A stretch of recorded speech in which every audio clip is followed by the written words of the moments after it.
Catherine, I think you missed one sign up, Paul Epstein. He was the first person I see in the Q&A.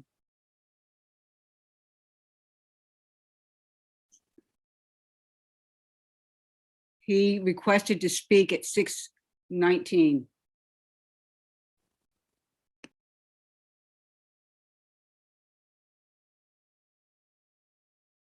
And Jeannie Ruskin requested to speak at 6:20.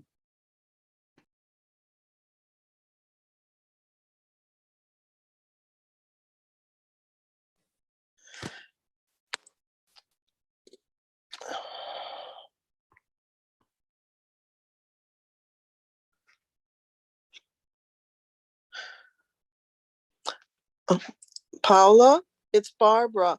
I put up my hand to speak in the public session, okay? That's for Catherine. Catherine is following that, Barbara. Oh, okay, Catherine? It's Barbara. I can't type in a Q&A, it looks like. So I've raised my hand to speak in the public session. I'm speaking as Hi. hi. I'm on another call. I caught the. That's okay. Are you speaking on behalf of an organization? Yes, I'm speaking as a person who was active in the coalition to defend the Packard building as a community member. And then I heard, I quickly heard somebody else that wanted to speak ahead. I think Sally mentioned that. Yeah, Catherine, what I said is that the first sign up tonight at 6:19 was a gentleman named Paul Epstein. If you look at the open questions, and the second person to sign up at 6:20 was a woman named Jeannie Ruskin. So I think you started off accepting speakers with Christiane Grelaire, or however you say her name, is the first person you responded to, but I think you skipped over 2 earlier requests. I just want to make sure they're on your list since they did sign up. No, everyone's on the list. So again, just because I said it at 6:24, I'm going to say it again. If you're interested in speaking during the public session tonight, please enter your name in the Q&A. So if you're anonymous, make sure your name pops up, and I'll send you what number in terms of turn you'll have. We do have limited spots, and then the signups do close right before the public session begins. Everyone's received their speaking turn number. And so I close them right away. So if it's still open, that's the case. But Catherine, I'm not and able Barbara, to. I'll add you because you're speaking. Paul Epstein and Jean Ruskin are still under open Q&A. So they have not yet responded to.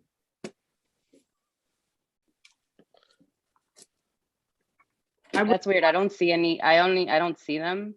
In my, like, when I open the Q&A. Okay, they're under open. But just text me, just if they can put it in again, or if you can just send me their names, I'd appreciate it. I can give you their names. Paul Epstein, and he will speak at 6:19. Okay. And then a Jean, Jeanne Ruskin, Ruskin, and she requested to speak at 6:20. I'm seeing it open in my Q&A. I'm not sure why you don't see it. Yeah. Okay, thank you. I appreciate it. Okay.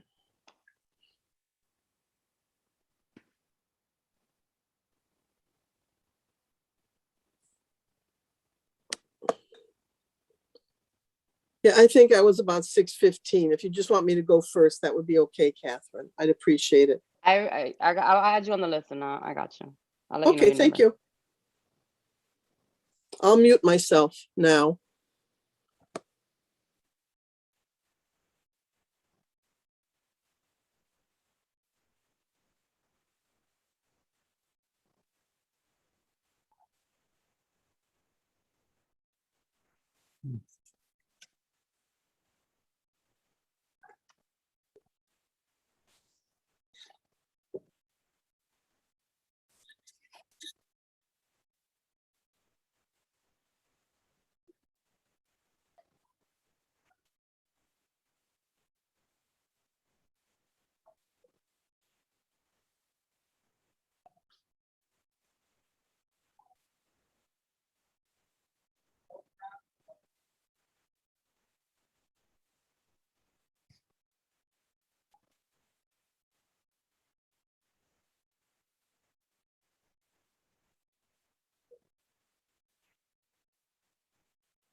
Can you guys hear me?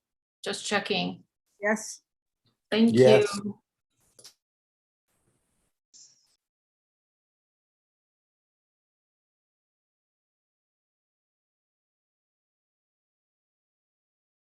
Nice background, OC. That's from yesterday's workshop. Cool. Beyond Plastic, Google it.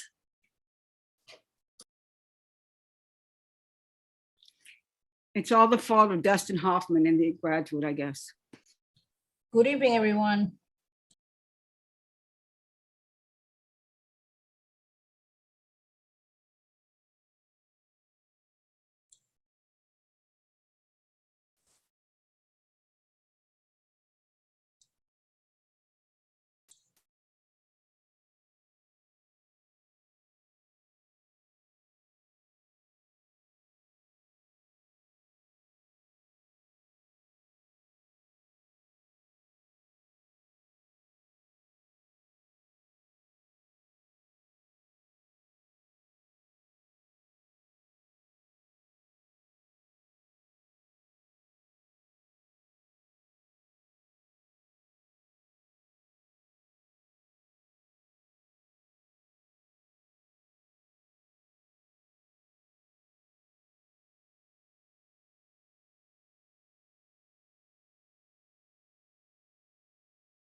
Is Betty here? Betty. Elias said he was running late, so I just want to confirm if Betty's here and we have quorum since we have a packed agenda tonight.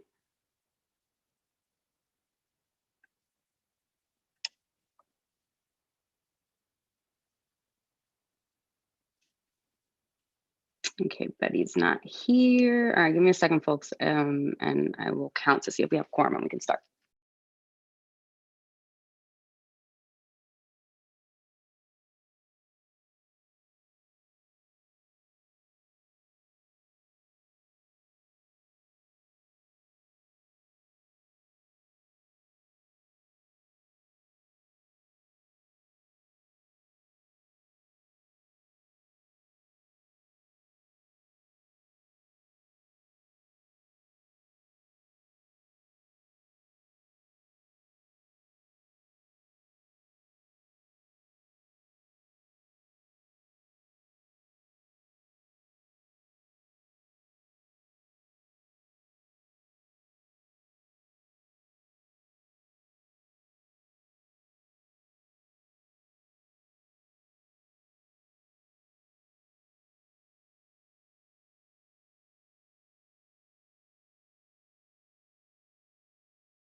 Okay, so we definitely have quorum. I hope, can everyone hear me okay? Let's see, like, Yeah, we okay, can hear frozen you. faces. All right, cool, thanks. So we're gonna get started. Welcome to our November meeting. We're this close to making it to 2022. If it's your first time, since we have a nice crowd tonight, welcome to our general meeting. This is generally where we vote on resolutions, where people present, and you get to learn about the makeup of the board. And so, you know, next month we have all of our committee meetings, where is really where the meat and bones are, or the protein, I should say. So if anything strikes you tonight, feel free to check out our website, our Facebook pages, and you can see where the meeting calendars, and you can join us for where like the nitty gritty conversations actually take place. So my name's Catherine. I'll be sharing, I'm guessing, for the next 20 minutes, 30 minutes, not sure. Eliezer will be joining us soon. And so I'm gonna just pull up my agenda if y'all can bear with me. All right, and I'm gonna call this meeting to order at 6:36 p.m. Next up, I'm going to move to the adoption of our November 2021 agenda. Is there a motion? Liz Ritter, I move that we adopt the agenda. Thank you, Liz. Does anybody second? Second. Great, thank you, Wayne.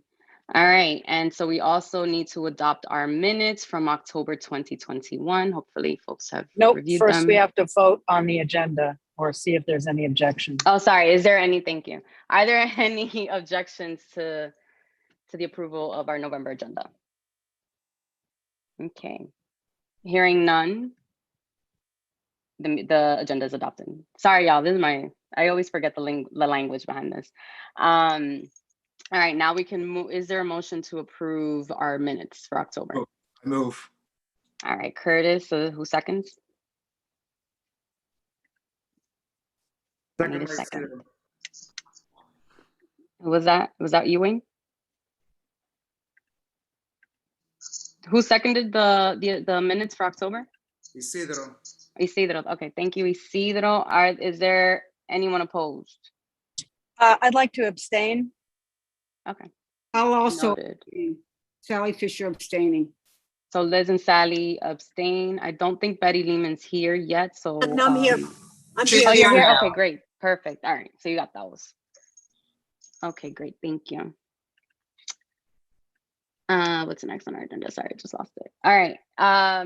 In lieu of the chair's report, we are moving on to our district manager's report. Thank you, Madam Chair. Always a pleasure being here as your district manager and give you my report.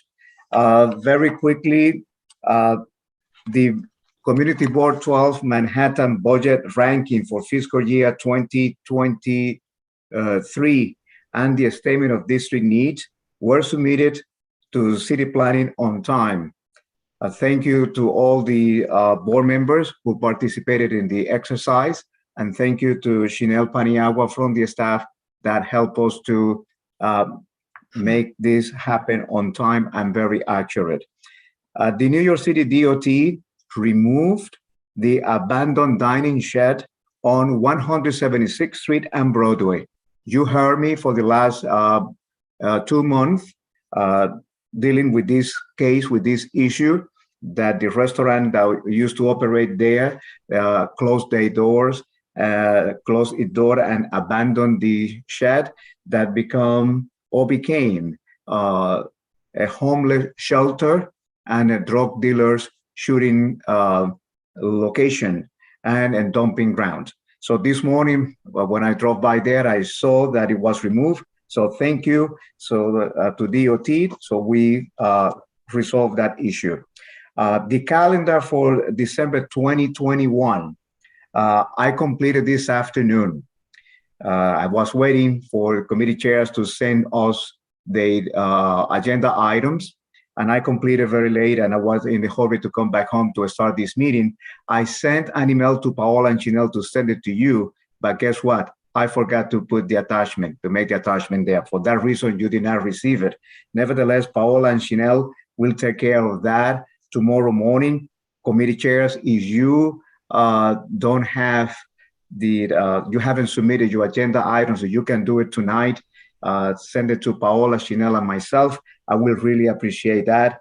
And tomorrow we can send that calendar to all the board members and also send it out to the community, so be informed of what's going to happen next month in Community Board 12.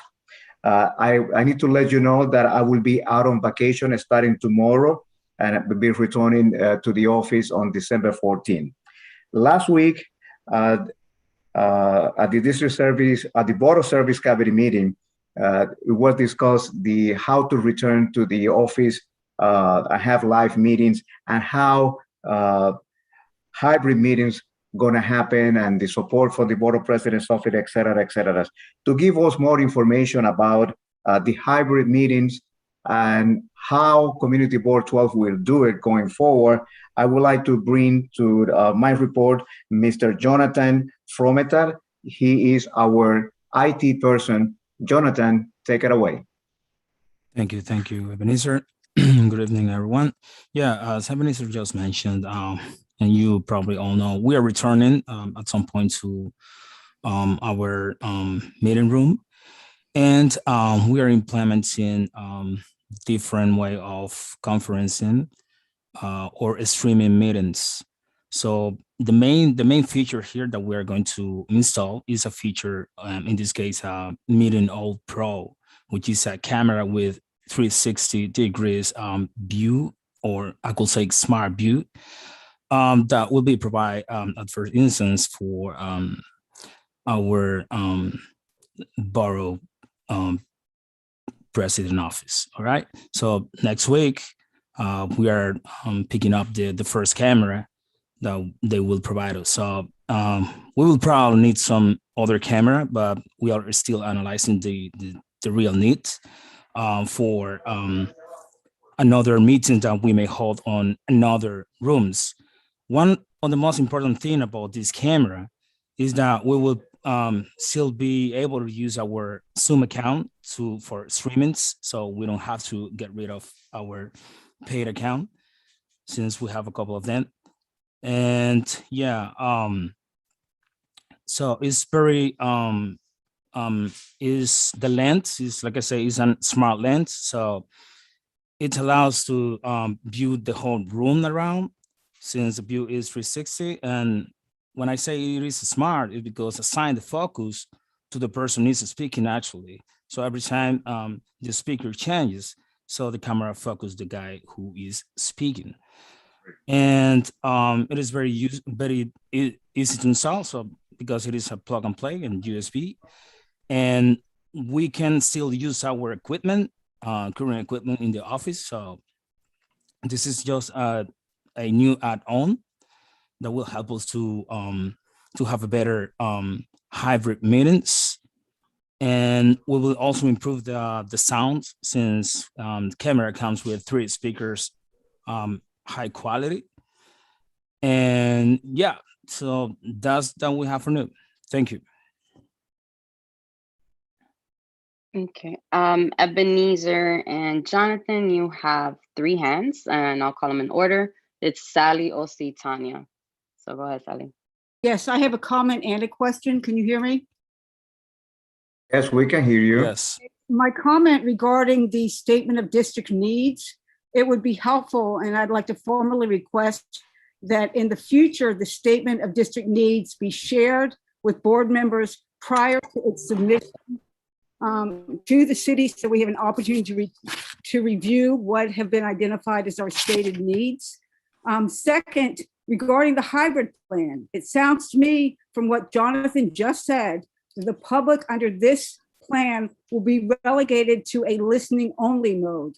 I thought the goal was to make sure that we preserved the kind of public participation we've had in the meetings, total interaction with the community board while meetings are going on. They weren't just going to be passive listeners. Can you tell me how, in fact, we're going to preserve their engagement? So I could say no big impact, since we are just improving what we currently have, and it's something that is coming out from to all city offices, not only to the community boards, but also to other city agencies. All right. So I guess it doesn't sound like an improvement if they're not able exactly. to participate. Exactly. So Yes, no impact. We will be using the same platform that we have, Zoom. Right. So everything is only the camera, that the camera gonna take everyone at once. So simple. Let's keep it simple. Better view, 360 degrees view, videos, better sounds. All right. And public participation will be allowed. Okay. Okay. Osi. Sorry, hi, thank you. Ebenezer, that's a question to you. I sent an email to you that went unanswered about a street light that is off for, I want to say about 6 months, if not longer. I didn't hear back from you, so that's why I'm asking it here in public. Which one is that location? Because I follow up with DOT and Con Edison. Some of these lights, they have problem with Con Edison, a stop tag, and they're working on it. I don't remember the location right now. A few of these street light has been corrected. However, a few are still in the loop. Please forward to me the email now so I can follow up before I go on vacation. Can you please reply that you received the email so I know you received it? Yes, send it to me right now. I'm gonna be waiting for it. Right now. Thank you. Sonia. Yeah, this is for Jonathan. Thanks for the update on the meetings and how they're going to happen. My question is about a couple of things. Because it's for terms of committee meetings, like there are a couple of places where that could occur. Is this camera only in one space? And if so, how do we plan to, because we have committees meeting on the same day. So how do we plan to, is this going to be in both rooms or is it going to be in one? And also I had a question about just in terms of making sure that the board knows about this system. Are you going to be giving a report, doing some training?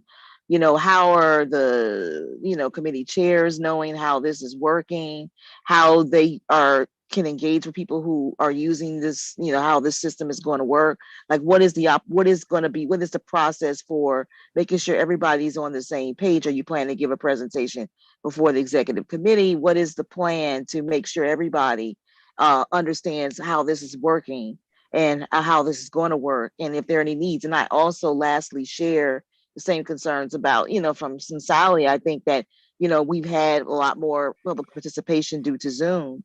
But in some cases, I mean, I've heard, people who are in our meetings can't see us, or don't know who's in the meeting. Just how are we going to make sure that they can participate fully in the meeting? And I know that we're still going to be using Zoom, but with Zoom, we have limited what people can see, that they can't see us, they can, and things like that. So I would like those things to change and for there to be greater public engagement, even with the systems that we have been using. So, these are my questions. And again, I know all these things won't, can't be going over tonight, but, I just really want to get some type of idea of where you're going next with this. Yeah, give me 1 second.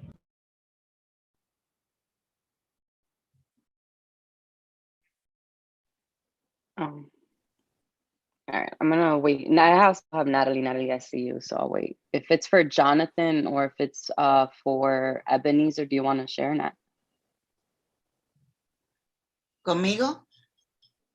Yeah. Okay. Yes, Natalie. Yes, I'm back. Hold on. Before you respond to Tanya, let me just take Natalie so that way you can speak to both points and take it from there. Yeah, no, I just wanted to reiterate that, the owls were hired by the MBPO, Data NYC, who many of you have interacted with for data projects, did a virtual training for the district managers during Borough Service Cabinet. There will be ongoing training as the devices are picked up and upon request. So this is an ongoing conversation. But what I just want to really say is that I know that this sounds a little bit unfamiliar, but when the open meeting law was, reverted back to in-person for the summer, we did at the Manhattan Borough President's Office, our borough board meetings, we did 2 of them in a hybrid form, as well as our SOHO NoHo hearing. If you go to the YouTube channel, you will see how this integrates with Zoom, and you can have a very small number of people who are not the board members who participate, depending on the space you have, as well as people who are participating via Zoom. And there is just a switching back and forth, or sometimes a split screen, between what is being picked up by the OWL camera for in-person participants and then the checkerboard of the Zoom. It actually worked out really well. So just take a fast forward glance at some of those meetings. It would be the summer borough board meetings before we were allowed again to do remote, and the Soho NoHo hearing. Okay, thanks, Nat. Jonathan, can you reply to Tanya? Steve, I see your hand, but we do have to move quickly. And I just want to reiterate, this is an ongoing conversation.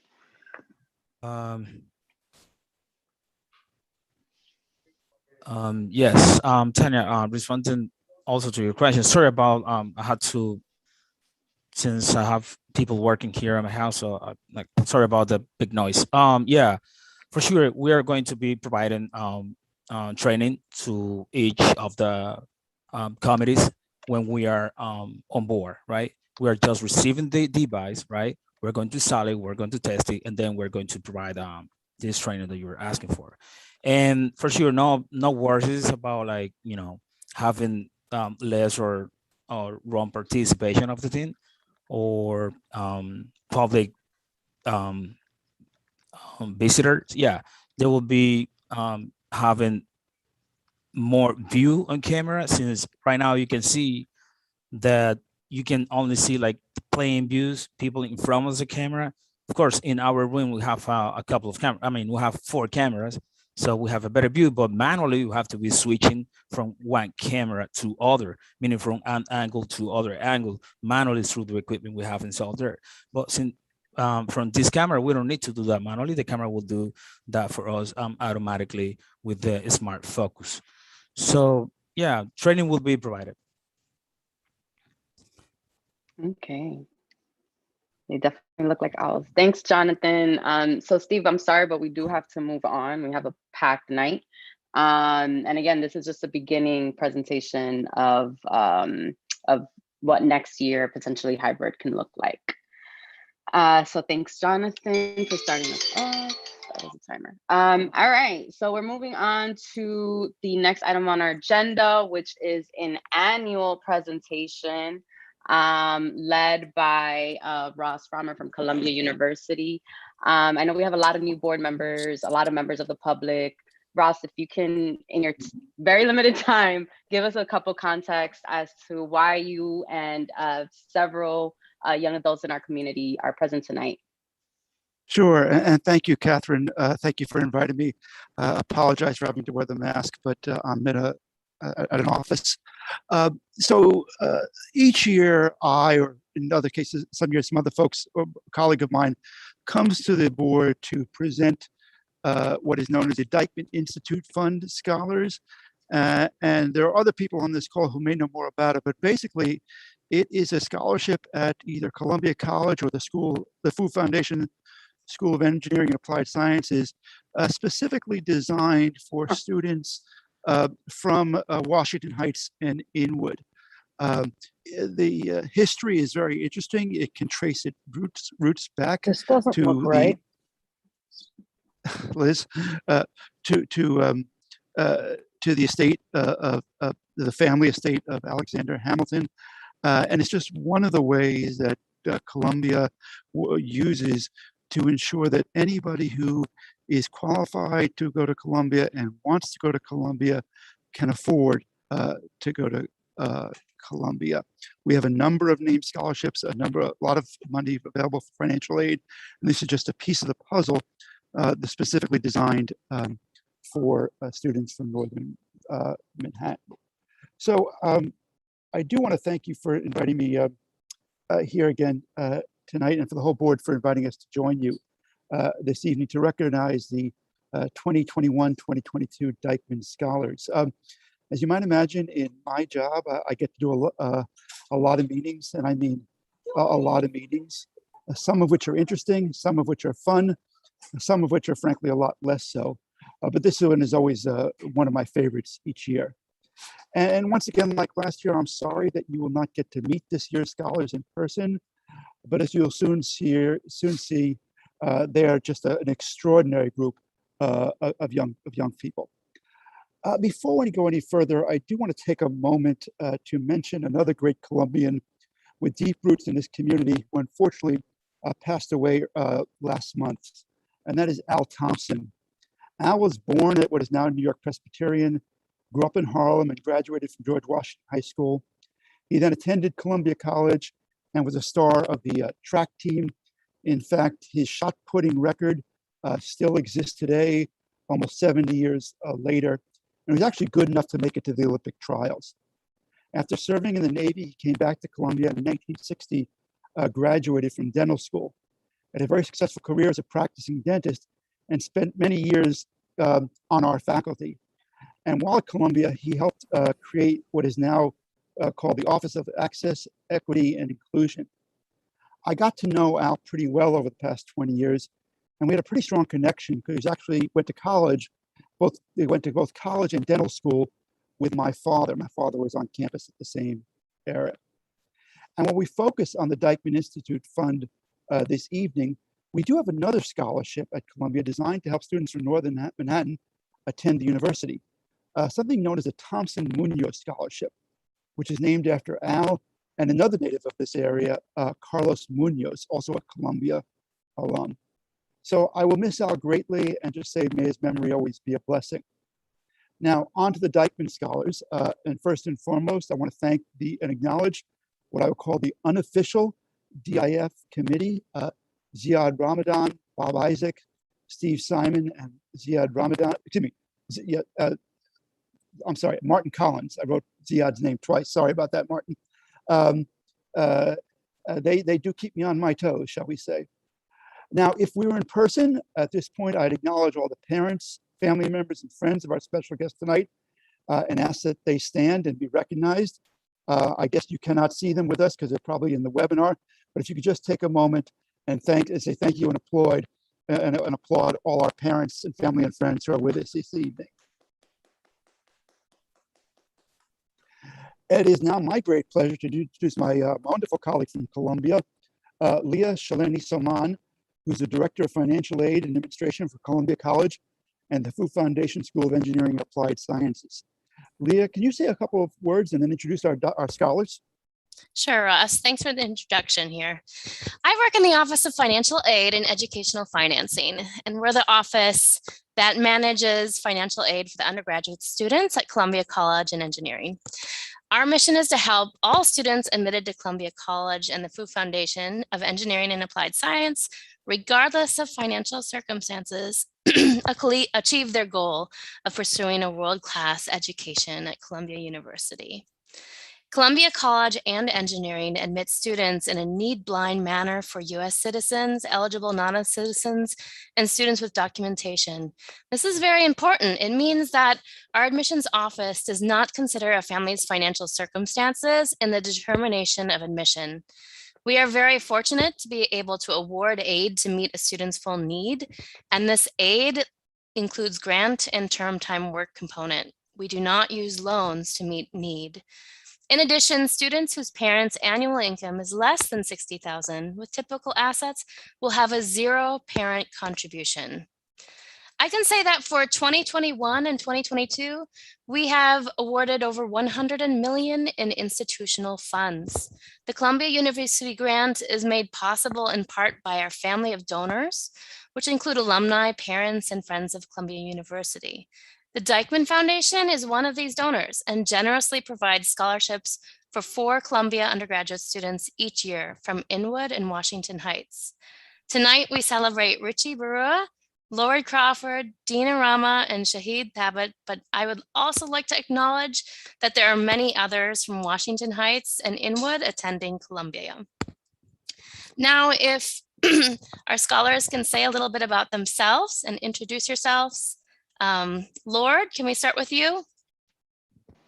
Yes, of course. Thank you for the warm introduction. Hi, everyone. My name is Lord Crawford, and I'm currently a senior at Columbia in the engineering school, engineering and applied sciences.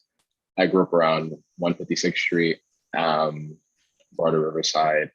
Spent a lot of time in Harlem for middle school and elementary school, and graduated from Brooklyn Technical High School in 2018, which was a long way from home. Some things that I'm passionate about are entrepreneurship and increasing diversity in the tech entrepreneurship ecosystem.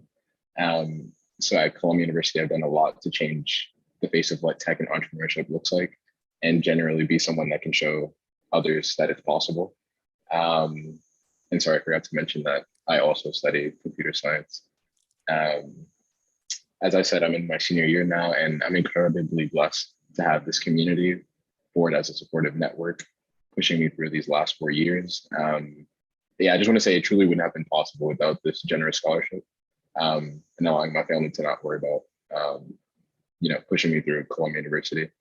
And I plan on paying it forward by supporting foundations like the Dyckman Institute Fund, and establishing other initiatives that will help Black and Hispanic youth. Thank you, Lord. That was very helpful. Dina, would you be next? Yes, good evening, everyone. My name is Dina Rama, and I'm a junior at Columbia University, majoring in financial economics. I am honored to be granted the Dyckman Institute Scholarship, an amazing scholarship that brings awareness to the issue of educational inequity being faced by young scholars located in areas such as Washington Heights and Inwood. This scholarship program has provided us the opportunity to pursue our passions, explore our intellectual curiosity, and challenge our capabilities despite our financial barriers. Lastly, I'd like to show my gratitude once again to the Dyckman Institute for encouraging their scholars to take advantage of the academic research and resources available at a prestigious university like Columbia. So thank you. Thank you, Dina. Shahid, could you go next, please? Yes.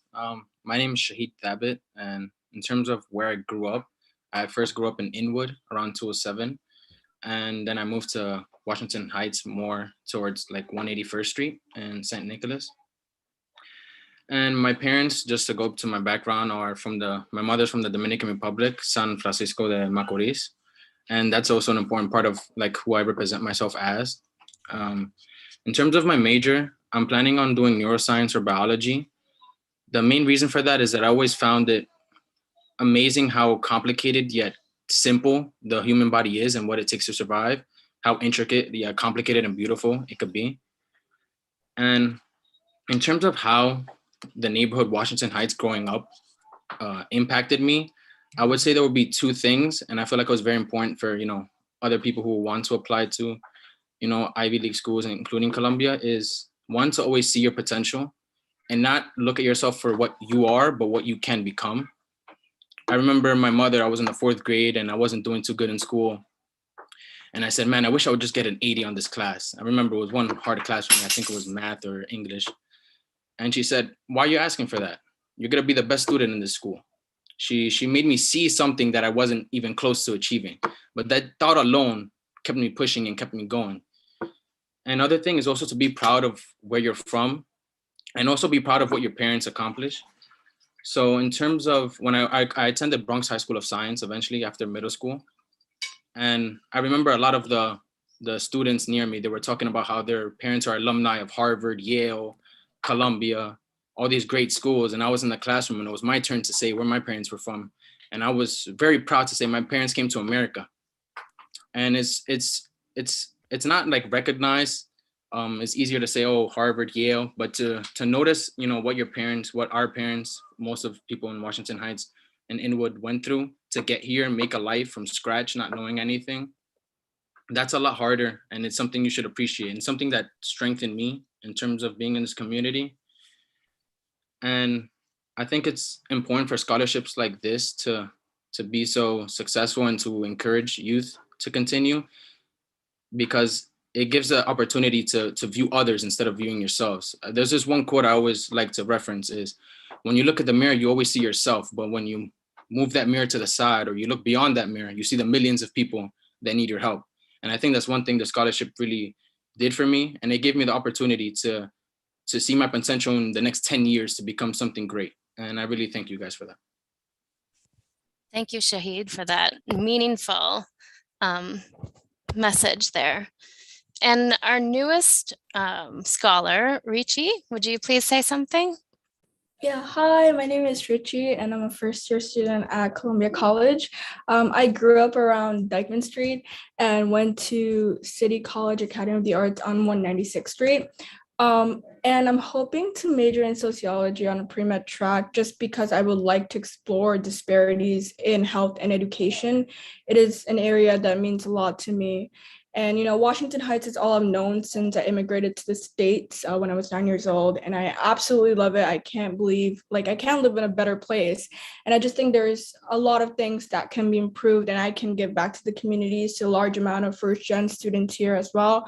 And I just think that majoring in sociology would help me, do that going forward. And I just want to thank the Dykeman Institute Fund for this amazing scholarship. It gave me an amazing opportunity to receive an education. This community has made it possible for me to do what I hopefully want to do in the future. Great, thank you. Ross? Excuse me. Sorry, got a little tangled up here. Thank you, and really some very inspiring words from all four of our students. So I'll just say, Shahid and Richie, I hope to see you at the medical center in a couple of years as you pursue your graduate school education, and Lord and Dina, and just best of luck to you and whatever the future holds for you and Dina, excuse me, and Lord, especially with you graduating, I guess in May sometime. Look, it's been a rough couple of years for all of us. It's especially been a rough couple of years for our students, many of whom will have not gotten the typical four-year undergraduate college experience, but they persevered and they worked through it, and they all did great. And just, my hat's off to you for especially, but for all the students at Columbia who have worked through these difficult times. And again, just to the board and the members, thank you again for inviting us. Hopefully next year I will get to do this in person, and you'll hear from our students in person and see their families and friends in person. And with that, I just wish you all a very healthy and happy Thanksgiving, and have a great rest of the year. Ross, just real quick, I know generally in person, it's always a really beautiful experience and there's lots of pics. I was hoping maybe we can take a screenshot of you guys. I do have you guys on Spotlight.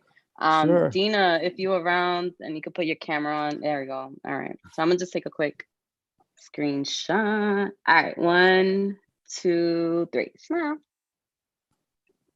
All right, awesome. I'll share that with the board office so they can send it around. I don't think we take hands for this. I know, I guess, Steve, I'll take 3 real quick. I just want to say that each one of these students is absolutely amazing.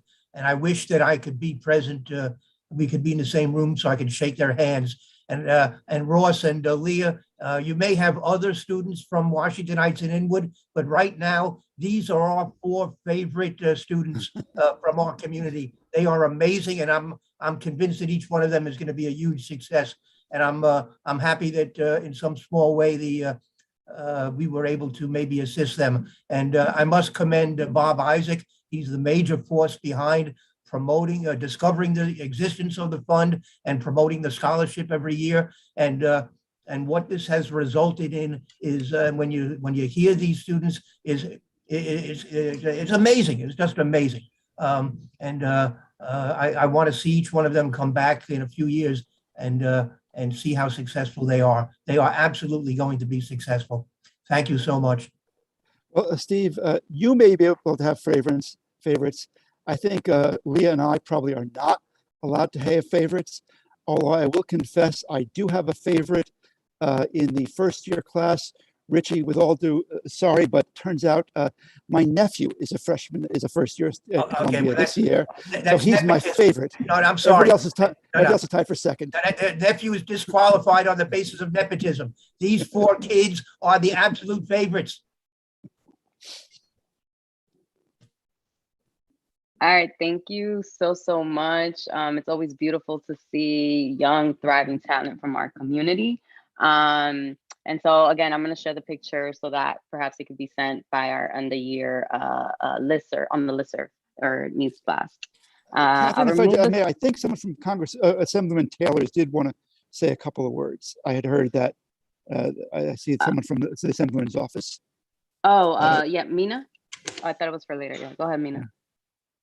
Hi, just good evening, everyone. I just want to say on behalf of Assemblyman Taylor, just when he heard about the Dyckman Scholars, the scholars and all of you, just being honored, all of the hard work and just hearing your story here tonight. Unfortunately, he couldn't be here, but he just wants to extend his congratulations. And similar to what Steve Simon said, we really do just hope that we do see you even in the community, even though you haven't graduated yet, please come attend your community board meetings. Use the community board as a resource, your local elected officials, in whatever you look to do post-graduation. And some member did want to offer you all certificates just of the fact that, you all are scholars. You are all of Washington Heights and the Inwood community, and just congratulate you on that. And so I'll coordinate with Bob and how to get that to you all. But congratulations and thank you all for just sharing your stories and just being an inspiration for whoever is coming after you. So I'm just looking at your stories and hearing it, and I'm just inspired, and you all are just carrying on the mantle. So thank you. And thank you, Ross, and have a good night. Okay, great. I see that Senator Robert Jackson has his hand up. And Jackson, I was actually going to move on to the elected reports right after this, so you can probably dive right into your report as well. Well, thank you. And to Ross and the team at Columbia, obviously these four individuals are bright stars in our future. And as you all know, I've always said education is the key to uplift all people. And this is a prime example of uplifting these individuals to higher heights that will be the leaders of our, not only city, but our country. So thank you for what you're doing. And the students, always reach higher. And if you have any issues or concerns, always reach out to people that will assist you with any issue or concerns you have. Congratulations. And Catherine, do you want me to go into my report? Is that correct? Yeah, we have a heavy night, so I'm gonna Thank you. dive straight into the elected. Sorry for being nosy, that's but okay. I appreciate it. Go ahead. So good evening, everyone. So my team and I have given out over 30 turkeys and vouchers over the past 2 days, capping off our food distribution efforts for now. And last week, we finished our 8-month biweekly food pantry in Washington Heights, where we provided nutritious food for over 800 families in collaboration with the West Side Campaign Against Hunger. And also the email update that we give out every week. If you're not receiving our email update, just email my office and we can put you on there. I expressed to my team that I wanted to lead off with fire prevention. And I see there's an FDNY fire officer or in the house right now, because I tell you, listening to what has occurred in our community, obviously we need to make sure we have working smoke detectors. Obviously we need to make sure that we have fire extinguishers. Obviously we need to know if there's a fire, you close the door.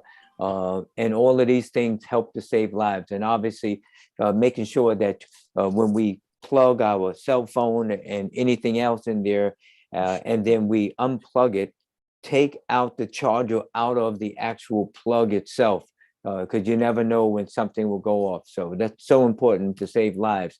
And I just wanted to mention that clearly. Years ago, my niece was thrown out of a 3rd floor window in the Bronx because someone said, "Drop her, I'll catch her." And he caught my niece, who now is approximately approaching 50 years old. But I ran as a guide for my sight impaired brother-in-law. He's totally blind, in the 4th New York City Marathon this month, in memory of my sister-in-law who died in Tanzania of COVID-19. And during that time in Tanzania, my wife and I went, the family put a fund to at the university to research COVID-19 in Tanzania. So when I was in Tanzania, that we went for the launch at the university. But also, I spoke to the governor about it. The gun violence, as you know, our office had their third meeting of the Gun Violence Prevention Task Force last week, continuing to build on what we worked across the city in terms of violent interrupters. And when I was up in Albany, the governor met with the members of the Black, Puerto Rican, Hispanic, Asian caucus. I raised the issue of gun violence. I raised the issue of education. I raised the issue of housing. I raised the issue of climate with her during the 90 seconds I had to frame all of the major issues that we were discussing. And so that's so important. And she's moving on those items very much.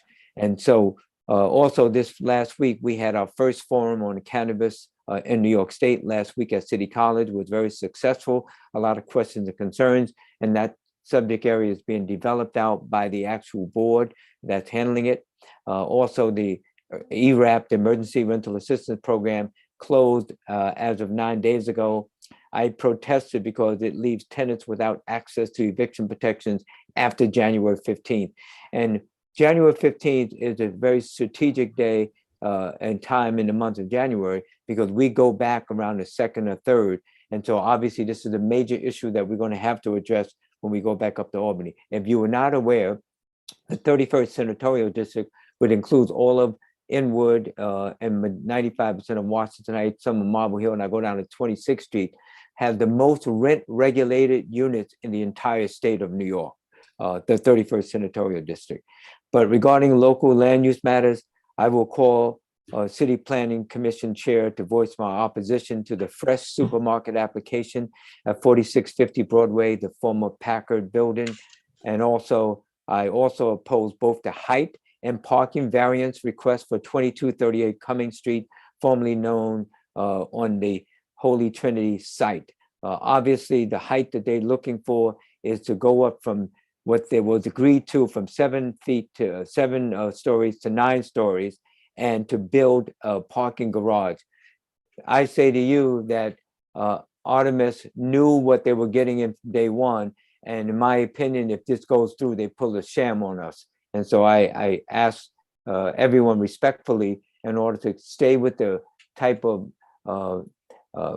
with the inward rezoning, the agreement of keeping our community the way it is, and not all of these huge skyscrapers up that are clogging up our skies. And last but not least, our Deputy Chief of Staff, Chris Nichols, has been my representative on CB12. He is leaving our office as of December 3rd. And I want to thank him for I want to thank Chris for their service to the people of not only Community Board 12, but the entire city and state of New York. Thank you, Chris. And thank you, Catherine. Right on time. Thank you, Jackson, Senator Jackson. I see that you have 3 hands. Where'd they go? All right. Just Aisha Francisco Sally. Hello, Senator. It's good to see you. Happy holidays. My question is in regards to what you mentioned in regards to fire safety. I previously had spoken with the Department of Buildings about what I have been witnessing where daisy chaining in apartments is concerned. Many of us in this district live in apartments that have far too few outlets for the millennium. You know, we have so many devices that we use. And it's something that's of great concern. I know that I've witnessed at least one major fire in our district down by Riverside, which was created due to daisy chaining. I don't know how large that impact actually is, but I'm wondering what is being done to change the code that allows for these apartment buildings that are pre-war to continue to exist in such a fashion that's putting us in harm's way. You know, that's a very good question, and I wish I had an answer, but we're going to look into that, because I live in a pre-war building right myself, and I put extension cords and what have you, and even the surge protector would blow because it was not high enough. And so finally, they had to call in an electrician to increase the surge protector so that now nothing blows out as far as the lights and what have you and so forth. So increasing the needs compared to years ago, but it has to be done by an a licensed electrician for your apartment. And people should not be using these cheap, extension cords and what have you, because they're basically threatening their safety.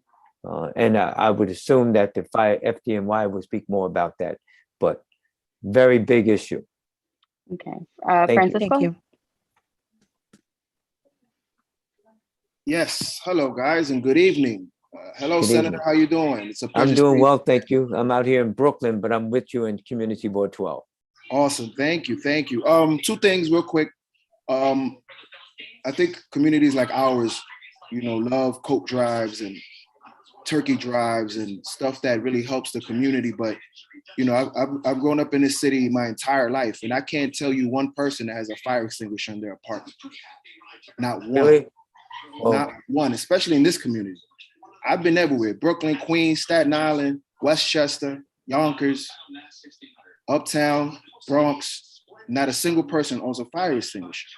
And I think it's important that while we have those clothing drives and turkey drives, we should have a fire extinguisher drive where we give small fire extinguishers that can probably work 5 or 6, 7, 10 times, along with some education to teach people how to use these fire extinguishers, especially right when the holidays hit, when kitchens are being used by the thousands.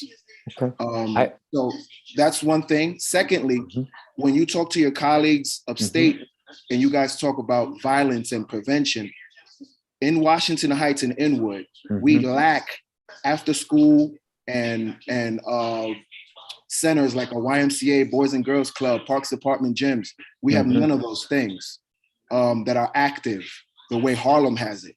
And we talk about the rise in shooting, and when you don't have these options, crime rises because there's less options for people to, less access to things, and people result to getting in the streets. Right. Is that a conversation you guys are having as far as Washington Heights is concerned and our lack of those type of resources? Well, Francisco, you raised some very important issues, and I agree with you. And we're going to be taking action on, trying to get fire extinguishers, and I'll talk to FDNY. And if necessary, we've raised some money for that. But I say to you, I've had a fire extinguisher in my house for decades, right near the kitchen, and basically the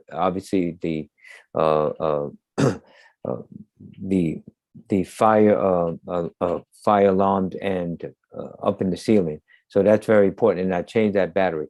But to go back to, I was at George Washington High School campus today, and my team and I did a walkthrough and we said, well, how nice it would be for the George Washington campus to be open 7 days a week, so that people can come there and be involved in different clubs and dance and music and art and technology and sports and things like that. I mean, that's what we were talking about. And we're going to follow up on that and putting together a team to discuss that and the various amounts it would cost in order to carry out those things, and then seek funding for those.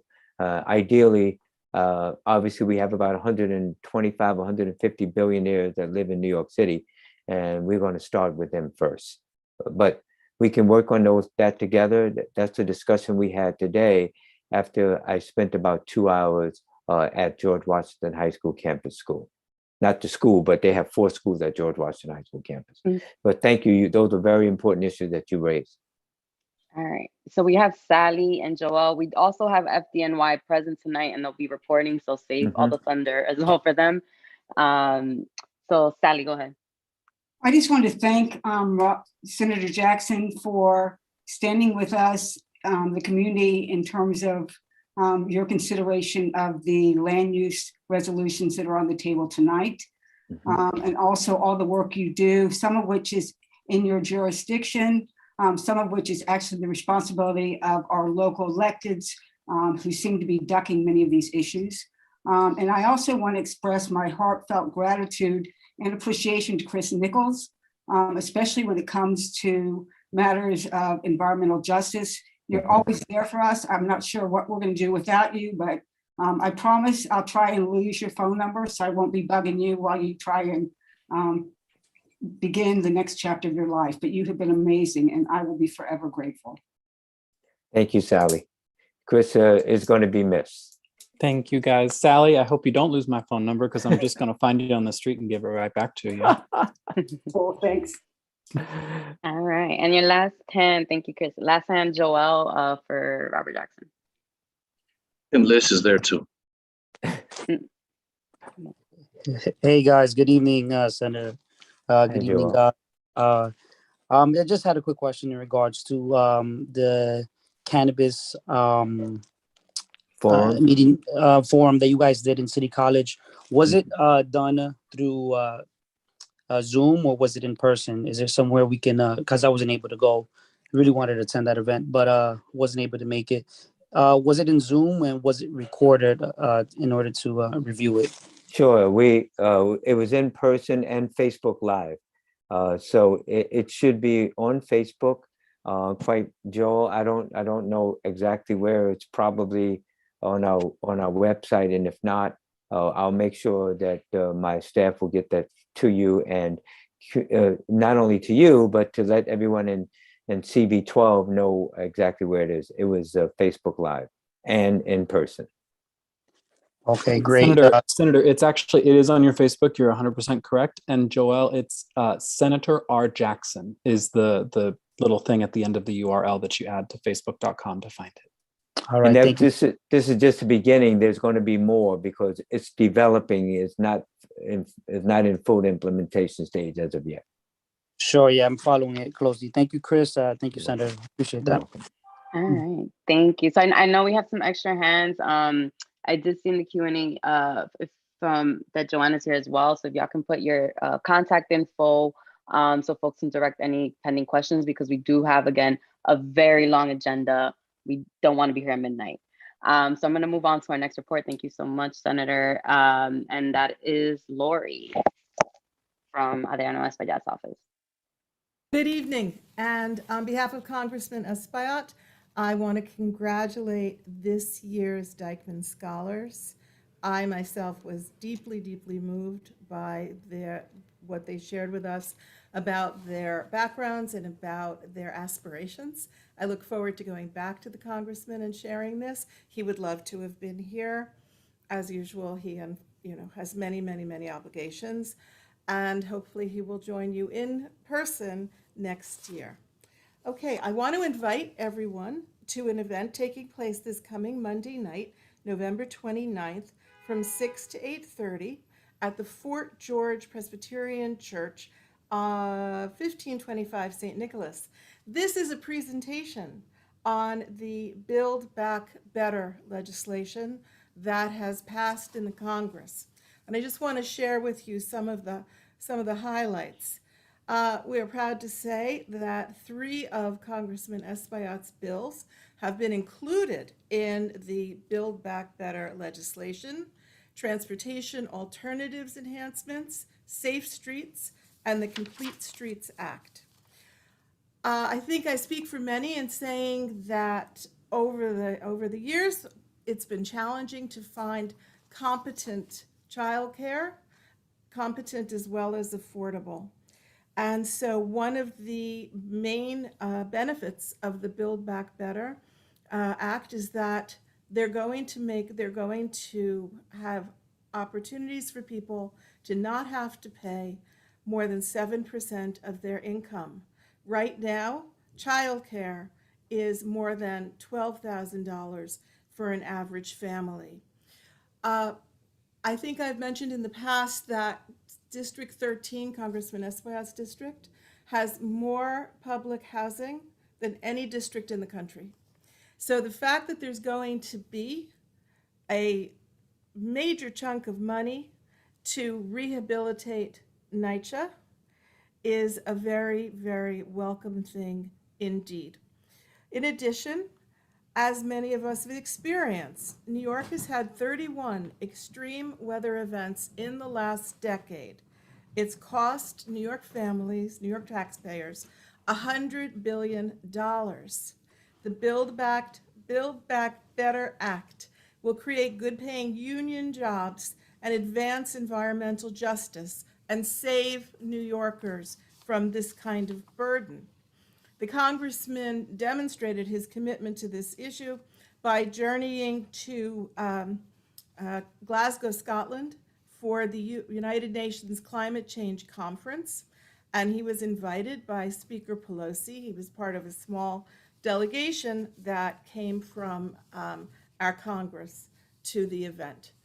I also want to highlight the child tax credits that have delivered $31.1 million to our families in District 13 alone. This historic tax cut, quoting the congressman, is putting money back in the pockets of hardworking families, enabling them to pay for childcare, put food on the table, cover school expenses, spend money at our local businesses, and continue to grow our economy and building better lives for their family. Okay, I know it's a busy night. Thank you very much. Thank you, Lori. Next, we have Manuel Bellard. Mark Levine's Thank you, office. Thank you, Catherine. My name is Manuel Beliard. I'm from the Office of Councilmember Levine. Very quickly, I'd just like to congratulate all of the Dyckman Scholars on their wonderful accomplishments, and thanking Ross and Columbia University for bringing this program every year. And I'd like to just inform everybody that the office gave upwards of 900 turkeys out last week through our partnerships with WISCA, West Side Campaign Against Hunger, and with Met Council. And we are prepping to go back into our district office, which is located at 141st in Amsterdam, for next month. Thank you very much. If there's any questions, I'll be here to the end of the meeting. All right, thanks, Manuel. Mina from Assemblymember Taylor's office. Hi, good evening, everyone. So just, briefly just touching on what Senator Robert Jackson has already spoken of, the closing of ERAP. Lisa member, was also against the closing of it. It was a resource. The state, Governor Hochul did write a letter at the end of September, just requesting the Treasury to fund to New York more money, because we are a heavy rent population here. So, it's unfortunate that it did close, in hopes that, folks who maybe, there was money that would come later down the line, that they would receive it. In addition to the obligated pot of funding that maybe won't go out to folks if the landlord does not complete their document side after 180 days, that money will also be released and go to perhaps later applicants that applied, later on, either this month or October, depending on, the amount that folks were requesting and that was approved. However, for ERAP, the AMI that is open, the AMI that is available for ERAP applicants is between 80% and 120% AMI. So those folks can still apply for ERAP funding. LRAP closed on the 21st at 5 p.m. However, I did just want to highlight for folks that the New York State Homes and Community Renewal Agency will have a homeowner assistance fund. And that will cover, which I know has been an issue, in a large part of the conversation for North Manhattan residents, is just our co-ops going to be included in ERAP funding.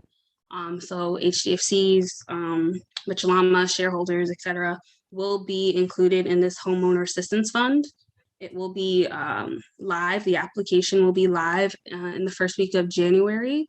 But we do just want you all to just spread the word before the application becomes available, and it will have a similar first come, first served basis. So please just keep a lookout. Again, it is New York State Homes and Community Renewal. It is the Homeowners Assistance Fund, HAF. In addition, that AMI will be at 100% and below. So that's about $102,000 a year. And also just covering, was another question for Senator Robert Jackson was just, in regards to the gun violence initiative and just, what resources are coming to Northern Manhattan. Senator Robert Jackson, Assemblymember Taylor, and all Northern Manhattan's elected officials, state elected officials have advocated for an increase in resources coming from out of the state of New York through the governor's office, just in terms of wraparound services to go to, various agencies that cover Northern Manhattan, that's including Harlem, Washington Heights, Inwood. So NIMIC, Inwood Community Services, Cloth, Community League of the Heights, violence interrupters such as Harlem Mothers Safe, Street Corner Resources, as well as jobs for SYEP applicants will be targeted specifically for residents in our zip codes.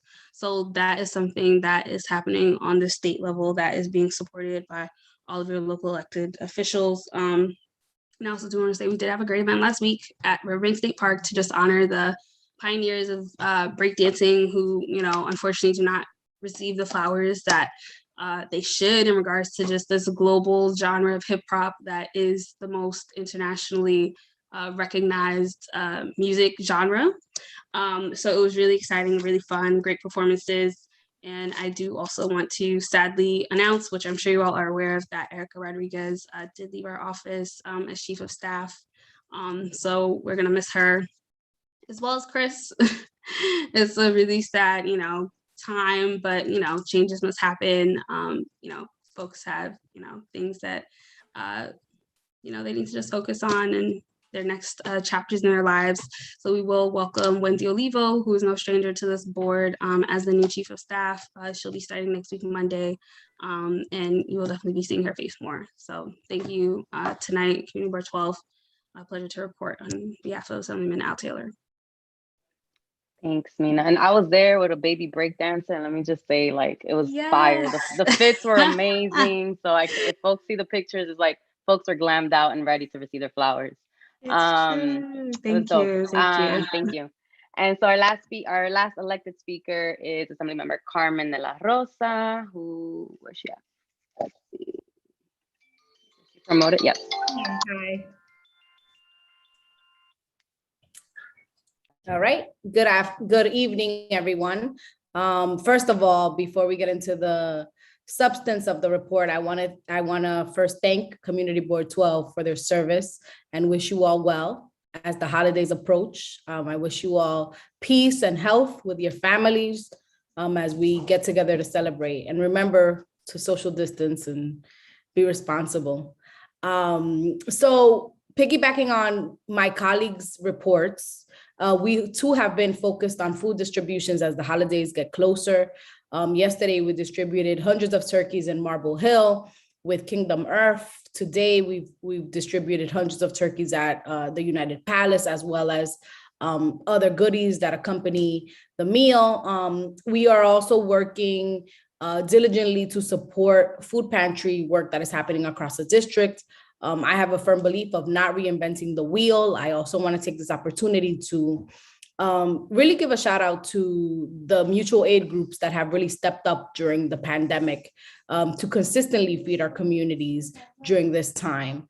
As far as COVID testing, our office continues to offer COVID testing. Today, yesterday we had a COVID testing clinic in our office. We are popping up in our district office every Monday, Thursday, and Friday. Right after Thanksgiving, we will be closed on Thursday, but on Friday, you can go and get a COVID test in our office for free at the service of Mount Sinai Hospital, as well as HHC and the City of New York for that partnership. So you can just walk in and get COVID testing.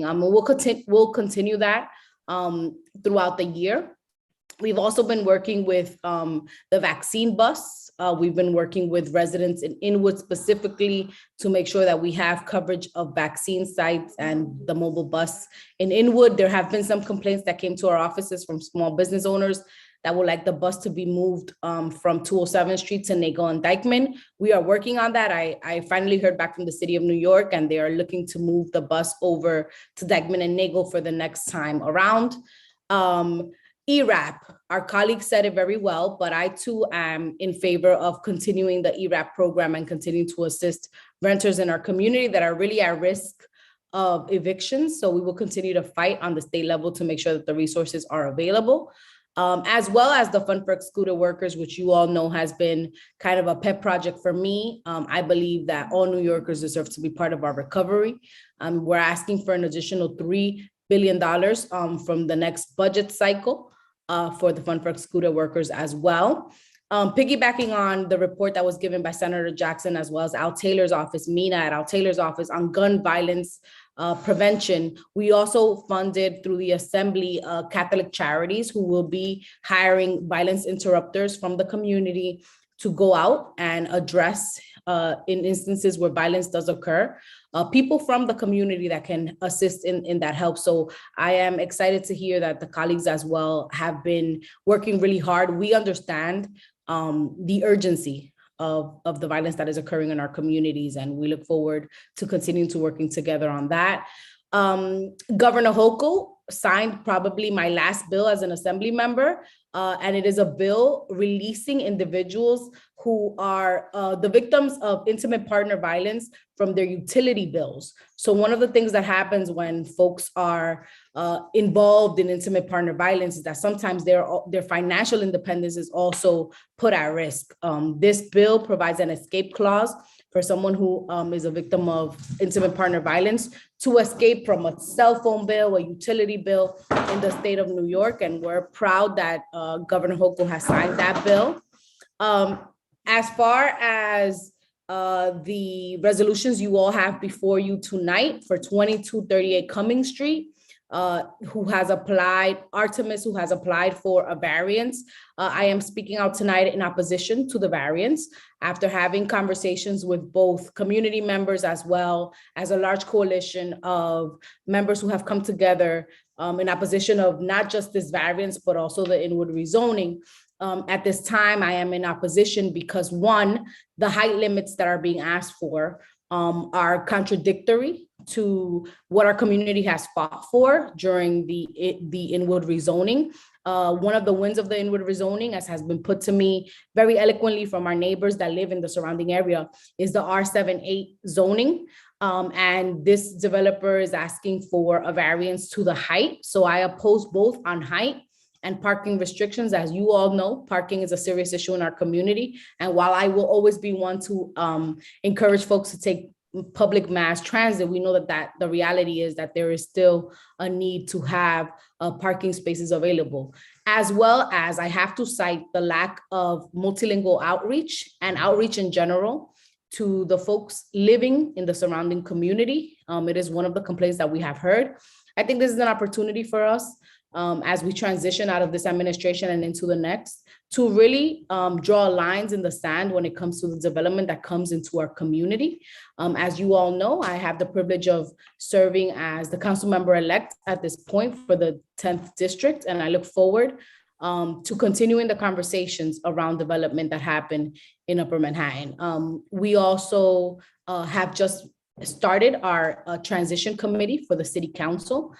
In January, I will report more on that, but we are also have started community surveys around the issues that are important to the community, and we'll be announcing our formal transition committee in the coming weeks.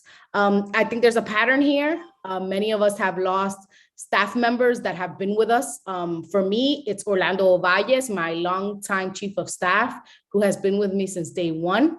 Orlando, a few weeks ago, transitioned to Naleo Educational Fund, and I want to thank him for his service. I know he will be missed, but we will have him helping to encourage civic engagement in our community for years to come. So thank you all for the opportunity, and I look forward to seeing you before the holidays. Okay, awesome. Thank you so much, Carmen. And I actually messed up on the agenda tonight, so we're gonna move on. I know members of the public have been super patient, and I'm really thankful for that. We're thankful. We have one more item before we head to the public session, which is our nominating committee. I just also want to highlight, while Nobles gets ready, is that we do have, for community board members, we do have our upcoming holiday session. So I hope Chris, Mina, Erica, everyone from the elected's office will be present that day in December. So if you haven't RSVP'd, please RSVP. And Nobles, you around? You ready? Yeah, I am ready. If I could get screen share license, that would be great. I have this deck to show, please. Possible. Screen share license. That's a good one. Everything's licensed tonight. We're about to get into voting, so I'm just getting my nomenclature correct. All right, go ahead. Oh, And fantastic. Thank you. All right, folks, it's that time of year again. I know that everyone's looking forward to this. It is election season for Community Board 12. And this is important. Although it's not, we're all volunteers here. And when it comes to our community, the love and the hours that we put into the community board really means something. And as the nomination committee, as we take the power of the vote into our hands in terms of what our leadership looks like on the community board, we need to keep in mind what kind of community do we want to leave, year after year after year, with a grand vision of where we need to go as a board to make that happen. And the election season of our community board is really important in moving that forward. As a part of this election season, for new folks, the way that the elections go down here is that we have a nominating committee that is appointed by the chair, and the nominating committee is made up of usually 5 or 7 people that go through the list of members and look to see who meets requirements of being able to take on a role of higher office in the community board, what we call officers. There are 6 officer positions. There's chair, vice chair, second vice chair, treasurer, secretary, and assistant secretary. And all of those folks work together to move the business of the board. The election's happening in December. Tonight is not the election, but at the end of my presentation, Mr. Smith and the nominating committee has sent out an email about a month back of who is eligible, or less than a month back, a few weeks back, of who is eligible to consider an officer position. The nominating committee, which I am the chair of, reached out to the people that are eligible to see if they are interested in running for an officer position. And then once we receive the names back of the people that are interested, we then as a nominating committee come together and we discuss and then vote if we want to put these names forward as nominated by the nominating committee to the list of potential officers. That being said, tonight at the end of this presentation, if you were on that list of folks that are eligible for an officer position and you are not on the nominating committee's list, tonight is your only opportunity to either have someone nominate you from the floor, just raise your hand like, I nominate so-and-so for this position, or self-nominate yourself. The only thing is there needs to be a second. So someone needs to say, I second that nomination. And then therefore your name then gets added to this list. So for new folks, I just wanted to break down what I'm about to take you through. And for older folks, I hope that was a good refresher. So without any further ado, yes. If I could just interrupt. Jim, I'll give you 1 or 2 interruptions on my roll, bud. I'm just kidding. Yeah. What's up, No, man? nominees do not have to be seconded. I thought that was in our bylaws. They do. Nope. I can All double right. check, but no. I got a section for you, but Excuse we'll me, have this conversation. point of order. Nominees do need to be seconded, but if someone nominates someone else and that person accepts, that is the second. But if I wanted to nominate myself, someone would have to second that. Jim, if you wanted to nominate me, my acceptance of that would be the second. The titans of parliamentary procedure. Thank you so much. I for will figuring that accept Liz's fine point. So we don't need a second unless you want to nominate yourself. Wonderful. Thank you very much, Liz. I hope that's clear, folks. So after that without further ado, first I want to thank the nominating committee who have been working behind the scenes with me in terms of putting together the list, reviewing the potential candidates, and then also taking care of other official duties, especially on the day of election in our next general meeting in December. Marielle Ali, second year veteran with me. Thank you. Jonathan Nunez Fermeta, thank you so much for your second year. Samari Hernandez, Leo Jimenez, Eda Santiago, thank you guys for volunteering for your first year on the nominating committee. Now, I know some of the older folks on this committee or tenured folks on the community board are probably asking themselves, why are there 6 people here?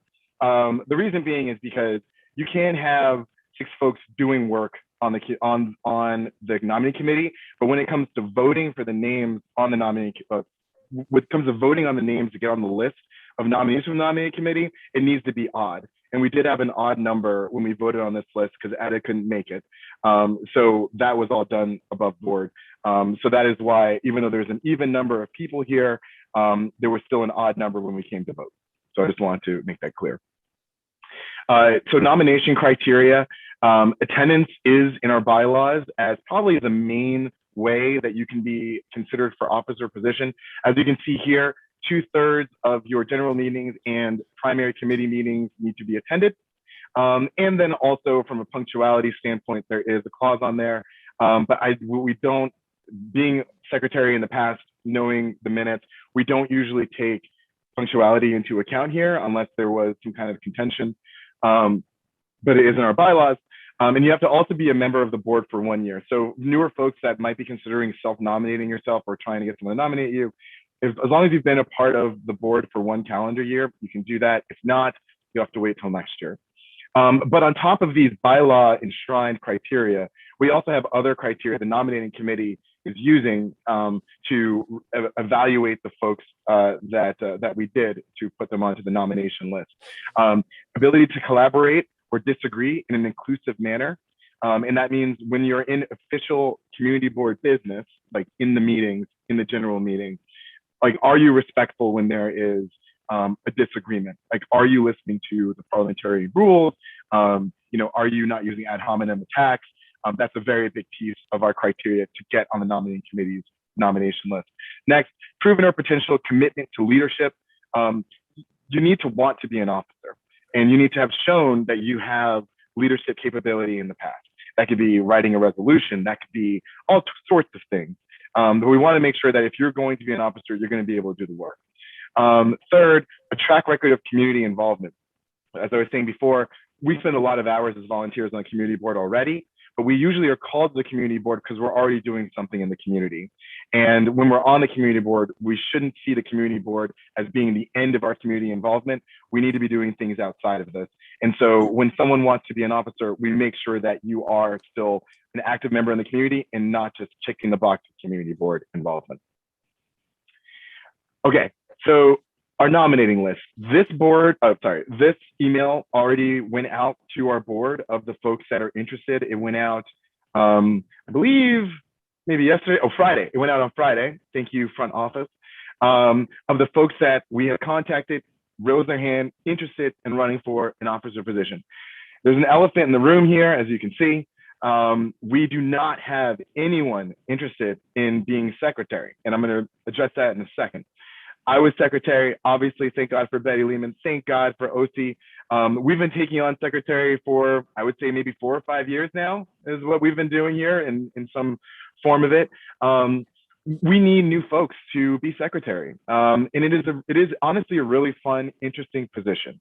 And so I'll be talking about it a little bit more in a second, but if you are thinking about self-nominating or being nominated by someone, I would please divert your attention to the secretary's positions here. Okay. So in the nomination committee, we clearly stumble upon a lot of different things. When it comes to the way that our board functions, when it comes to how closely we actually follow the bylaws, when it comes to elections for the future board.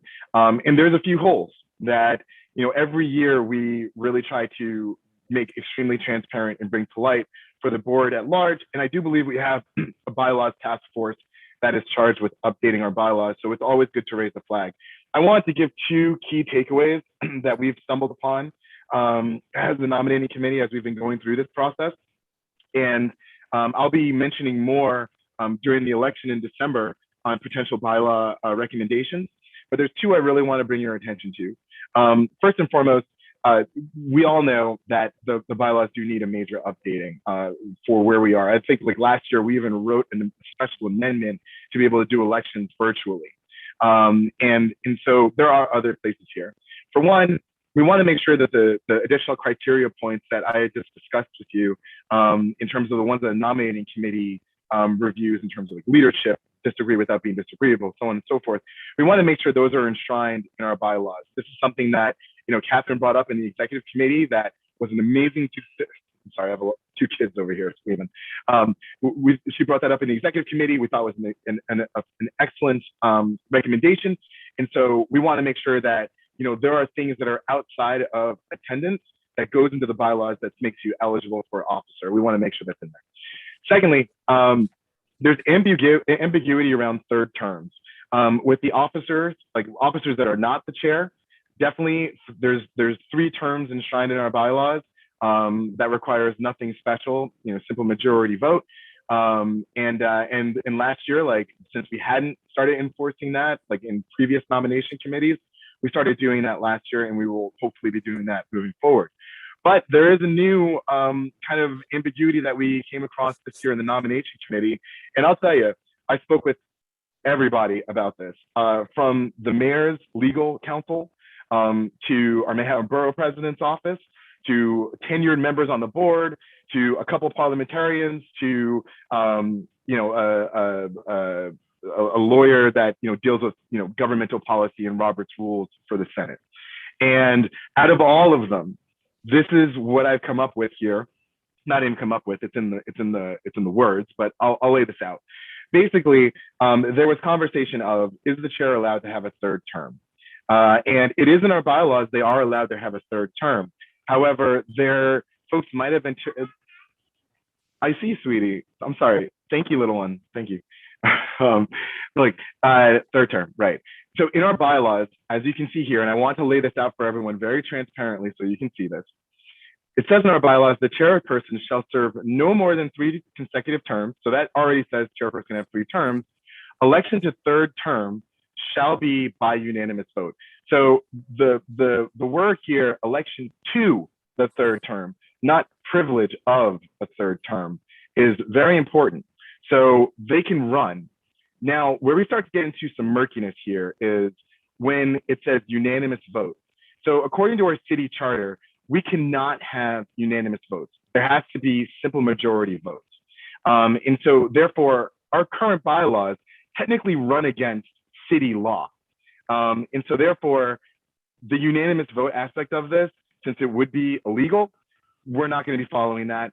Instead, we're going to fall back on a 1994 addendum for all community boards in the city, saying that any action of a community board shall be authorized by a majority vote of the members. This was back in 1994. And by the way, this note here came out before the current bylaws that we use today. So therefore, the folks that worked on those bylaws, and we've consulted with these people, by the way, in this, the people that made these bylaws were making bylaws illegal with our city charter and a community board addendum when they put in unanimous vote to a third term. So therefore, we've concluded that this, and we being the nominating committee, some of the lawyers I talked to for the city, that you are allowed to run for a third term and able to win a third term with a simple majority vote. That is the way that breaks down. I'm not taking questions yet. I'll take questions at the end of this when it comes to that. So I just wanted to be very transparent, break down how we looked into this, which has been about a week looking into this, talking with all these people, and this is how we came down to it. The second thing I want to bring out, because I know my time is short and we have a packed agenda here, secretary needs rethinking, the position of secretary. Either they need to have an update in the powers that they have when it comes to general board meeting, perhaps a technological advancement in terms of either like dictation or even like just like a flexible way to view this position. Maybe it's a rotation of people that are in secretary, and maybe it's for new people coming in, they have to do a rotation after being trained. But we need to rethink how we do secretary because every year that I've been running, this is my second year, but every year I've been running this, we've always had an issue with filling a potential officer role for secretary. So I'm open to any ideas here. Please come forward with them at any time. But again, you can nominate yourself from the floor or be nominated for the role of secretary. So before I get into the floor nomination piece of this conversation, let's do this. Let's do some questions. Tanya, we'll start with you. Oh, hi, Nobles. How are you doing? I'm well. My question about the work done around the third term issue. In terms of this issue, has this come up before? Never. That's a great why question. now? But why now? So why now? Because we've Sure. had chairs for a long time. Sure. And why now is this now, being stipulated in this way, or now we're going into the murky waters of the city charter? Sure. That's a great question. Dig something up. Excuse I me? just want to, Hold on, I Jim, want to can know, answer this. like, What is- I just want to know, like, why hasn't this come up before? Why is it coming up now? Sure. As a point of clarification, it has come up before. Yeah, Well, Nobles, if you don't. it has come up before. My question, I'm sorry, I need to clarify. My question actually was if it's come up before, let me clarify. Sure. Why didn't we take this action? So that someone sought a third term and then they were denied to do that, or they didn't get the unanimous, like, what was the result of that effort? And why now are we now doing this? Because it may have come up before, but has it come up in this way where we have gone to the city charter to determine our election? Guys, would you mind if I answer this question? Can you mind if I answer this question first and then maybe build or correct my answer if need be? Because we have talked to, we've talked to many as parliamentarian, and I've been here forever, I need to answer the question also. How about if Nobles, who was asked the question, answers the question, and then if you have something to add, you certainly should, given your tremendous expertise. But give the man. All right. So let me answer this. Let me answer this question because we did have. I mean, we talked to chairs of the past. Marty Collins. We've looked at records. This has come up before, but it's never. It's not that it hasn't been enforced before. It's never needed to be enforced. So I'll give you what that means. Folks that have usually run for their third term have not been challenged, except for one time, I believe. And so therefore, the question of unanimity in a vote has really not needed to be, paid homage to or even looked into as deeply as I've looked into this. This time around, we do have a challenger for chair, and the chair is going for his third term. And this is a unique situation. I think that only happened once before, but the person, and I forgot their name, backed out before it actually had to come up to a vote.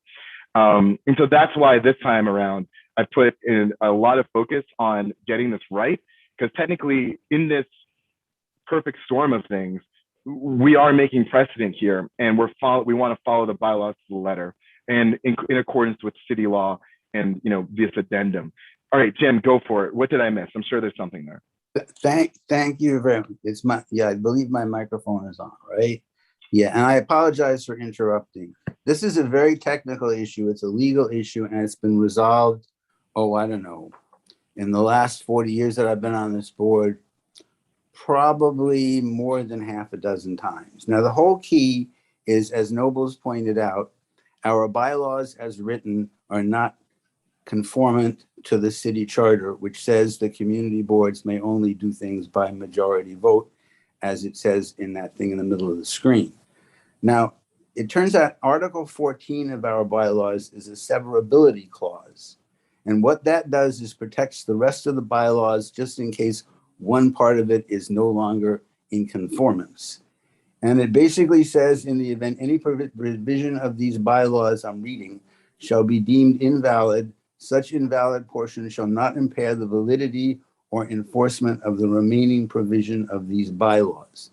Now, the only thing that's invalid, if you look at where it says A, bylaws A, is the second sentence there. Election to the third term shall be by unanimous vote. That sentence is not consistent with the city charter. Therefore, that sentence, even though we can see the words very clearly, has no force, is not there, is not part of the bylaws, even though it looks like it is. And, you might go, well, it's sort of lazy, you should have changed the bylaws, but it turns out we didn't see the need because this legality that I just mentioned to you had been very clear. And now Thanks to Noble's effort and all this discussion we're having, it is even clearer. So that one sentence, election to the third term shall be by unanimous vote, is not there at all. It has no force because it doesn't agree with the city charter. Thank you very much. Thanks, Jim. Tanya, does that answer your question? No, it brought up more questions. Well, then can you raise your hand because I got some other ones to get to. Okay, no problem. We'll do All that. right. Well, I'll come back around until Catherine or Eleazar cut me off because I don't want to take up too much time. Marielle, please. Sure. Thanks, Noble. I'll be quite quick. I just want to kind of emphasize what you have already done. Just really the need of our bylaws task force to actually get on track and really take a good look at this.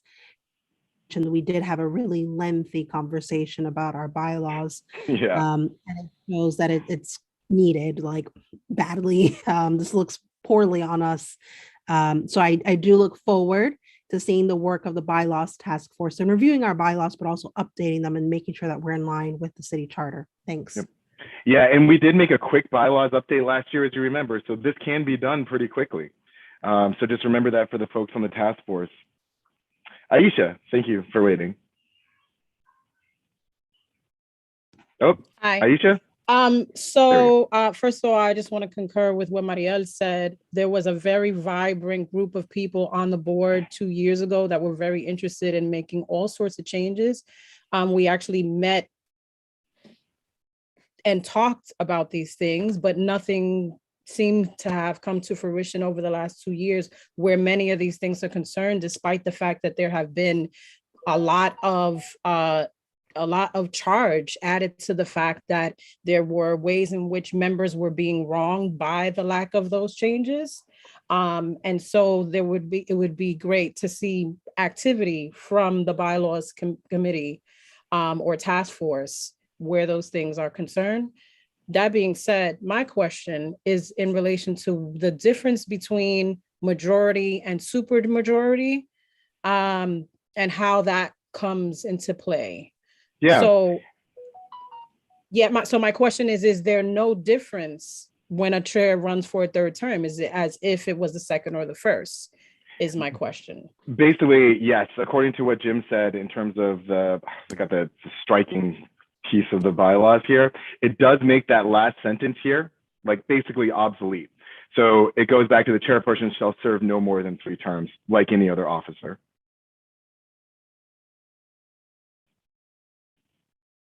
All right. Because I know that we have 20 people in our public session. I'll keep this moving quickly. Steve?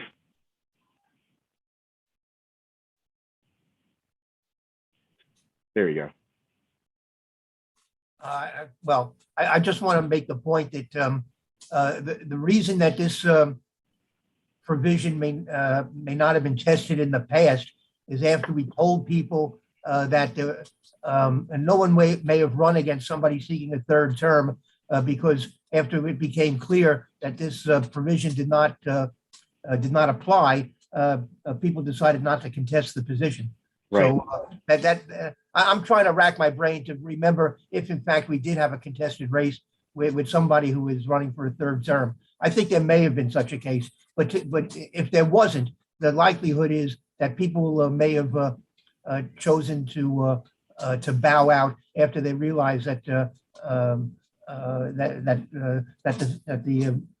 incumbent would not be defeated solely by the fact that one person voted against them. Mm-hmm. All right, Tanya, your last one. Thank you so much for that. Quickly, yes. So I'm thinking about this here. So if a person, let's say a person was uncontested, right?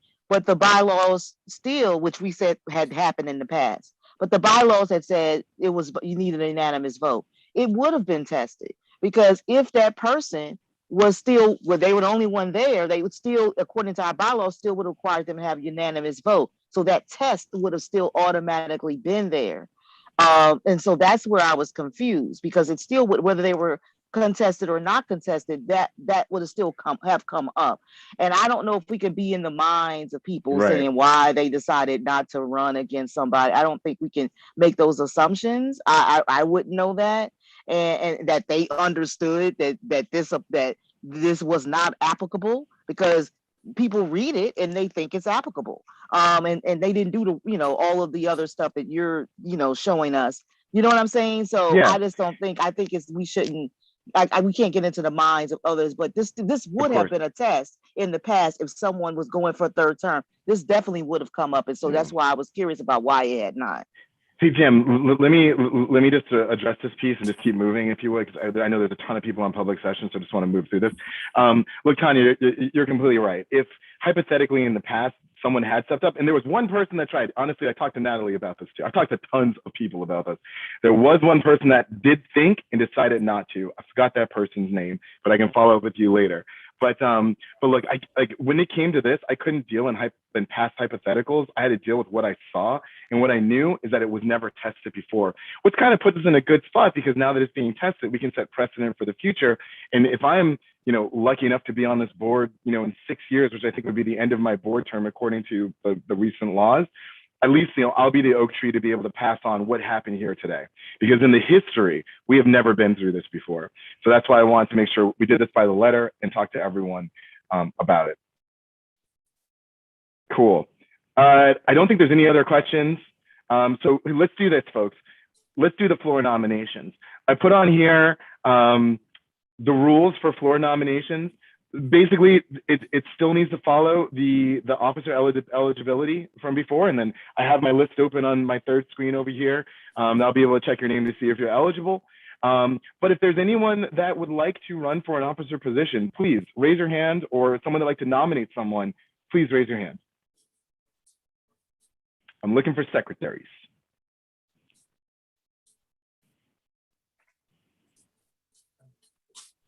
Is it possible to see who's on the list already? Of course, let me jump back up. Mary Anderson, go for it. I'd like to nominate Gabriella Estrella for secretary. Gabriella Estrella, are you in the meeting? And do you accept the nomination?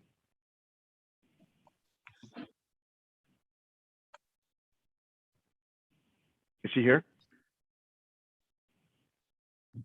Are you on mute, Gabriella? Yes, she's here.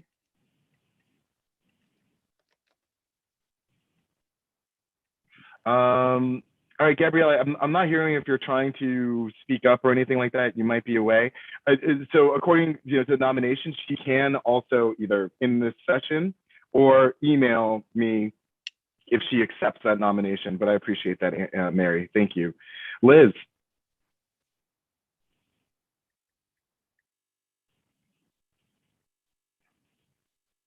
Liz? Sorry, it's very clumsy. I'm zooming on my phone and it's a little difficult. I would like to nominate Angel Vasquez for secretary. Angel Vasquez, are you on the line?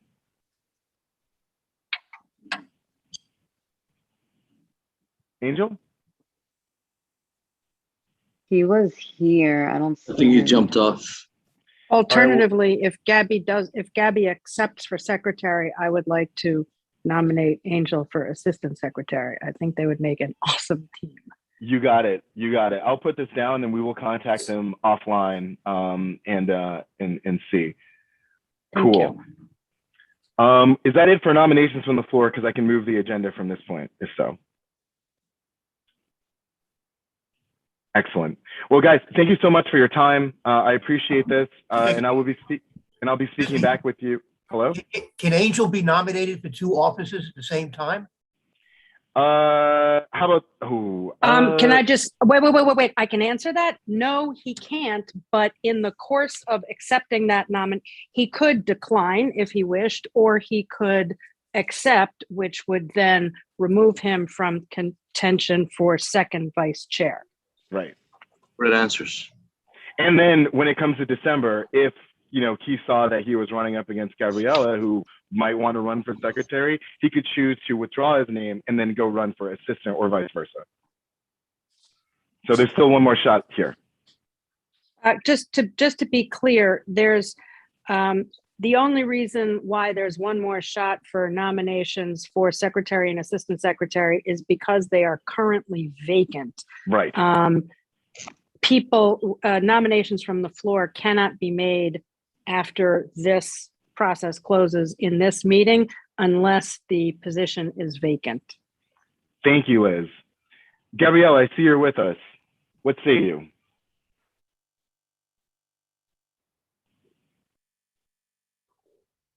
Uh-oh. I'm sorry. And I have my glasses on. No, what happened is, this laptop is playing games with me. I'm so sorry. It's all good. No worries. I appreciate that, but I'm not interested in any position. I'm just here as a team player. But I really feel honored. Thank you. All right. So No, Angel, because are you you have one back more by any hand. chance? Oh, all right, Omar, go for it, my friend. I just want to say, as outgoing treasurer, that if I didn't see her name on this nomination list, I would have said it myself. I'm really happy that Sally is back, that she put her name on this list. And for all those that are hearing, I support it 1,000%. She's amazing. She's been kind of like almost like an assistant treasurer to me. She digs through the official government documents. She finds the money that we need. She asks the right questions. She's amazing. So I'm really happy to see her throw her hat in the ring again. Thank you, wise statement, Omar, and I appreciate your tenure as treasurer this year. All right, so I think that we are good. I will reach out to Angel Vasquez and see if he is willing to accept your nomination, Liz, for secretary, and then we'll go from there. Thank you so much for your time, everyone. I will give the screen back to you, Catherine. Where do I do that? Here we are. And thank you very much. All right. Thanks, Nobles. I'm passing back our chair. Our chair is here, so I'm passing the baton back to Ali. So being an spectator isn't too bad, right? And just watch the meeting from the outside looking in. So just two quick things before we go to public meeting. I know that they've been extremely patient. Just to acknowledge our newest members and our newer members. Joel Quesabreu, Daniel Bonilla, Simaris Hernandez, Michelle Lee, Genesis Salas, and Wendy Pena. They've already been acknowledged, but I wanted to take the opportunity to do it again. And Jurmina Alcover, I hope I said it right, and Emily Marte, who just joined us last month. Jurmina Alcover and Emily Marte. So the two of them, thank you and welcome for your willingness to be part of this board. And then two quick things. I'd like to also acknowledge and say how well attended and great our bias training was last month. It's one of those training that should continue to be held by the Manhattan Borough President's Office.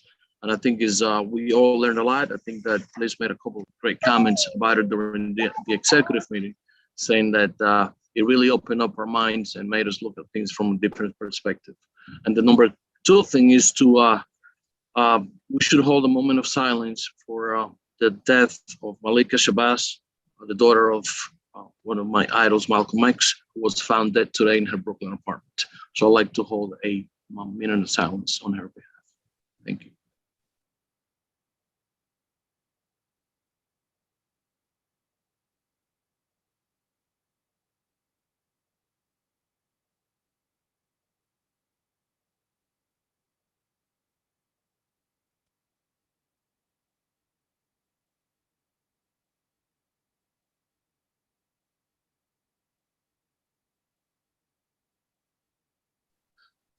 Thank you. We should always honor our greats.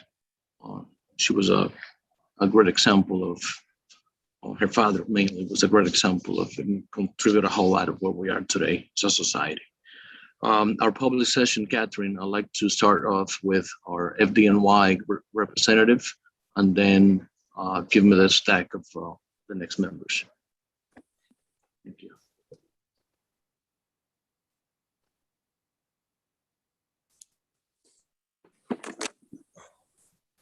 All right.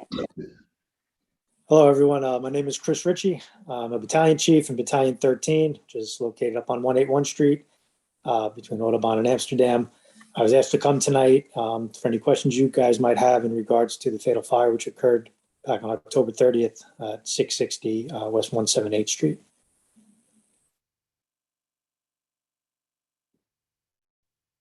So let me try to refresh people's memory. There was a fire in Brooklyn, not Brooklyn, Broadway and 178th, in which we lost a life, a child.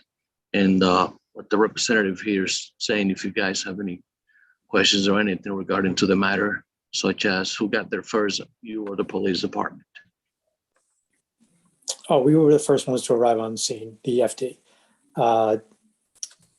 The normal first alarm units responded, the first two engine, the first two truck, they responded with our normal response time. It was, I believe, 4 minutes and 6 seconds from the time that the dispatcher received the phone call until our first unit arrived on the scene, which again is right around the normal response time. And it was us that responded prior to PD arrival. Anyone else have any questions? Liz Ritter, Steve Simon, Barbara Fraser. Thank you. I have a question. It's not about the fire, but it's about a point that was raised earlier about fire extinguishers. And I know that the fire department has at times had giveaways of smoke detectors and of batteries for smoke detectors. And I'm just wondering, is there anything that the FDNY has in terms of funding fire extinguishers for homes? Currently, I'm unaware of any fire extinguisher policy where we go to the public and do that. That would be more of a downtown question. Got it. What happens is they would then, even with the smoke detectors, when that used to happen, we would get a supply from headquarters. Mm-hmm. They would do it to the local battalions. We would then bring it to the community and distribute those. But as of now, I'm unaware of anything with fire extinguishers. I see. Thank you. I have one other question, and that is in terms of vaccination and compliance with the city mandates. I assume that our local firehouses are all embracing vaccination and and that staffing is no longer affected by that. Currently, there's no problems with staffing. We're riding with full engines, full trucks, full battalions.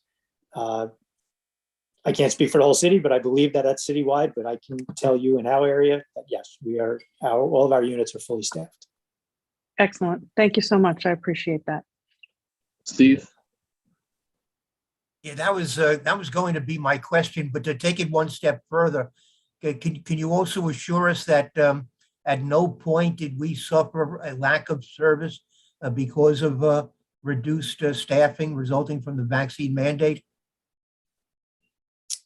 That's more of a question for downtown. That's really not something that I can answer. All right, because as you probably know, we got a very scary message from a firefighter from, I believe, the station up in Inwood at around this time. So there was then speculation that perhaps the fire department was not able to respond quickly enough to the fire at 178th Street, besides responding to any other incident in the community. So I think what you're telling us is that you have been able to maintain normal service. No, that's really not what I said. But again, I can't really speak about what's happened in the past with that, what's happened with the decisions that were made by downtown in regards to the staffing at all different times. That's really something that would have to be asked from someone downtown. And right now we have sufficient staffing and we're being given normal service. Is that correct? Yeah. Yes. Our engines and trucks and battalion, they're currently riding at full staff. And do you know whether that also applies to EMS? I do not. Okay. All right. Thank you. Barbara. I just wanted to ask this specifically for this fire, but also in general for emergency fire calls that you get.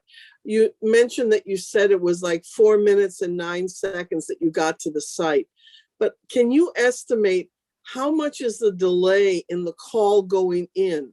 In other words, how aware are people on how quick to make the call? Do you have any idea about that? I mean, do people wait till they get downstairs, or do they not make are the people with the fire, do they not make the call? A neighbor makes the call? Do you have A lot any of idea times- about that? Yes, a lot of times that does happen. I believe that the first call for this fire was from someone on the street who saw the smoke. Yeah, the first thing people should do is make a phone call. Well, not everyone, but a lot of people have cell phones now. First call you should be making as you're running out, as you're leaving the apartment, as you're getting your family and friends out, make that phone call. The faster that you can start us responding, the better that fire is going to go. So you're saying there's probably a several-minute delay before the phone call came in? There could possibly have been. Yeah. We have no way of telling you exactly when that fire started and when that first phone call was made. But yes, in general, sometimes that does happen. And it's unfortunate. People should know, like anything else, major medical care, whatever, anything, any emergency situation, the faster you can get the people rolling that can handle that situation, the better off that situation will be. Thank you. Thank you, Barbara. The real Sandra Sanchez, I hope, since I have two people with the same name. Yeah, she's. I Yes. think I'm for the FD, and she's the other Yes. representative. There she- Good afternoon, Sandra Sanchez, FDNY Community Affairs. The real Sandra Sanchez, yes, please stand up, right? Just want to respond to some of the questions that were asked earlier. We do distribute, so our fire safety education team does work to distribute carbon monoxide alarms and fire alarms throughout the city. Via our Get Alarm program. Previously, it was called Sound the Alarm. But now we have partnered with the Red Cross in that when they sign up, a volunteer from Red Cross will actually come within your home and install as many as you may need within that dwelling space. Because we realized that when we distributed them, the alarms would remain in the box, and an alarm in the box is equivalent to that alarm still being in the store. So we want to make sure that all New Yorkers do have that first line of defense, which is a functional alarm. So if you or any community stakeholders would like to partner with us, I will place my email in the chat. But for those who are here, it's sandra.sanchez@fdny.nyc.gov. The second question I want to tackle is that our staffing levels and how our response times were affected as a result of the vaccine mandate that took place on November 1st earlier this month. And I just really want to reassure you, despite what you may have heard, that no firehouses were closed. Some single companies indeed were taken offline for partial tours as we had to relocate to make up for the large numbers of firefighters taking sick leave. And what we do want to say is that we continue to uphold the oath that we have taken, which is to make sure that New York City is safe. And we answered every single call, and there was no effect to our response times within that time. Since then, we have continued to our staff has continued to be vaccinated, and that number continues to increase as we move forward. So we're still in the very same month, though we're nearing the end of November, but the numbers have progressively been getting better, and we're looking forward to the point where we are at full compliance. Thank you. Unless there's any other questions on the floor, I'd like to thank the two Sandra Sanchez's for being here today and the great work you guys do. So, Lieutenant, I think that's your rank, right? Battalion Chief. Battalion Chief. My pleasure meeting you, and on behalf of all of us, thank you for all the work, Sandra. We're more than happy to have you here at least once a month and give us your report and take on what Liz suggested, that you guys come up with some money to give some of those fire extinguishers, as Francisco also said, to our community. So thank you. Thank you. All right. So moving along to our public session, and after over 112 signatures and counting in 26 letters, I'd like to start off with Barbara Fraser and give me the other four names, Catherine. Remember, it's Um, 2 minutes, guys. I have Barbara in a different order, by the way. So Okay. it's we're starting with Paul Epstein. Just quickly, it's packed. 2 minutes. I'm gonna have my phone up so you guys can see the time. So it's Paul, Jean Ruskin, and Christiane Greer.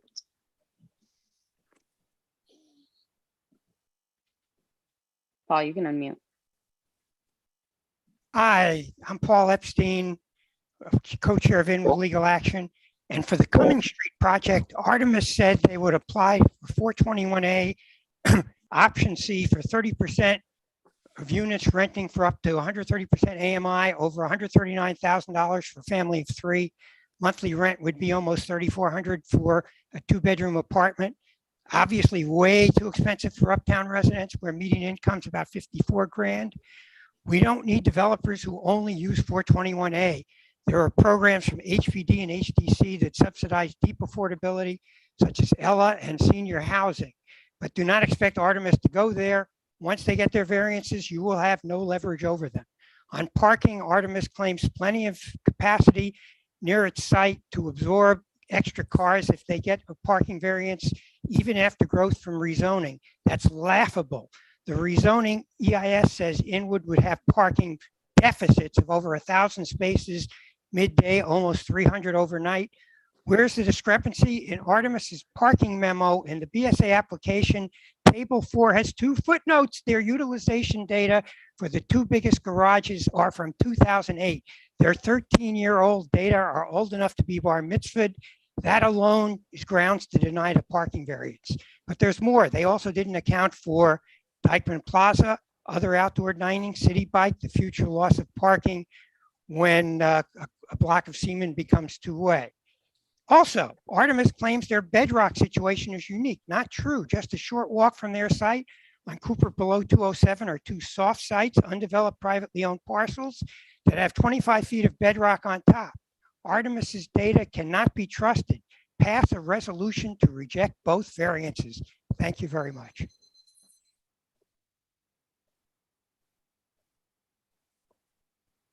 Thank you, Paul.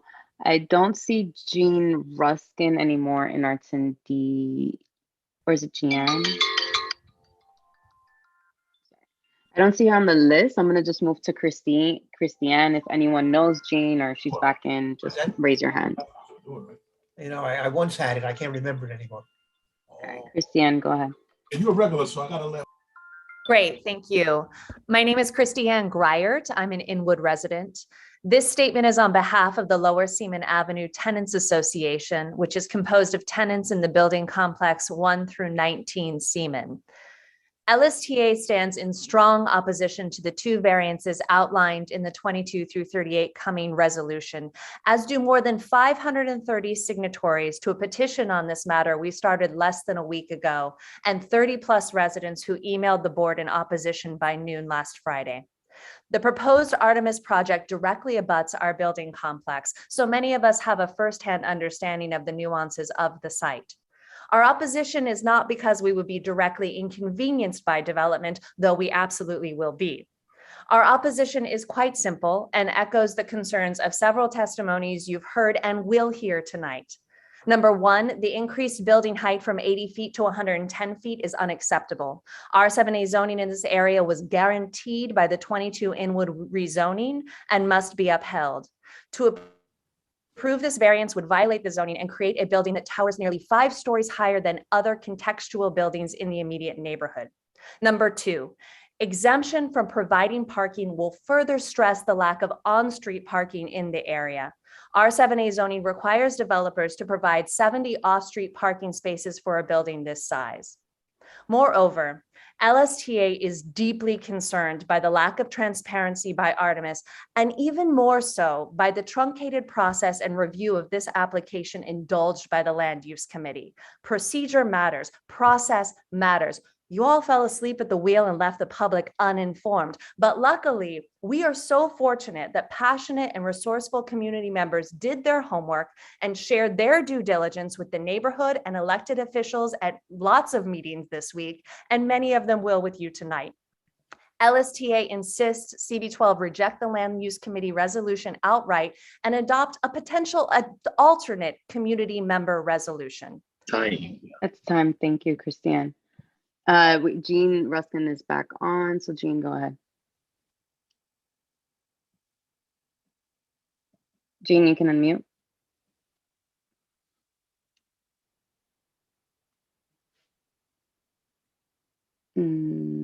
Try again before I move on. Okay, there you go. Okay. Let me see. I got to get my screen back here. Sorry. Okay. Hi. My name is Jeannie Ruskin. I've lived at 11 Seaman Avenue for 40 plus years. Mine is one of the buildings in the complex directly adjacent to the proposed development on Cumming Street in question. I have been a parishioner of Holy Trinity Church for 20 of those years, during which time the sanctuary, which used to occupy the proposed site, degraded to the point that it became unsafe and impossible to maintain. In 2016, it became necessary to return the property to the Episcopal Diocese of New York in order to continue functioning. We became, in effect, a mission church under the control of the diocese. Over the next 2 years, and with much careful discernment, Artemis was chosen to do the necessary renovation of the remaining parish house and to develop the adjoining lot. The restoration and subsequent removal of the old sanctuary began in June of 2019. Now, the proposal by Artemis at the time of sale under the R7A zoning was for an apartment structure of 90 units, 20% of which were to be affordable, contextual with surrounding buildings, with off-street parking contained within the structure. This was acceptable to the church community. During the CB12 portion of the Euler process for the Inwood rezoning, an offer was actually made by the Land Use Committee to carve out an exception to enable greater height. Holy Trinity Church refused that offer, and the lot remained under R7A zoning. Now, two things need to be made clear. At no time has there ever been a partnership, economic or proprietary, between Holy Trinity Church and Artemis. And Holy Trinity Church, just as much as the rest of the neighborhood, stands to be negatively impacted by the allowance of this variance. So please vote to disallow. Thank you very much for your time. Sorry for the glitch. It's all good. All right, next up is Cheryl Paham. Sorry if I butchered your last name. Here we go. I think Hi, it's everybody. Cheryl, right? Yes, Cheryl. I'm just going to read this quickly. Zoning can be a powerful way to create a built environment that prioritizes public health, housing affordability, entrepreneurship, and quality of life. But in reality, zoning has been a tool for real estate developers to control what gets built where and who can live and do business there. Zoning has rarely benefited the working class and people of color, and has historically been used to deny them access to housing, jobs, and schools. That is why the requirement for contextual height limits west of 10th Avenue must be upheld and enforced. Northern Manhattan is not for sale won this from EDC prior to the enactment of the Inwood rezoning, and many people in our community wanted contextual height limits for all of Inwood. Defining the area west of 10th Avenue as R7A is a rare people's victory that helps to preserve affordability and lengthen housing tenure, enabling people to remain in their homes. I'm asking Community Board 12 to continue to support our community and to deny the height limit variance for 2238 Cumming Street. Otherwise, the board will be setting a precedent that will encourage other developers to do an end run around any law they see as a hindrance. Do I have more time? You have 42 seconds, but you don't So need I'd to like use to them point, tonight. okay, I'll just quickly point out there's a citywide movement that's led by grassroots and not-for-profits to make our city's planning process and its zoning text more democratic and inclusive. And one positive outcome has been Local Law 78 of 2021, which requires developers of large projects to produce a report evaluating how the project affects inequality. Now that this bill is law, no one will have to ask affordable for who when a rezoning is proposed. And this starts with applications submitted in June 2022. We all contribute to our city's vitality, and we all want to live here and feel rooted. And we can't do that if developers can subvert the law to run us out of our homes. The R78 zoning designation was meant to protect the homes of people of Inwood, and I ask respectfully that the community board reject this variance in solidarity with the people of Washington Heights and Inwood. Thank you. Thank you, Shara. Okay, next up is Phil Sablocki. So for folks, the numbers that you were given, just add 2 more, and that's you. There were some speakers who were signed up prior to my arrival in the meeting. So Phil.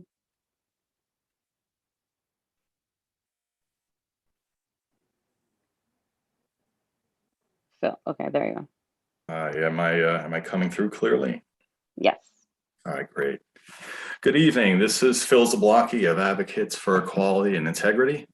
Back on May 25th of 2021 at the general meeting for Committee Board 12, the following resolution was passed. A resolution to investigate and make public all licenses for the utilization of the Fort Washington Armory. It's very disappointing that I have not heard one update regarding movement forward of this resolution since that day. My questions: what's the status? What's the plan going forward?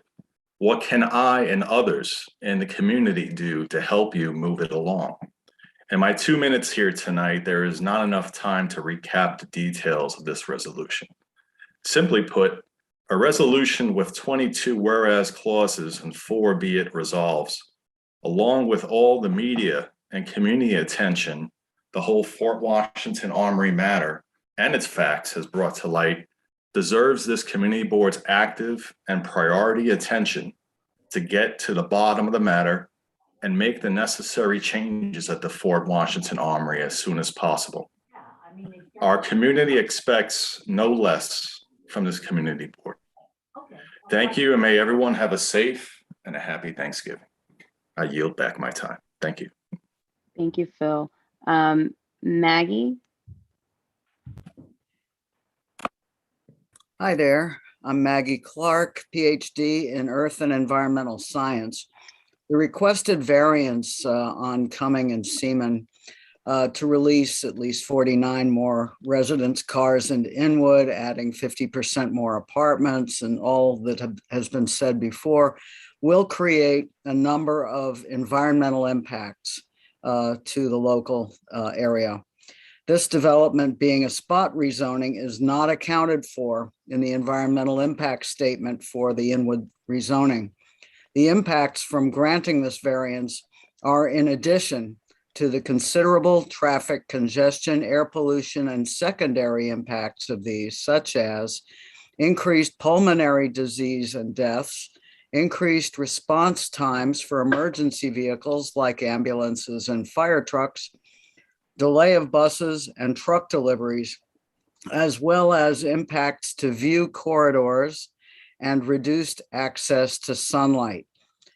The Inwood rezoning's environmental impact statement is clear that adding dozens of 20 to 30-story buildings will have significant, permanent, deleterious impacts to Inwood residents and businesses.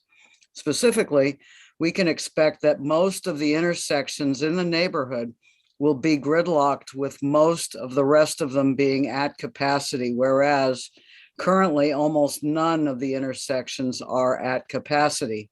Delays in emergency vehicles will make outcomes of fires and medical emergencies worse, and may well cause deaths and destruction of property that would not happen if we did not upzone the area. This additional development that's being proposed will exacerbate the already serious life and health threatening impacts in store for Inwood, and variances should not be granted. Thank you, Maggie. That is time. Next up is Naima Silver Matos.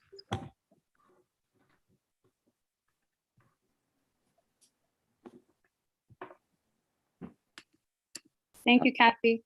Good evening, CB12. I am Naima Silver Matos. I am here as the State Committee Woman of Washington Heights, Inwood and Marble Hill. I live 1 block away from the Artemis site being discussed tonight.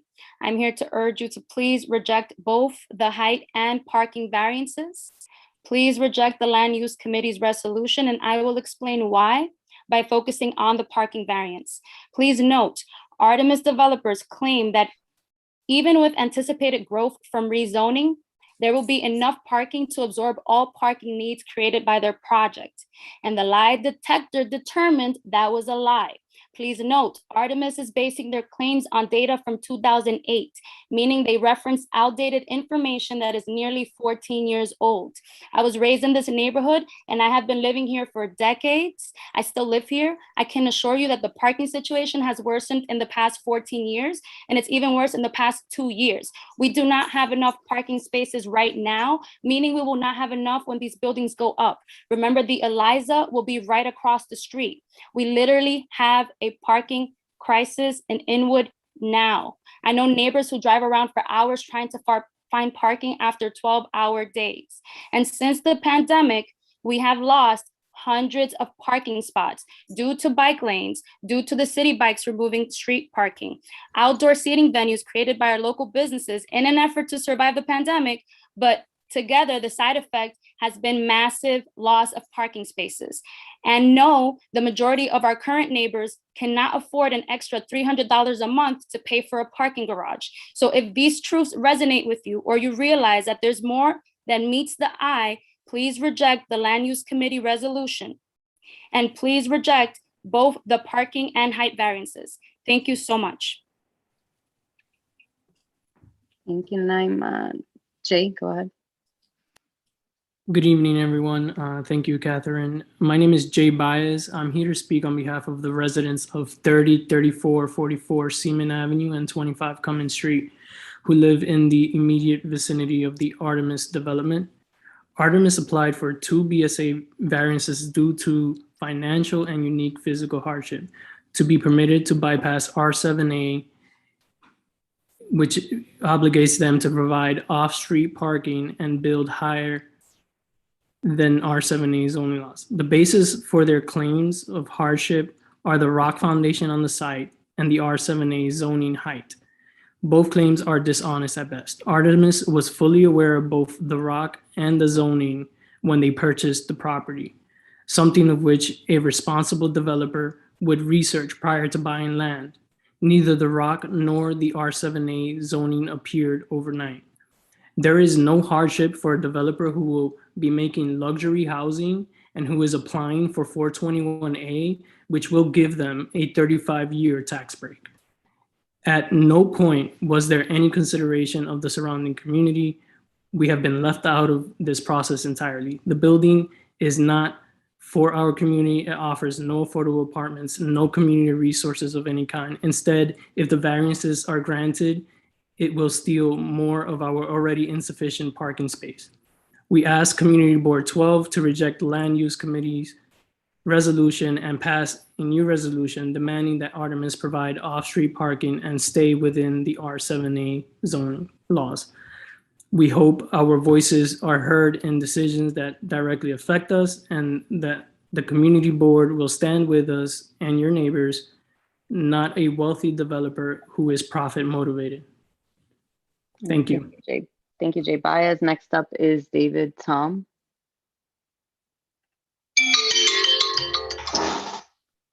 Hi, audio okay? Yeah. Great. My name is Dave Tom, speaking on behalf of Inwood Owners Coalition about the Cummings Street site. Years of Inwood rezoning meetings resulted in the contextual R7A zoning you've been hearing about for the existing residential areas in exchange for new 30-story zoning elsewhere. The developer wants 15 more feet of height than R7A allows, but that's additive to resetting the zoning base plane to the existing topography if they are also granted the parking variance.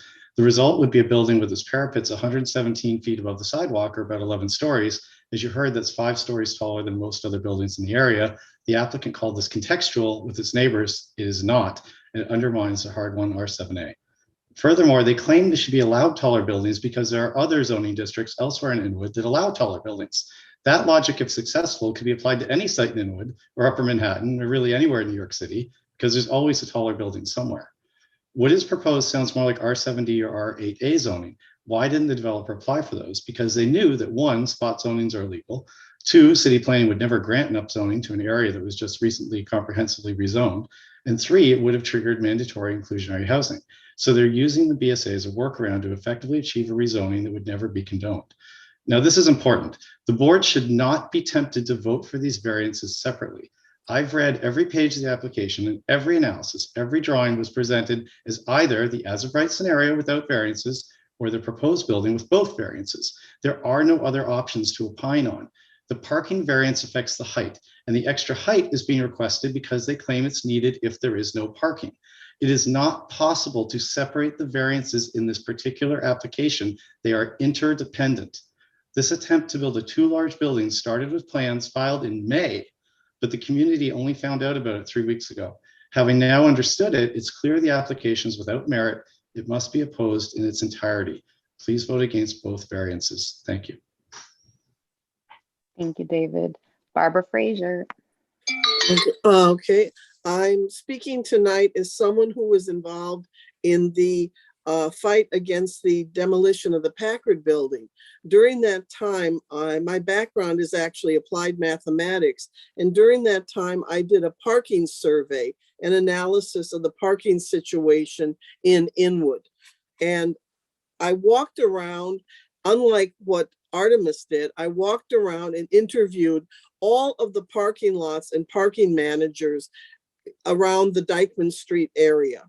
The BSA, Artemis has been required by the Board of Standards and Appeals to do a parking survey. They were legally required because they requested a variance. That's why they created these bogus figures and submitted really what is deceptive, erroneous, and inaccurate data. Tomorrow, I will be submitting to the BSA as a private citizen the data which I created in 2016 and also from the Inwood rezoning. Basically, the data I found was that all of these, not just the crisis of off-street parking, but the parking garages are full.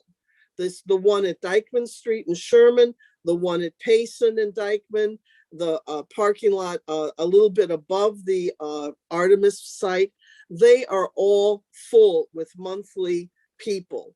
So there is no off-site parking either. So that and it also that I concur with my colleagues about since 2016, the greater loss in 2019 and going forward of off-street parking being lost to all these other reasons. So therefore, I say we must reject both variances because, as David Tom has made very clear, they are intertwined.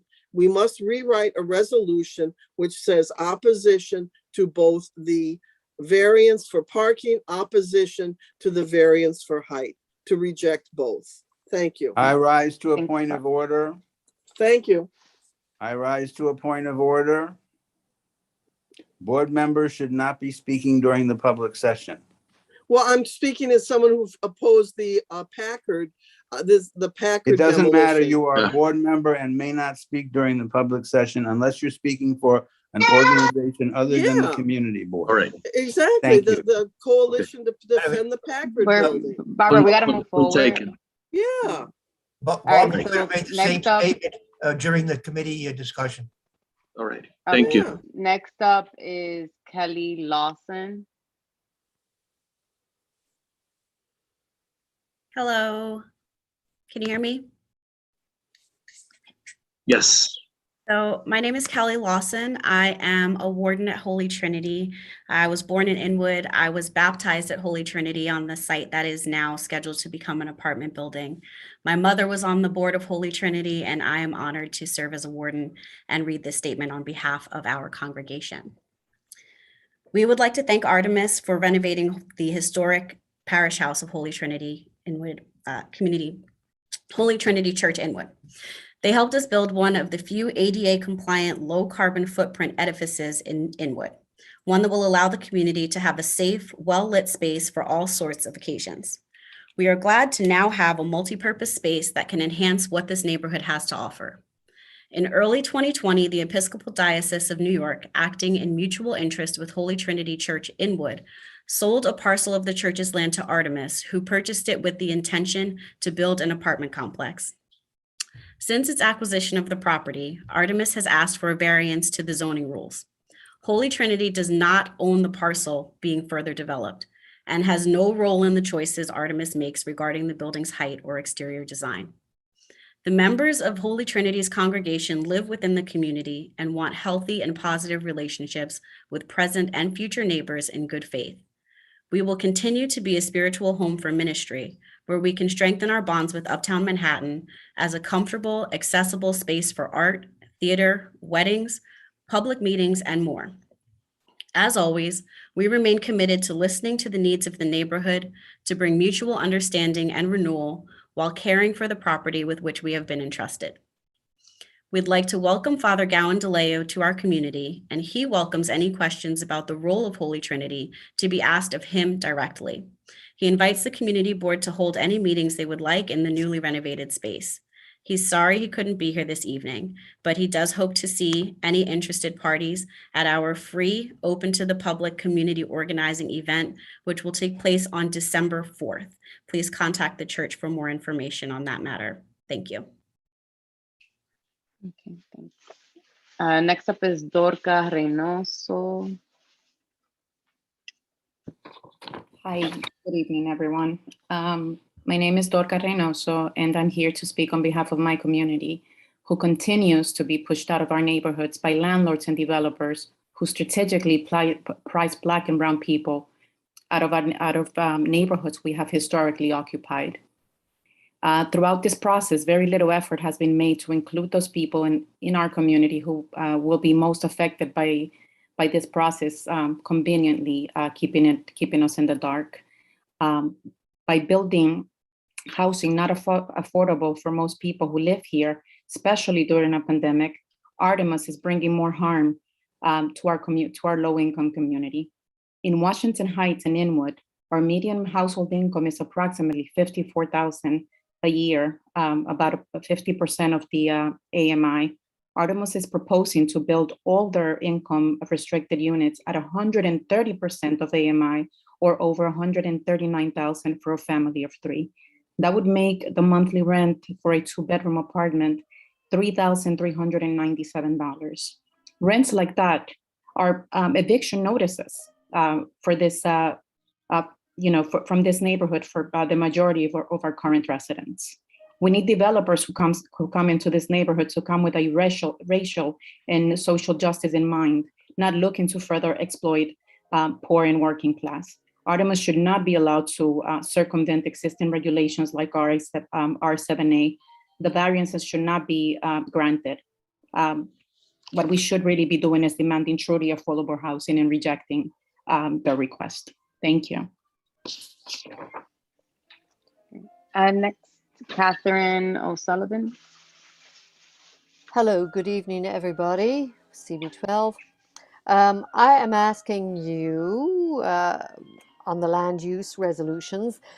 I support and welcome CB12's resolution in opposition to the new development at the old Packard building, 4650 Broadway, for the increased FAR for a supermarket. We are not a food desert. The proposed building is out of context.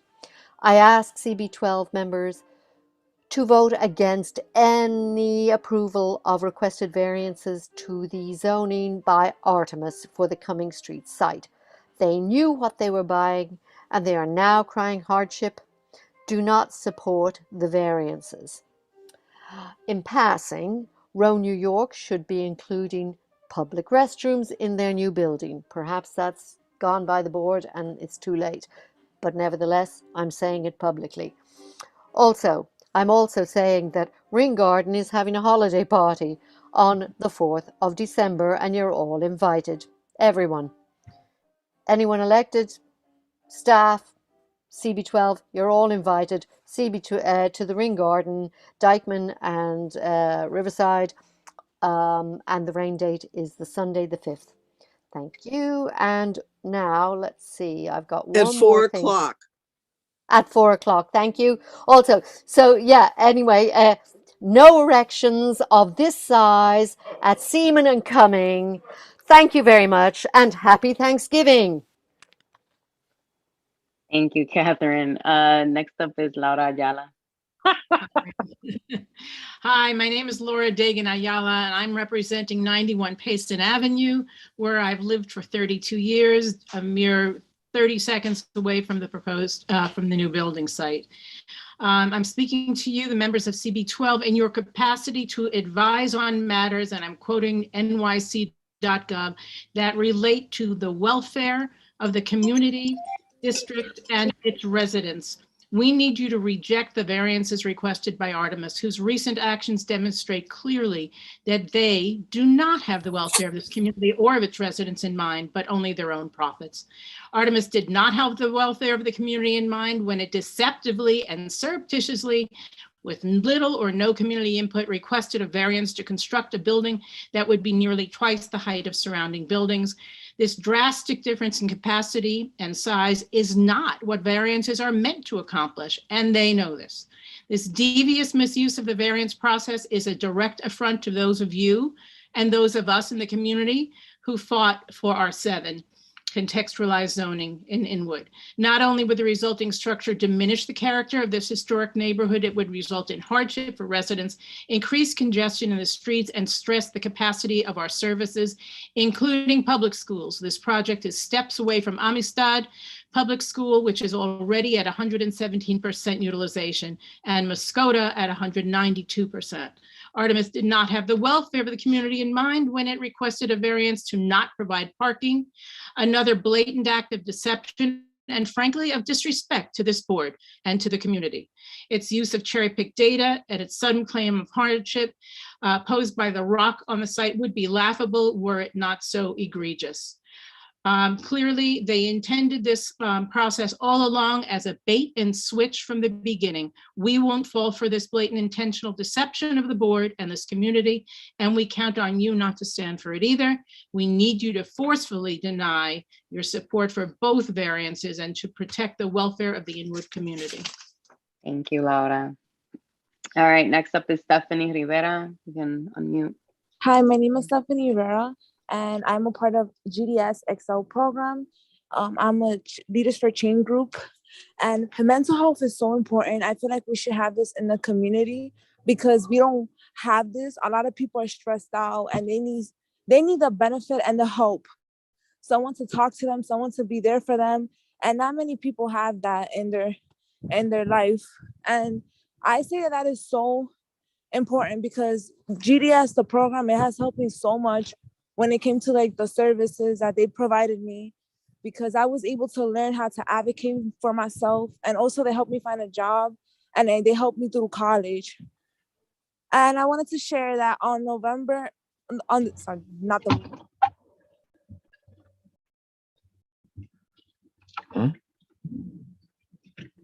Hello, Stephanie. Mental awareness event, and it will be nice if a lot of people can attend. And also, if you're nice enough, if anyone is, know of a place where because we're looking for a place where we can be at. If anyone knows somewhere, that'll be really nice because we're collabing with Inner Voice City, and we have many collaborations with other people. So, if anyone knows of a place, because we're looking for a place, you guys can email me at stephferrero@xlgds. And I want to say thank you for having me here, and thanks. Thank you, Stephanie. And our last speaker is Jordania, so you can unmute. Hello, everyone. Hello, Community Ward 12. I'm here to discuss the importance of having resources to help battle mental health issues in our own community. And I know this was something that was talked about briefly earlier about how we need spaces where the youth can go to get them off the streets. So oftentimes a young teenager or even a college student finds themselves lost. They are consumed by the pressures of the media, and they struggle to fit in, and are often faced with the too high expectations placed on us by our families. It is essential to have spaces outside of schools where the youth can go release some energy, whether that be a community center or even free counseling classes or workshops. Can you try to visualize a community that has the youth at its core rather than on the outside? A community that prioritizes the happiness and health of the leaders of tomorrow. It is hard enough being a teenager and figuring out your place in the society. Imagine feeling like you have nowhere to go and no one to turn to. That's how I felt, and that's why I've been fighting so hard to see the future youth prosper in a way I wasn't able to see them battle their anxieties and feelings of belonging instead of giving in to them. Politicians often focus on the economy and healthcare, etc., and somehow education and mental health services end up being the last topic of conversation. Most adults see young people as annoying and don't give them much of a second look. The youth is the future of tomorrow. Let's start making them a priority and giving them the attention that they deserve. Thank you so much for taking the opportunity to listen to me today. And I just really want to stress the importance of, like stated before, of implementing these spaces in the Heights and in Inwood, like we see them in the Bronx and in Harlem, because it's an area where we are like severely lacking. Thank you. Okay. And thank you so much. That's the end of the public session. Go ahead, Ali. Thank you, Catherine. Thank each and every one of you for being so patient and for saying so much, using the little slot of time that I think 2 minutes is. Wish I could do more. I think that we have our board president, Gail Brewer, on her next to last report. Is she there? Has she been promoted? Is Gail in?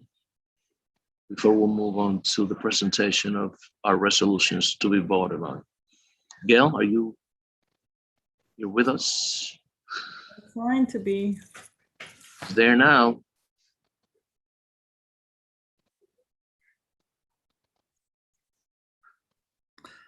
Yeah, I'm here. There you go.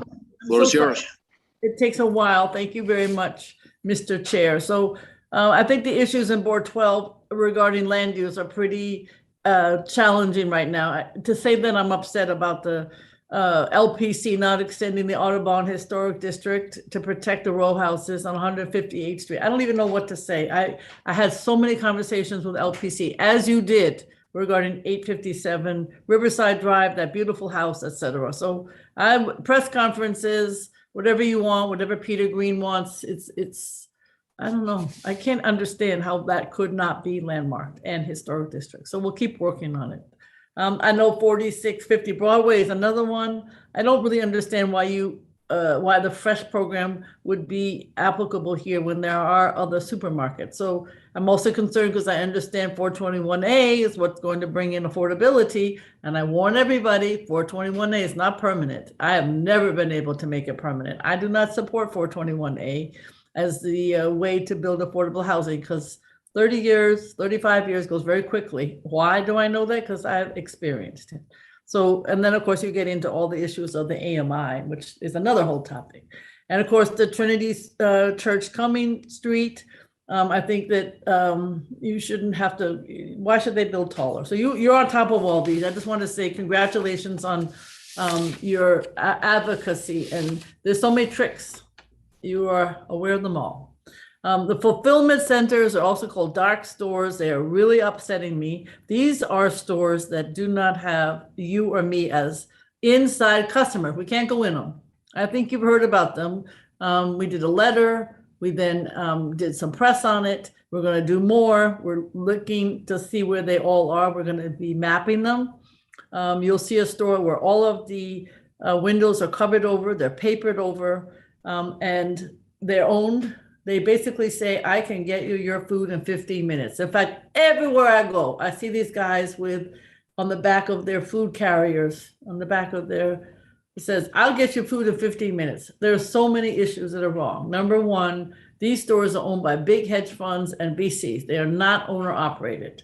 Number two, they are disruptors. Now, I know as a techie, I'm supposed to like disruptors, but I don't like disruptors that hurt the delis, that hurt the bodegas, that hurt the grocery stores at their 1% margin. They are really going to hurt. So the Bodega Association is very upset. They've been in contact with us. They thanked us for bringing it to their attention.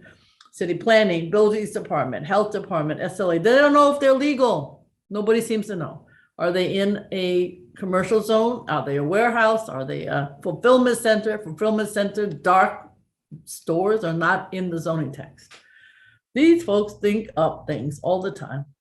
But on this case, we're going to stay ahead of them. So I just want to let you know, the other thing that I just learned tonight, the fact, and you know this, the fact that they cover their windows is illegal. You're not supposed to do that. So there are so many ways that these guys are outrageous and we have to stop them. So I'm letting you know we're trying. I want to thank Board 12 very much for rescheduling your executive committee meeting this month to attend the diversity and inclusion training. It was very successful, but you did your bit in terms of rescheduling your meeting, and I appreciate it. I think it was helpful. And I also just want to say thank you because Rob Snyder, who wrote his book about Washington Heights, has been our borough historian. He's been talking in a lot of sessions all across the borough, and he's really one of yours. And so thank you for sharing with him, sharing him, and the borough historian, Rob Snyder, has been a huge success. I think we're all concerned. I know others are about January 15th. It's like this due date. Will the date be extended for moratorium on evictions? I hope so.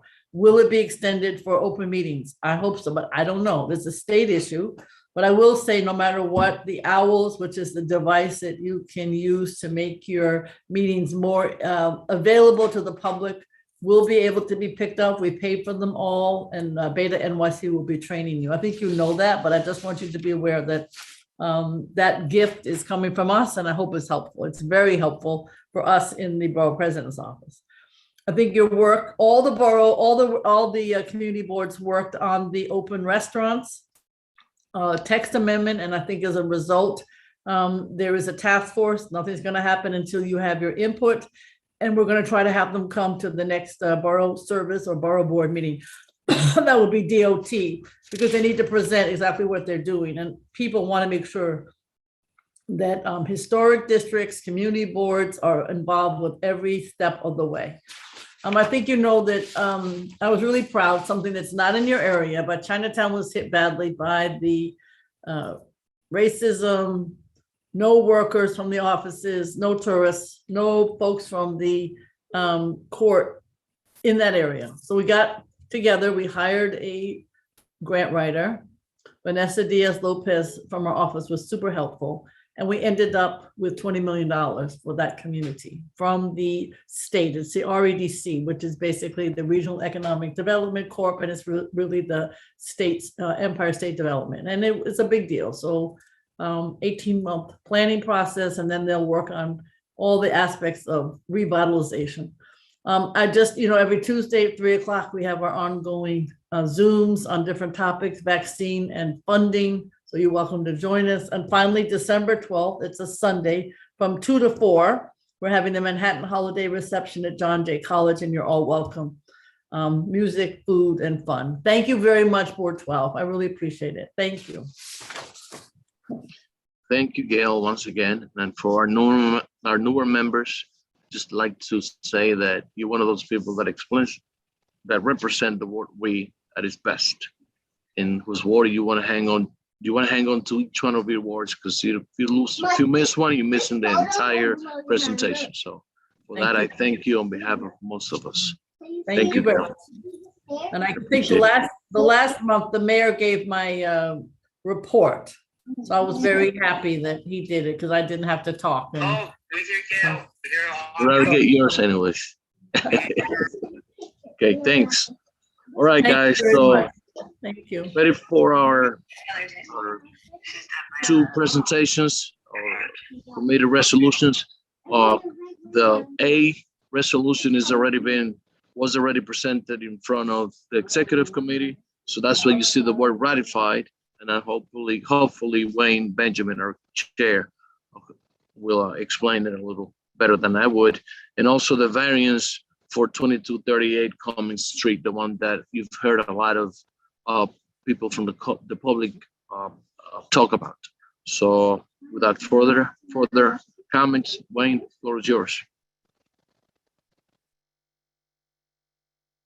I think he might have gotten disconnected because I don't see him anymore. Is it? He did say he was disconnected, but he was back on. Check if he's part of the attendees. Maybe he needs to be promoted back. Is that it? No. Well, we get him. Can we get then Liz Ritter? And you. You bet. All right. Thanks. Sorry, I wasn't quite ready, so I'm going to be winging this. I was expecting there to be a presentation from Wayne and a fairly robust discussion, so I'm doing this off the top of my head.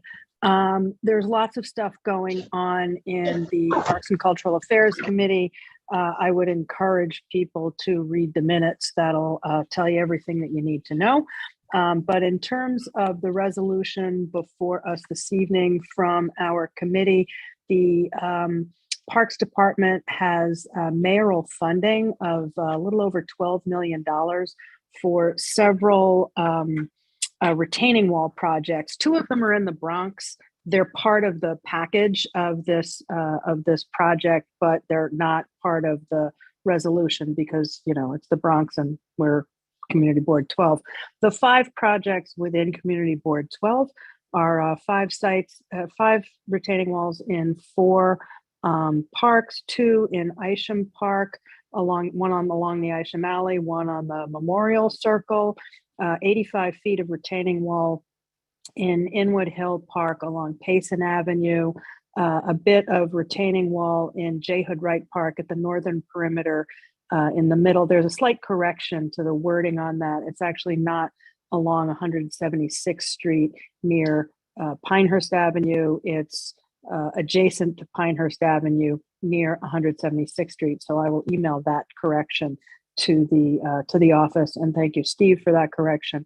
And then the 4th site is in the Dorothy McGowan Memorial Garden on 158th Street between Broadway and Amsterdam Avenue. This is much needed work. It's a really uncontroversial project. One of the retaining walls was a highly prioritized project, capital project of this board, which we're really grateful that it's funded.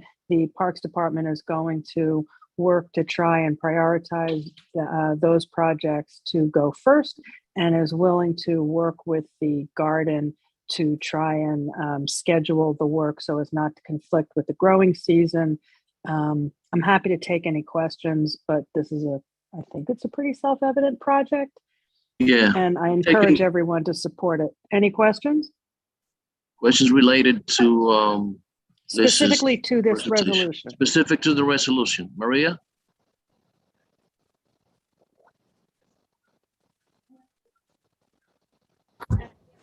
The Street. How much work does that require? How expensive is it? You know, how long it will take? The total project is $12.269 million, but that's for all of the 5 retaining walls that I just described, and also 2 projects in the Bronx. And the Parks Department didn't actually break out how much funding were the 2 in the Bronx and how much funding were the 5 in Manhattan, but it's mayoral funding and it doesn't have any impact on any other funding. So I'm not sure that's totally relevant. You have no idea how much it's going to cost for this. I know that the total project for all of the retaining walls is $12.269 million. What I do not know is how much of that $12.269 million is the 5 in Manhattan and how much is the 2 in the Bronx. But again, I'm not really sure why that's relevant. And in terms relevant of to me because I'm sorry, Liz, with all due respect, it's relevant to me. It's 2 blocks away from me. And I would like to know why it was being pushed or consider that you sent resolution to put that at the end. I believe that that's what you said in resolution, right? To move the garden on 158th Street to be considered toward the end, not at the beginning. Of No. That is not what I said. What I said was that that the Parks Department was willing to work with the garden to make sure that the timing of the work in the garden didn't conflict with the growing season, so that the garden is doing gardening typically from, like they start with planting. I don't really grow things, so I think they start their growing season around March, and then they harvest around October. So it's their preference for the work on the capital work in the garden to happen after they've done their final harvest and before they do their next spring planting. That's what I said about the garden. Well, my urging was that since I am in Manhattan, I'm not in the Bronx, Brooklyn, Staten Island, I will urge that they consider, starting with all the growing, because I also don't grow anything, okay? So regardless of that, I would like to know if there is a possibility that they consider doing this as soon as possible instead of Yes, we asked. Thank you. Yes, so the timing on this is the project is currently in design, and the design process will conclude by June. And then it's about, as with most projects like this, the procurement and contracting and registering of the contract takes about a year. And then the actual construction is 12 to 24 months. And there will be multiple projects happening simultaneously. And we did ask for the ones in Manhattan to be prioritized over the ones in the Bronx. But, obviously there are a whole bunch of considerations that tie into, how exactly the work happens. I'm not a civil engineer, so I don't really know what the considerations are, but the Parks Department is very clear about wanting to get this work done as quickly as possible because these retaining walls are crumbling, as are the adjacent structures that the retaining walls are upholding. And I think that's why the Parks Department pushed to get this funding, and it was grateful to act on it as soon as the mayoral funding came through. So this isn't controversial. This is a good thing. These are public works projects that we desperately need. And thank God, and thanks to the mayor, they've been funded. So we are having a resolution supporting this project. It was a very comprehensive presentation. I would encourage you to read the notes from the minutes of the meeting and to view it on YouTube. And we would like to encourage the Public Design Commission to support it. Okay, thank you so much. All right, so more questions Thanks, on Maria. behalf related to Liz's presentation. Going once, going twice. Ozzy, I think Ozzy's raising her hand. And I Ozzy. and Sally was there before me. Okay. Okay, two things. One is sort of friendly. I think the count of 5 is actually low. I think they're given the different walls in the garden. I think we can take the word 5 out and it doesn't change it. My other comment though is related to Maria's. We're waiting during the meeting. While I supported this resolution, I'm quite concerned since I've subsequently visited the sites that are crumbling, and it looks like they're waiting to figure out what they need to do in the Bronx. So we're years away from getting fixed, for example, the walls that are crumbling in Isham Street, which prior to this kind of solution, they actually would have just fixed. Now we basically have a gate protecting us from a hazardous situation that's only going to get worse if we have to wait years for it to even be addressed. So I wonder if we could We don't have to wait years. This construction will start in, the design concludes in June of 2022. Then it's a 1-year project. It's about a year to bid the contracts and to find a contractor and to register the contracts, and then construction will start. So that's the speed at which the city moves.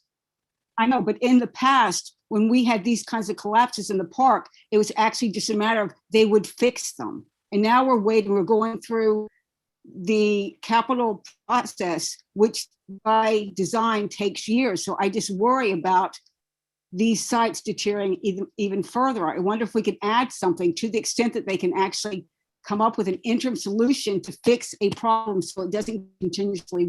I just think it's a situation.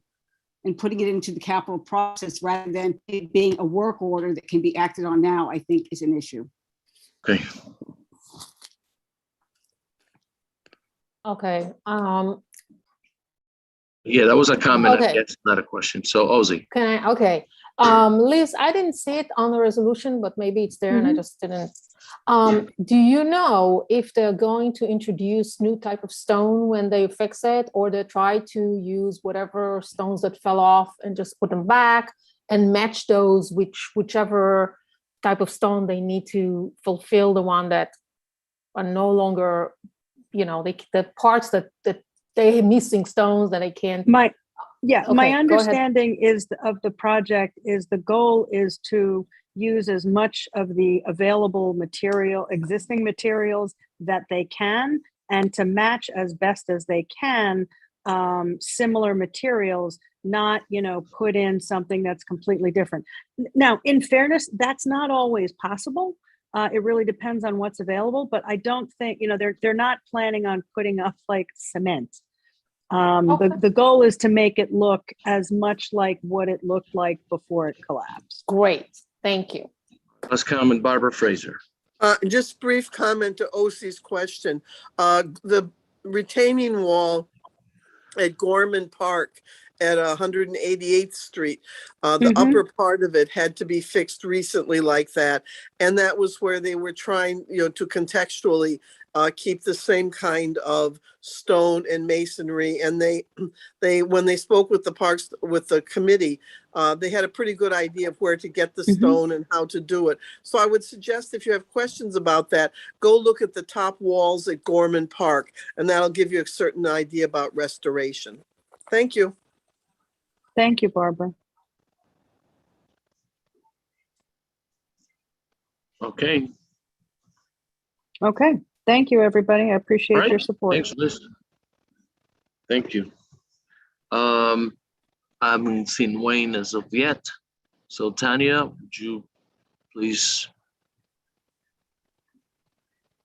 take on the responsibility of making the presentation of the two resos?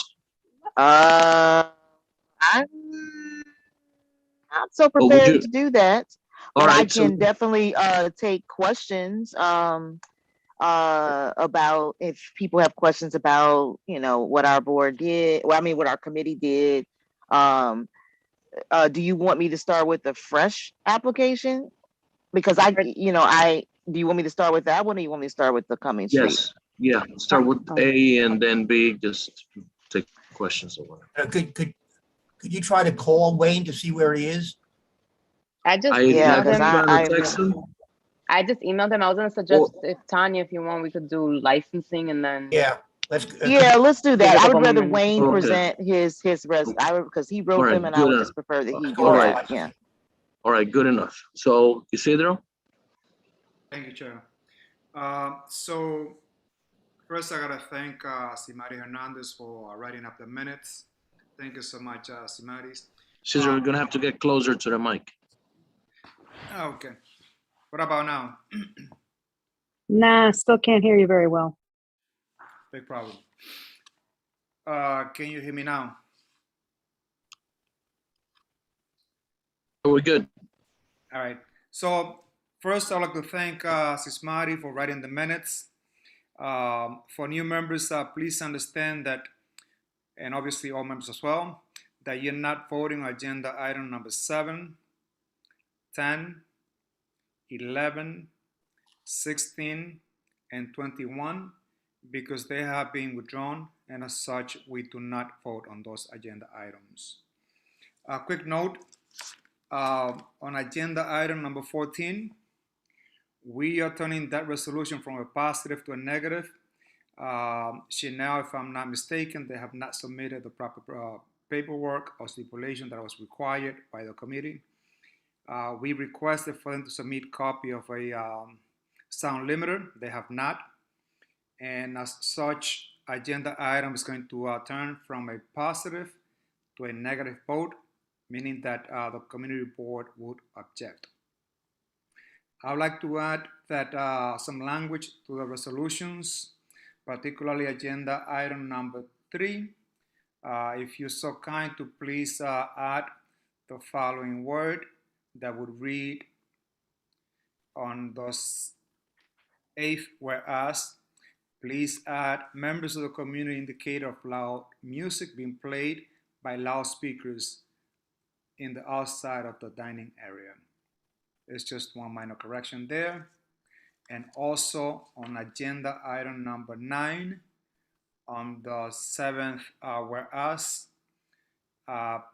please add the following wordings, which will read: the 34th precinct reported an attempted robbery, 2 male slashes in front of the business, and then the rest of the sentence will stay.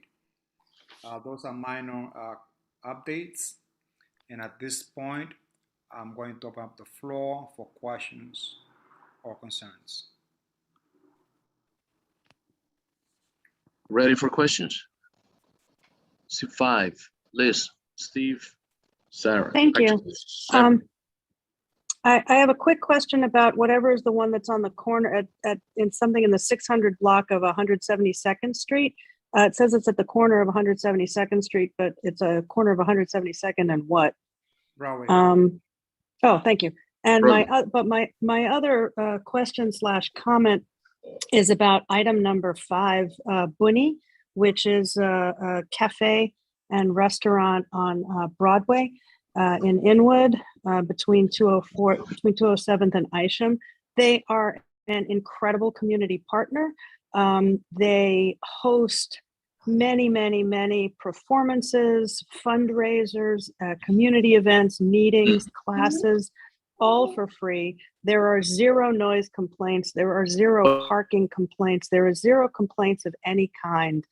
I understand that apparently they were a no-show at the committee meeting because they didn't realize that they were on the agenda. And while I in no way want to undermine the seriousness of the work of the committee, I feel like recommending that we oppose a renewal of a completely uncontroversial license at a beloved community establishment that is a good employer and the kind of community partner that we really need. I would really encourage people, with all due respect to the work of the committee, to vote against resolution number 5 and in support of Bunny. They're a wonderful business. They've got no complaints, and they give so much of themselves back to the community. So I would encourage this board to support their license renewal. Thank you, Liz. And they did reach out to me. They indicated that they would like to come back in December. Apparently, the representative was not aware or did not make them aware that they had to come to licensing. They are more than happy to come back to committee. Great business. I have worked very closely with them, but just for consistency purposes, that's why the committee voted as such. Next one. Well, then if they're going to come in December, then can't we just pull it from the items that we're voting on and just not vote on it? Because I hear you, but I really hate to give them the black mark of a negative resolution. So I would encourage either that item be tabled or that people vote against the reso. Can we just table it? Actually, can I make a motion to table that item? Does anyone else not have item number 5 on No, that? hang on a second. We have a motion on the floor. Wait. I'm about to say the same thing as Liz, and I will second that motion. No, well, I just already did. you just say yes or no. Just second it? Yeah. I second. Okay, good. So it's tabled. Good enough. So let's move on. Steve Simon. No, we have to vote on tabling it. We have to see if there's any objection to tabling. Let's make the comments first and then we can vote on it. No. We have to vote on tabling unless there's no objection to tabling it, in which case. Okay, Betty, more work for you. No, just ask, okay. is there any vote? Ask if there's any. Does anyone abstain from tabling this resolution? Let's make it a lot easier. I think Does anyone abstain? Does anyone object to Does tabling? anyone object it? I do object. I object. I object. Then we have to have a vote. You object? Right, we have to have a vote. Betty has to take a roll call. All right. I abstain as well, Eliezer. Okay, you abstain. Okay. If I don't read your name, it's because I don't think you're here, so correct me. Joel Abreu? Betty, Yes. confirm so everyone knows exactly what we're voting on. This is a motion to table the vote on number 5. Excuse me. Can I just say one thing? I do not have number 5 on my agenda. How is that possible? There. Me too. I have 4 and then I have 6. It's like somebody deleted it. It's on the Well- top, Francisco, it's on the top of page 2. If you stapled your agenda, you won't see it. I'm on my phone. It's not there. Like it's been removed. Well, that's all the more reason to table it. And by the way, we're not Francisco, I'll technically, forward it to you. may I just comment on this parliamentarily? Technically, we're not tabling it, we're sending it back to committee. Right. Oh, God. Isn't that what tabling literally means? No, it doesn't mean it at Okay. all, frankly. And we can All right. discuss that. So, that so, later. so let's stay the course. So the question stay the is, course. do you vote for or against sending it back to committee? There Okay, you Joel Abreu. Yes. Just objected to. Mariella Yeah. Lee. No. Oh, Wait, I'm objecting to it. I'm Who's- objecting to it. This is Joel You're Abreu. objecting to Are you tabling it, or objecting? you're objecting to the, Can you allow Betty to kind of like Objecting to table it. All right, so Betty, just ask the questions. That's what you're the secretary. So just Gail Ali. Marielle, no, no. Richard Allman, Yes. Anderson. Mary Anderson, Yes. Keno Gill, Yes. Wayne Benjamin. Wayne, He's not in. okay. James Berlin, I vote to send it back to committee.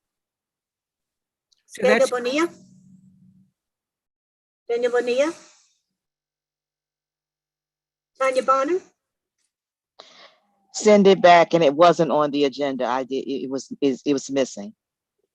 Mark Bueno. Eli, yeah, circle back to me.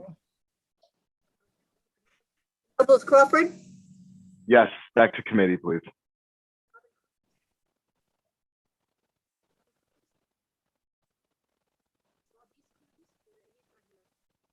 Diaz, No. Davis, Domingo, Gabriela Estrella, Yes. I vote no. who just voted no? Domingo. Domingo did. Oh, Domingo, okay. Okay. Ashley Fernandez, Ashley Fernandez, Yes, Ashley, send it back to committee. yes. Sarah Fisher, yes, absolutely send it back to committee. Faye Flowerman, Abstain. Barbara Frazier, Yes, back to committee. Maria Hernandez, No. no? Mariam, oh, she's not here.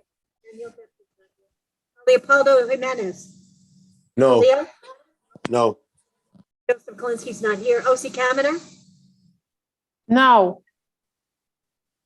Joe Lee, Yes. Joe Lopez, yes, with Loris Ritter, Liz Ritter, Yeah, Maria Luna, Yes. not here, nor is Cindy Matos, Jay Mazer, No. Joe Medina, No.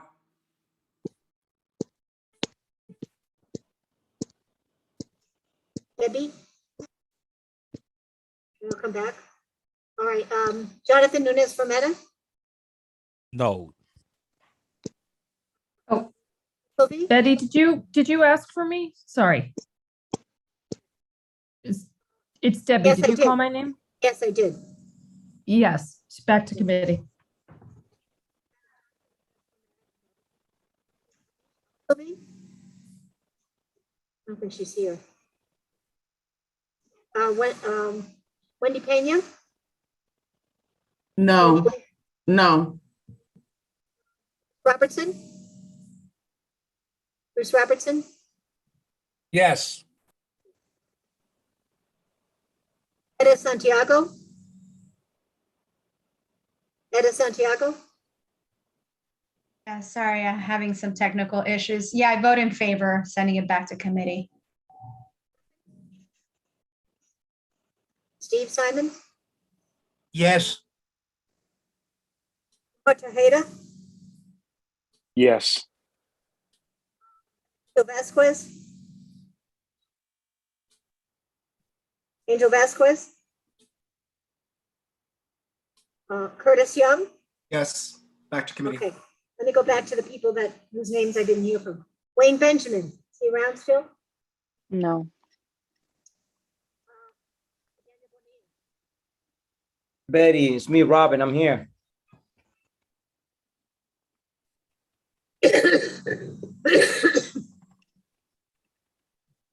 Robin Cruz? No. What's your last name? It was Robin Cruz. He's saying no. He's voting no. Oh, he's voting no. Okay, got it. All right. That was cute. Daniel Bonilla is not here or didn't vote. Okay, Domingo Estevez? Domingo Estevez? He already voted no. He already voted no. I voted no. He did. I Joseph- didn't hear my name called, but I don't know if I'm counted No, as tell the me. second motion. Aisha, yes, I'm sorry. I did call your name, but I thought you were not here. Okay, what is your vote? Send it back.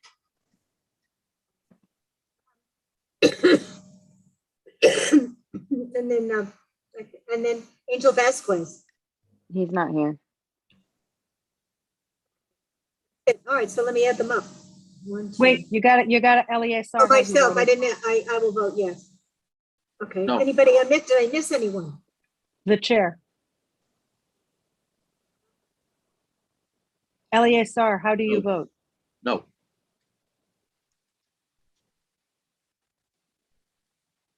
Good, you would yes, you sure no? Is that I'm what a you- no. Betty, it's Daryl. I don't know if you can hear me. I vote no.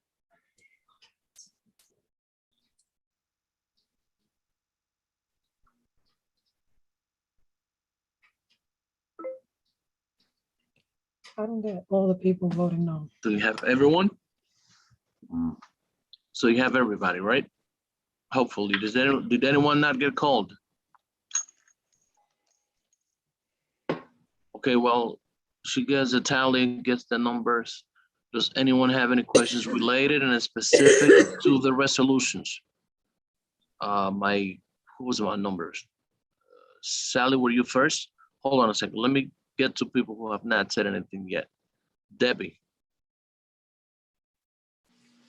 I just wanted to say on this point that it's my sense that when the applicant Booney knew that they could come next month, I think they presumed that it was being withdrawn this month.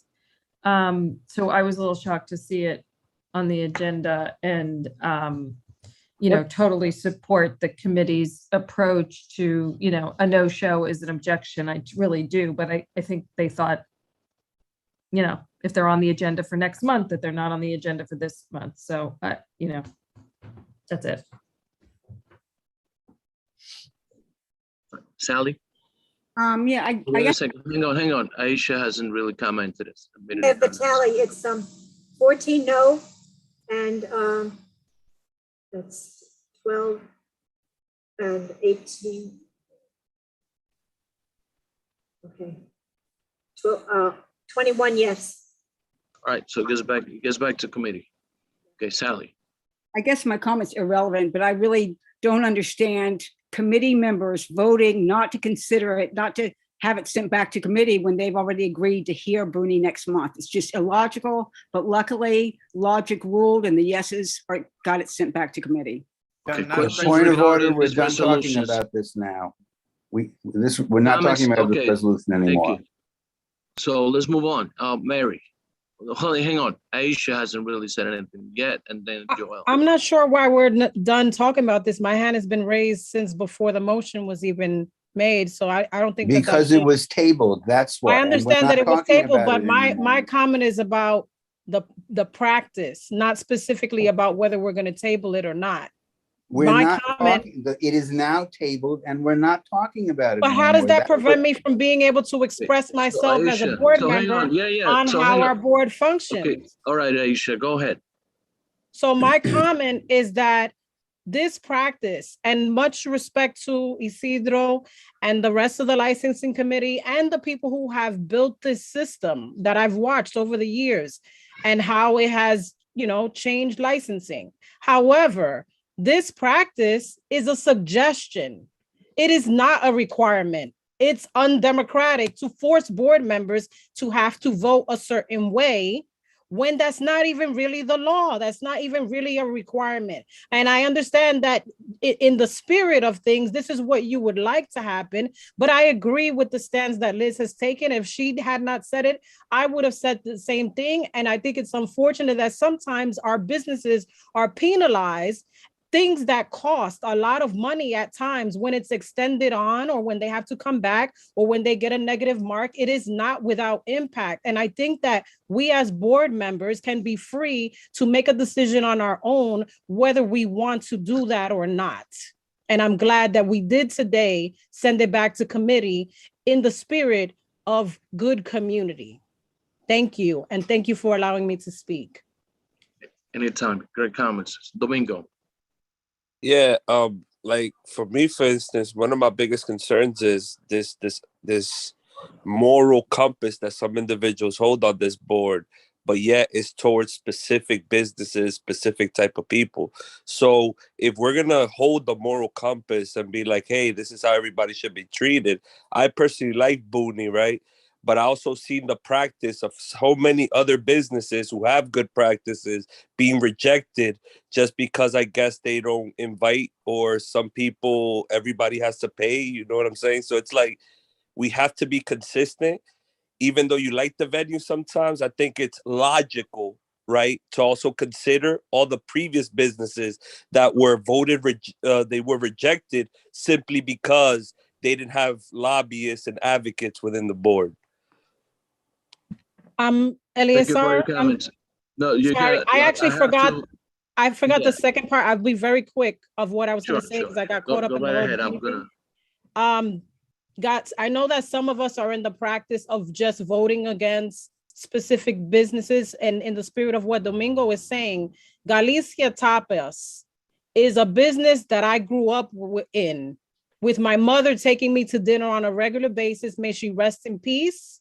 It used to be located on my part of the district, and it got pushed out exactly because of what Domingo is saying. Because at the same time that Cookins was being threatened with being evicted, nobody paid attention to what was happening to Galicia and how it was being impacted.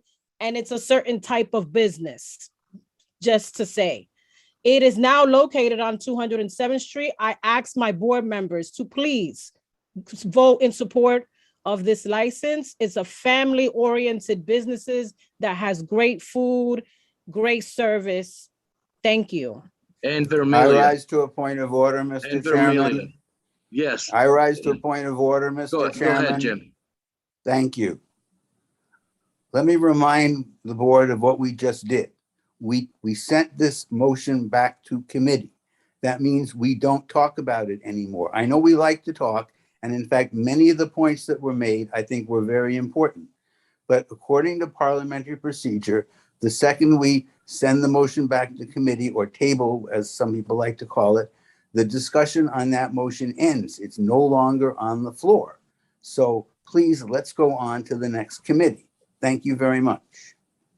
All right, Al, any questions regarding any other resolution? We're gonna allow you to go on. If not, we're gonna have to mute you. Sorry, guys, it's almost 10 o'clock. My Mary hand is Anderson. raised. Mary Anderson. I just wanted to comment on number 3.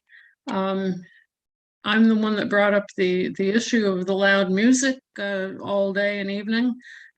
Since the meeting, and I brought that up at the committee meeting, there has not been one note of music on the outside. And I just wanted to, say that so that we can vote yes on this resolution. Great. Thank you. Thank you, Mary. Steve Simon, Jim Berlin, and then we'll move on to our next. Yeah, 'cause I have committee. four questions. And Why is I this looked, different from and any I other? looked in the resolution and I think looked Steve was at the, first. oh, okay, but I have to ask my question. So we can ask questions now in Okay, fours. Steve. All right, I have two or maybe three questions. Cedro, in the minutes for number 9, there's a comment from someone named Aurelia. Is that Aurelia Tavares? Something about bringing a security plan to the next meeting. Is that something that the committee agreed to have done? That the security plan for this establishment, which has had apparently various crimes with a robbery and the mails being slashed, as you just pointed out, and also an interagency inspection with summonses from the health department. Is there an intention by the committee to have them come back next month with a security plan? No, it was not required, Steve, for them to come back with a security plan. But don't we want to see it? Don't you want them to come back? Security personnel are required by that they be registered with New York State. If they want to add that security personnel, there'll be a change to the method of operation, which they will come back to the community board. They will come back with a change to the method of operation. So I don't want to commit the board in waiting. If they want to come back, they will have to add a change to the method of operation and come back to committee. So if they were to hire some additional security, that's a change in the method of operation? Correct. Okay, next question, Steve. Get up. All right, I would certainly have encouraged them to develop a security plan, considering what's been going on outside the premises. The issue you mentioned earlier with the establishment that did not provide the proof of the sound limiter, that was number 14. Let me double check. Correct, that's number 14. And what about number 18? Did they provide the information? Yes, they did. Okay. Good. So that goes to 3 questions. Jim Berlin. Yeah, very good. Okay. Joel Abreu, Sally, and that'll be the end of it. Okay, my questions are about the 4 who are changing their license. And I looked in the minutes and I looked at the resolutions, and it didn't say specifically what they were changing. And I think that really ought to be in the resolution and really ought to be in the minutes. So in each of the cases, 8, 9, 12, and 13, what are the changes? Which agenda items again? One at a time. 8.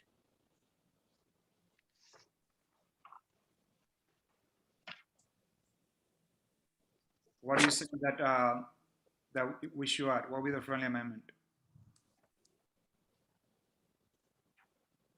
I asked what changes they are making in their, what change are they making? They're making a change. What is it?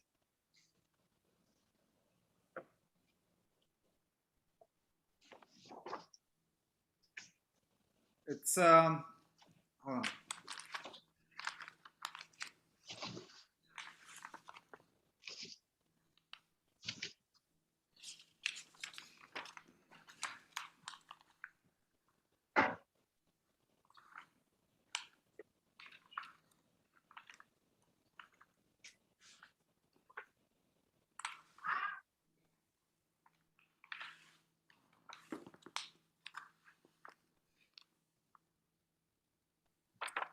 If I may, I believe number 12 is changing our method of Corporate change. operations. I have it here. It's a corporate change to bring a new person in. So it's just someone is buying some share. So it's It's just a new person. Okay, it's a new fine. person, correct. Now number 9, please. Same thing. The same thing. New person. Okay, what about 12?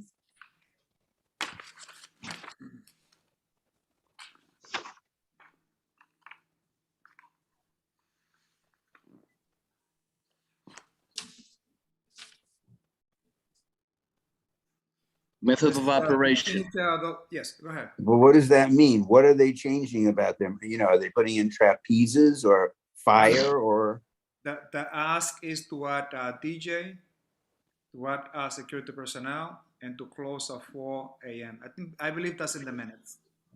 Very good. And what about number 13? The same thing. It's a matter of operation change. And Yeah, I also karaoke or added live music. DJ, And that is to add live music. Karaoke live live music. music. Okay. So again, I think it would be helpful if you actually have this, somewhere written down, and we won't have to ask these questions next time. Thank you very much, Isidro. Point well made. And Great points, Jim. Joel, and then Sally.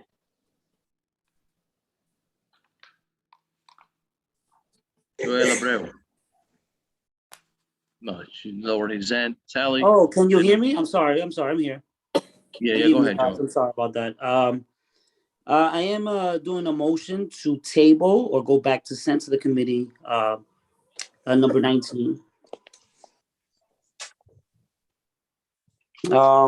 And I hope you guys share the same courtesy you guys share to agenda number 5. Thank you. Second. Is there a second to that motion? Yeah, Domingo just seconded. I have a comment. I have a question. Let's A just point of let's order? just finish. I don't even Yeah, know let's- what the motion is based on. It's based on them being a no-show. But I have a point of order. So I'll explain. Basically, I'm just motioning for that agenda number to be tabled back to the committee and saying that same courtesy that we showed for number 5, agenda number 5, to table it. I motion that. Correct. And now it's Before anybody seconds, I have my hand. I don't want the same problem Domingo, Aisha had. Domingo seconded before you raised was your hand. already seconded. And tabling is not. Okay, so let's go through the motions of. I have a point of No, order. no. Okay, a Liz point of has a order. point of Let's go order. right ahead, and then we're gonna go right through the same process we went before. Go ahead, Liz. My point of order is I need to know before I vote on this, is number 19 scheduled to be on the agenda for the December meeting? not that we know of.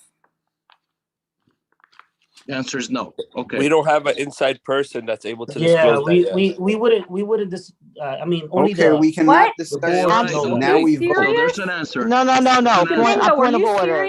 Excuse me. Point of order. Excuse Point me. of order. No, excuse Liz, me. you Hang created on a a second. precedent. Hang on a second. All right. So you have another point of order. Tanya, go ahead. My point of order is we cannot use these rules to try to stifle comment. That is what we're doing. We need to have discussion, just like we had discussion about tabling the other one. There should be discussion before we vote about this. Otherwise, how do we know what the issue is or what people feel? We can't do things like that. And I'm saying that's all I'm saying. Listen, I'm going to say very quickly, this is why we need consistency, because then we get into all this other stuff. The reason that the only reason that I would go against what the licensing committee would do is if the people had actually done what they were supposed to do and they were saying they didn't. In this case, we were told that they were coming back to the licensing committee. So they were already coming back. Okay. It wasn't on my agenda, as it was pointed out. It wasn't on the agenda, and that caused concern that wasn't seen by the public. So those were only my two criteria. I don't understand. Like, why are we just doing this? We're trying to make a point that somebody's being favoritism. So I don't have favoritism. Excuse me. Mute everybody. Thank you. Now we have a motion on the floor. We have the 2 point of orders that were already presented on the floor. We have a point of order from Liz, a point of order from Tanya. We'll have a motion on the floor that we need to vote on. I think we should listen to the point of the parliamentarian now. That's what I think we should go right ahead. Okay. We follow parliamentary procedure. And it turns out if we follow it in good faith, even though it sometimes seems crazy, things work. Now, someone who had every right to asked that this, to move that this go back to committee. They had every right to do it at any time they wanted, made this motion. Someone else then seconded the motion. At that point, we stopped discussing the motion and we decide whether we want to send it back to committee. And furthermore, a motion to send it back to committee is not open to discussion. Now, let me just bring up a point because people are making valid points again. But again, and the valid point here is, let's say that we don't like this business. Then we either vote to send it back to committee and make a point, or we don't vote to send it back to committee. But we have to do it with voting. And again, you have to have faith in the system. And again, it makes countries work. It makes boards around the country work. So have faith. Let's vote on whether we want to send this back to committee because it was a valid motion, validly seconded, and then go on with the meeting. And by the way, we still need presumably a report from the land use committee. Thank you. All right, thank you. So, Betty, let's get. Well, one second. I have a point of information. No, you have a point of order? No, point of information. Okay, because I'm getting ready to vote this thing. Yeah, I understand. For a Is yes this or the no? Go same ahead. site as the Buddha restaurant that we've voted on a couple of times in the past? Can you repeat that again so Isidro can hear you? Is this the same site as the Buddha restaurant, bar and restaurant that we have voted on a couple of times in the last few months? Yes. It's not the same location? It's not the same. Okay, all right, thank you. All right, good enough. Betty, That's one other piece of information. let's go through the motions of getting this vote on, and then people can opine all they want. Betty, Which one is it? Which one? Which Number item? 19. Number 19. 19, thank you. Okay, ready? Okay. Yes, let's do it. Joel Abreu. Joel, I voted to table it. Marielle L. Ali, No.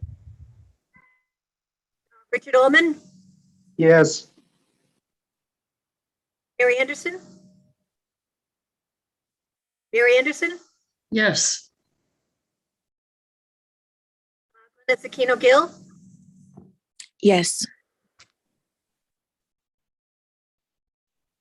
Benjamin, I guess he's not back yet. James Berlin, Yes.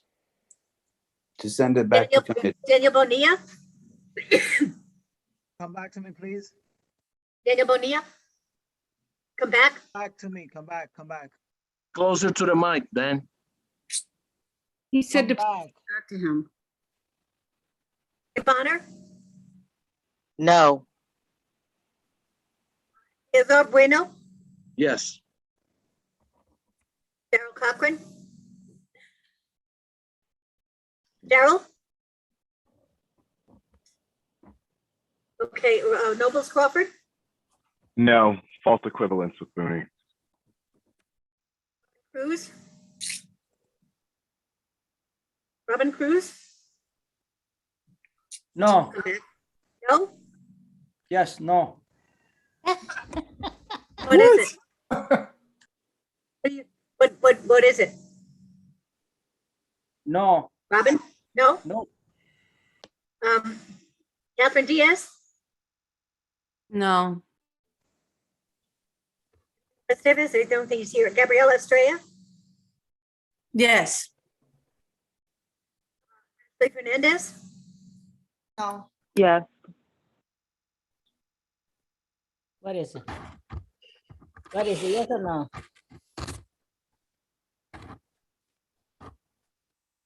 Faye, I don't think your voice heard. Ashley Fernandez? Oh, yes. Sorry, I thought I voted yes, yes. Send it back to committee. Okay, Sarah Fisher? Could you please come back to me, Betty? Faye Florman? Abstain. Barbara Frazier?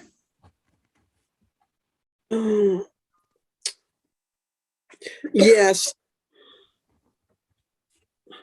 Mari Hernandez? No.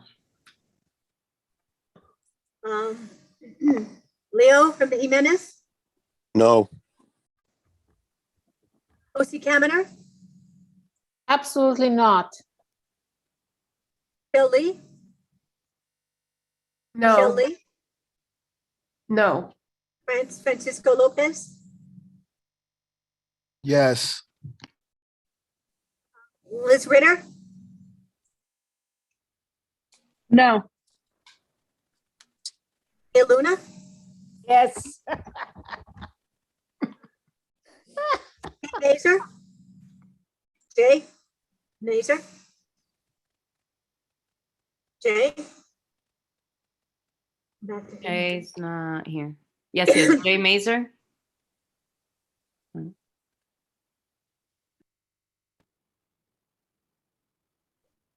Okay, I'll come back. No, No. Mazer, no. wanted to hear. Okay, Isidro Medina, No. Debbie Navabian, No.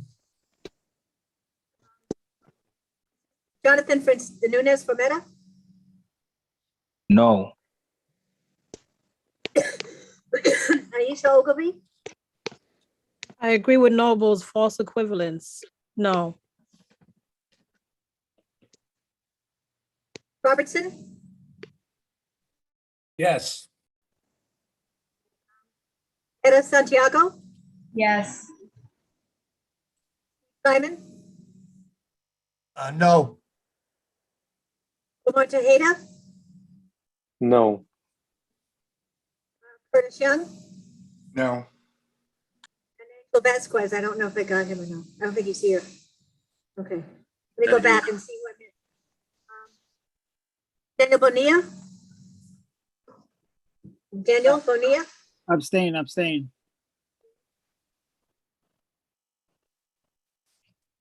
Darrell Cochran, Darrell Cochran. Okay, Domingo Estevez. Domingo, Abstain. Sally Fisher, Lacking information that I wanted answered, I will have to abstain. Yeah, Betty, this is Barbara Frazier. I want to change to abstain.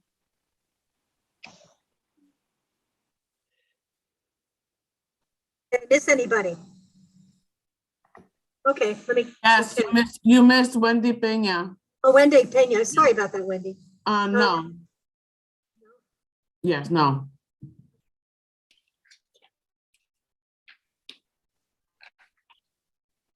Did LESR vote? Yes, I didn't vote. I'm gonna vote. So we all ready? Betty, Yeah.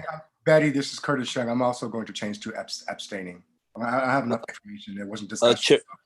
Chairman Bueno, we're gonna have to figure out a formula for what good viable businesses are, so that we can maintain objectivity. Out of order? Out of order? And do that Out because of order? like people are being bought. Okay, Domingo, that's a different conversation. Nobles, jump in the gun, relax.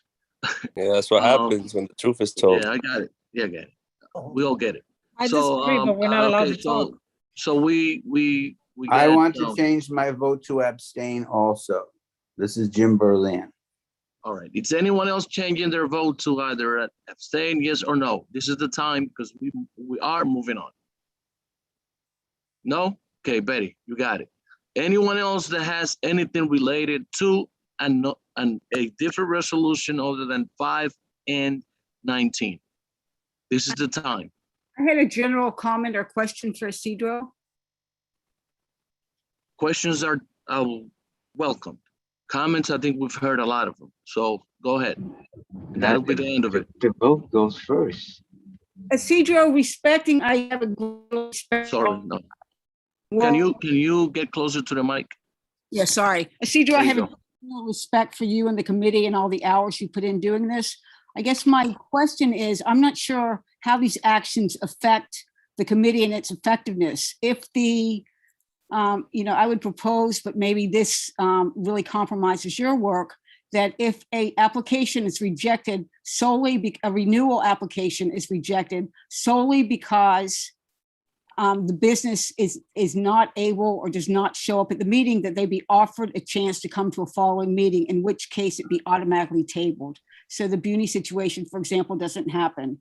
Unfortunately, I don't know enough about the what happened with the business we just voted on, and whether it being sent back to the committee would preclude the licensing committee for having any impact on the resolution. Like if it was no, if it comes to the SLA and there's no recommendation, do they take that as an endorsement? That's just a question.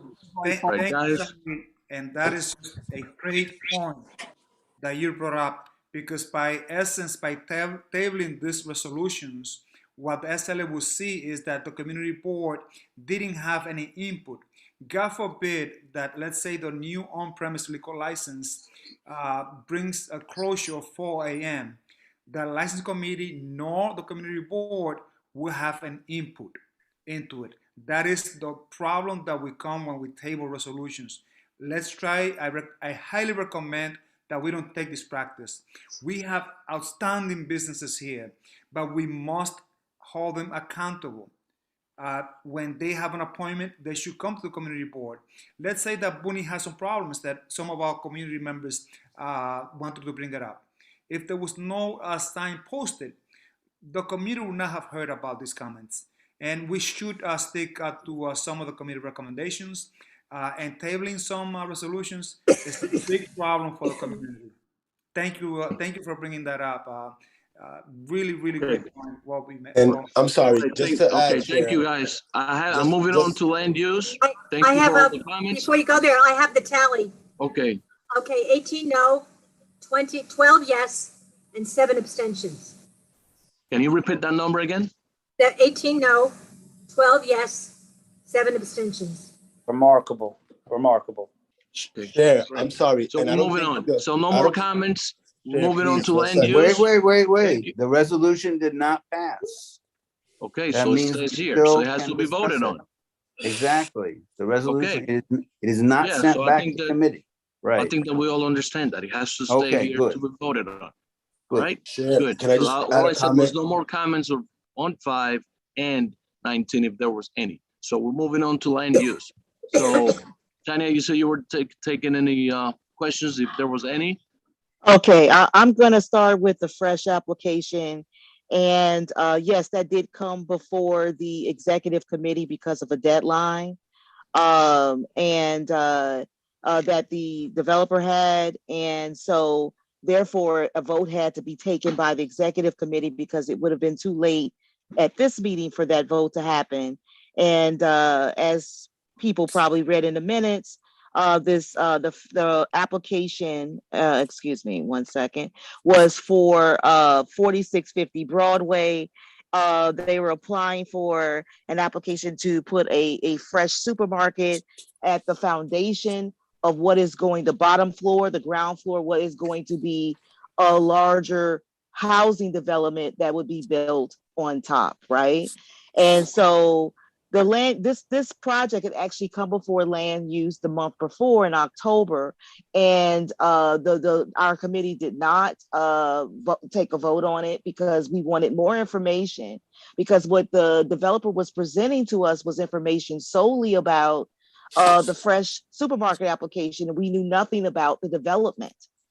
And so the idea was for them to come back in November and give us more detail about the overall project, because there are a couple of things as part of this. There was this fresh supermarket on the ground floor. There's a charter school that's going to also be in that space, sharing the first and second floor.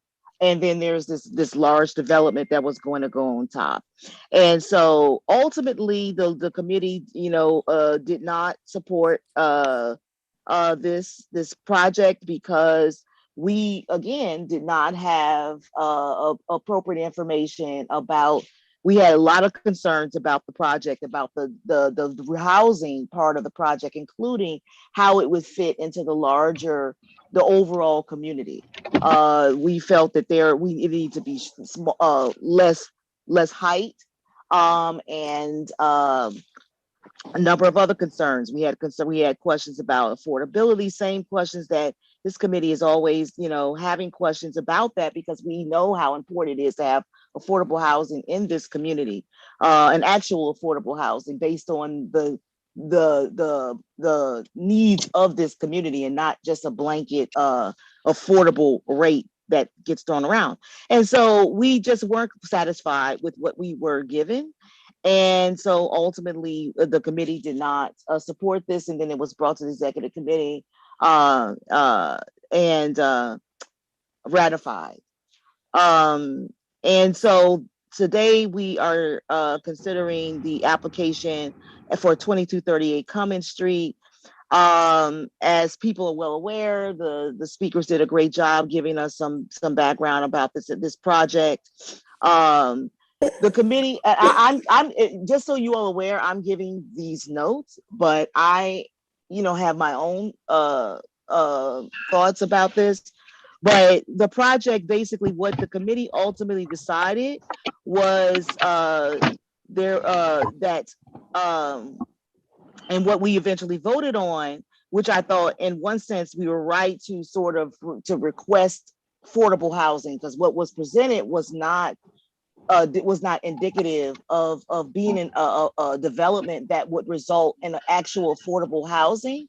And so in that sense, the resolution before you today rejecting the height was accurate. And I feel that, it reflects this rightly, our committee's continual concern about the impact of the new developments and whether these developments will be affordable.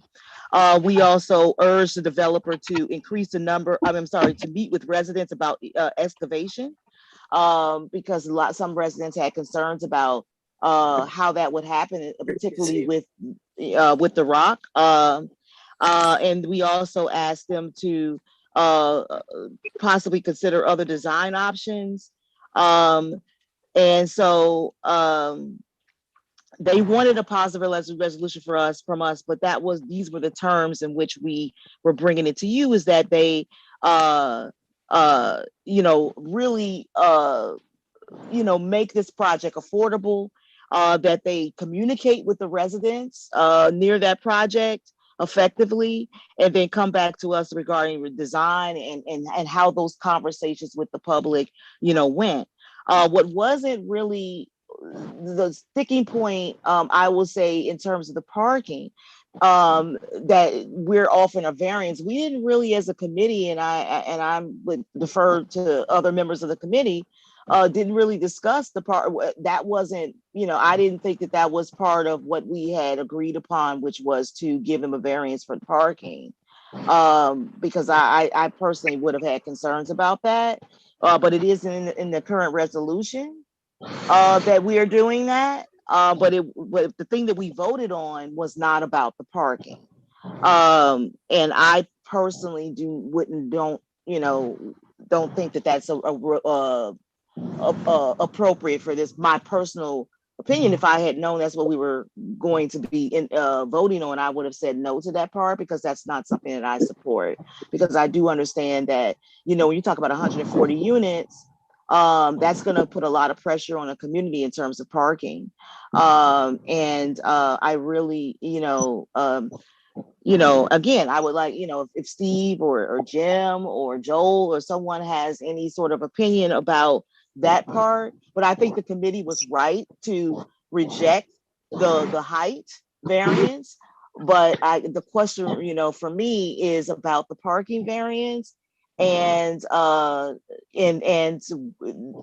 personally would, put a motion out there that we delete that part, because we did not, that wasn't my understanding of what we were supporting.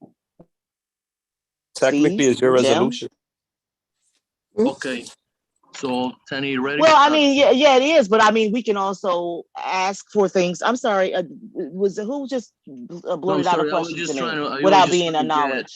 I was just trying to get the stack of people that are trying to ask questions related to this resolutions. Okay, because I didn't understand that what just happened, so I'm a little confused. Yeah. So okay, please. Okay, so I'm going to try to go over it really quickly. I was deeply disappointed that I see nothing in any of those two resolutions about the right to solar, which we passed in 2017. We had 3 senior members on this committee, and nobody remembers, especially Jim Berlin, that work on that with me to put some language related to the right to sunlight. Those two developments will shine, not to shine, they will shade the building to the north of them, and that will eliminate those building ability to apply and potentially go solar per local law 92, per local law 94. And if you're looking at local law 97, that include all of that. The second thing is, so I'm asking to add language related to the right to solar that we passed in 2017. We had a conversation with BSA in 2016 when they said, yes, they will consider solar panels on roofs to the north of any development if the developer is higher than the building to the north of them. So I want language in those two resolutions. The other thing is, I don't know, I don't hear, I would like to finish No, it, but please. I'm just asking you to do it in the proper way. You're asking for friendly amendments in those two, but Tanya did not produce those resolutions. Therefore, you're gonna have to email it to her and the chair. That's not a problem. I want to mention here that I hear there is nothing in those two resolutions that indicate how they're going to operate the heating system. Are they going electric per local law 97 in 2030? How are they doing that? Because if they're going with natural gas, then guess what? In 8 years, those systems will be obsolete. So I don't know what's going on in those buildings, and they better not go through natural gas. And if they do, they will leave the expense of electrification to the residents that will live in those developments. The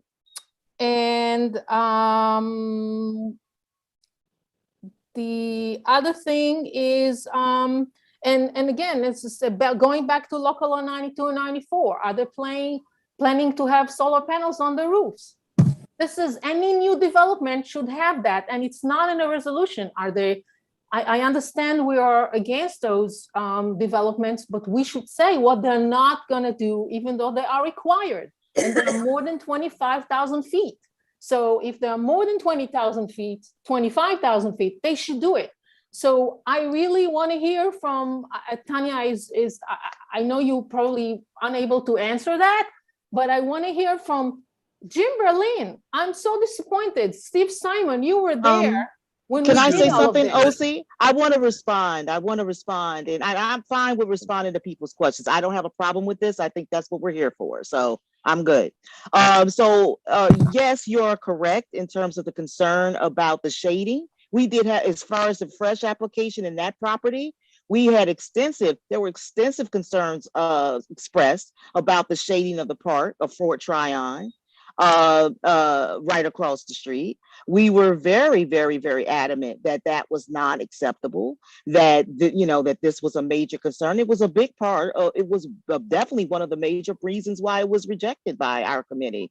So definitely there was real concern. And if you see in the minutes, you will see those concerns being expressed by many committee members, even board members who attended the meeting.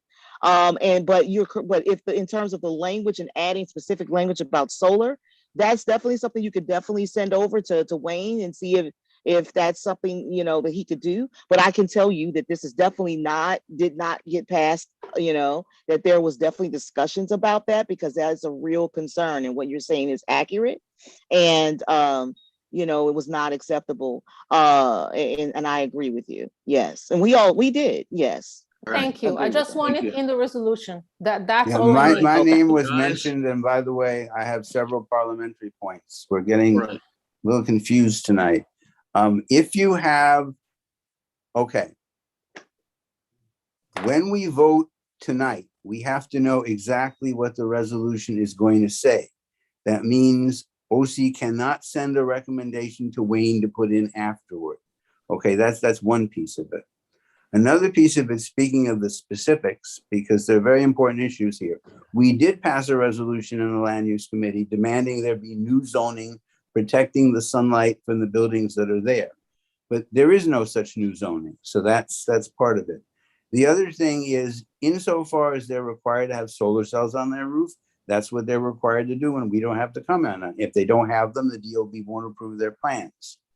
But the key, so I would suggest, based upon this whole confusion, and one other comment on substance, and then I'll tell you what this, the comment on substance is, because the bedrock there, which is almost at the surface, is micaceous and almost impossible to do anything with.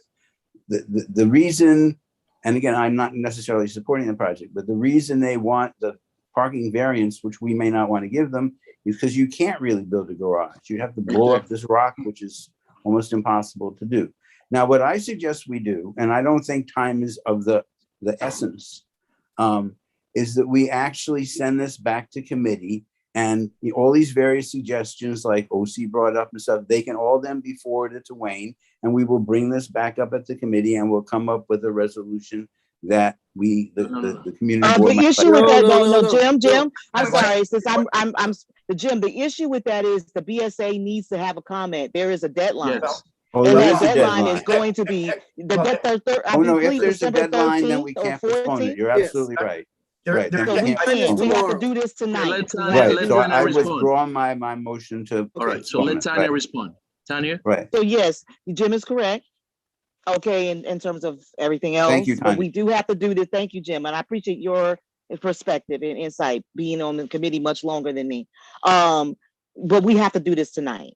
What I would suggest is that we I'll go back last. accept the language, accept the solar, that we could say something to the effect if what Jim is saying is accurate. Perhaps Jim help me, that they're required to do this and we expect them to fulfill that requirement of the solar. No, that If we they're want already them. required to do it, then we are No going to. back and forth. Please continue. Can I please speak to this? I've dealt with the BSA. No. Wait, I have a stack of people that are speaking. Tanya, can you please wrap up the comment so that I can move on? Yes, what I'm suggesting, I'm trying to get a language that we could put, because we've already indicated it in in our actions that we are concerned about that and think about that. But in terms of language itself, if they're already required to do so, then that needs to be stated, that whereas, or add a whereas that says to that effect, and then in a resolve, say that comply. That is going to be right. That's an expectation that the board has, is that we want to see that having taken place, right? But that could be. Is that acceptable, OC? It's fine. I think I'm going to go back to the right to solar resolution and take some language from there. Okay, fine. Okay, but we need that language tonight. Move on. I do. Okay. I'll do that. Right, Okay. good enough. So and also, then the last thing I want to say, I want to put myself as far as taking out the parking variance. yeah, you have 7 other people. You Okay, get okay, time all to right. respond. All right, so they have Domingo. I have Curtis. Hasn't said anything. Wait, I'm going through people who have not commented as of yet. That's been the rule of thumb lately. People who have not said anything as of yet. Curtis. I'm fine. You can skip over me. Please continue. Okay, Domingo and then Steve. All right, Tanya, because I know they put Tanya in an interesting bind, right? Because now, is everything okay with Wayne? Is he okay? Can comment I don't on know. something I don't know. Okay, so Tanya, my biggest concern is that we have a lot of individuals, particularly within the community, who are very upset about this. And I think what we could try to figure out today is, as the assistant chair, is how do we get all those voices into an inclusive resolution, right? Because obviously the resolution drafted at the committee level might have not necessarily been what community members were expecting. So would you be open to friendly amendments, being that Wayne is not here and we need a resolution tonight? I believe I believe I have the answer to this. If Tanya allows Steve, you to give the answer, you allow Steve to speak? Steve, you allow Steve to speak, and then we'll take both what Domingo said and Steve at the same time. Go ahead, Steve. Go ahead, Steve. Okay. First of all, I want to clarify that with respect to the the 4650 Broadway resolution. For the record, we are opposing it because we believe that the fresh program application is being misused. There are at least four other full-service supermarkets in the immediate vicinity, and we do not believe that this is an appropriate use of the fresh program. So although we have the other concerns, for the purpose of this resolution, we need to make it clear that we believe that the fresh program is not appropriate for this building. Now, with respect to a 22-38 Cumming Street, I think we need to respond to the overwhelming thrust of the testimony we heard during the public session and the statements from our elected officials. I propose that we amend the first resolve clause to say that Community Board 12 Manhattan opposes the building height zoning waiver and the off-street parking zoning waiver requested in the application submitted to the Board of Standards and Appeals by Ackerman LLP on behalf of Inwood HT Equities LLC, and cross out the rest of that sentence. I second. I would like to second that. Okay, then. So, all right. All right, okay, cool. so Sally There's a vote seconded now, it but first. remember, I was still talking, but the vote is on. Yeah. And yes, it was seconded. Okay. And so, is there any discussion about that?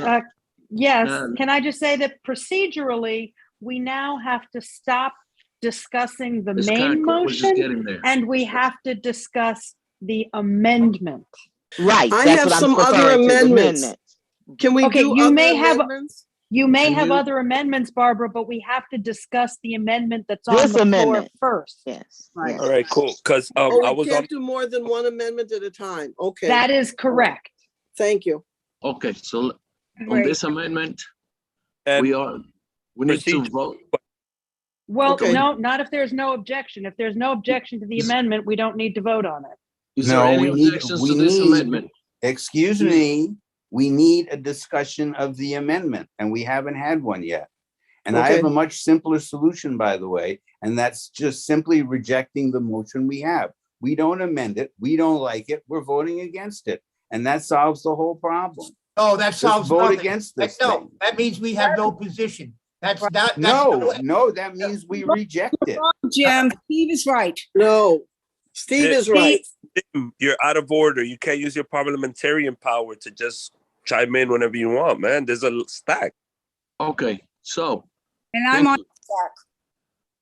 Can we get back to the amendment? Liz, last comment on this. No, my hand's up related. Okay, oh, to sorry, the amendment. Catherine. My hand Last is up. comment, last and comment. I would just encourage people to support this amendment. I think that the amendment that Steve proposed and that Sally seconded really captures the spirit of the overwhelming testimony that we heard, and it certainly mitigates my concern. I was going to vote against this resolution, but if we change it in this way, I will happily vote for it. And I think that enables the board to have a very strongly worded, thoughtfully crafted position that we can send to the City Planning Commission, which is much better than just voting down our own resolution and saying nothing. And I want to be clear, a parking variance was not something that that wasn't the summary of the resolution. Yeah.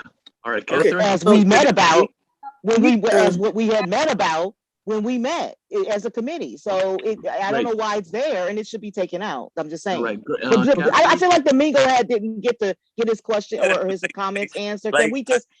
Yeah, thank you, Tanya, because I raised the question that led to all of this, right?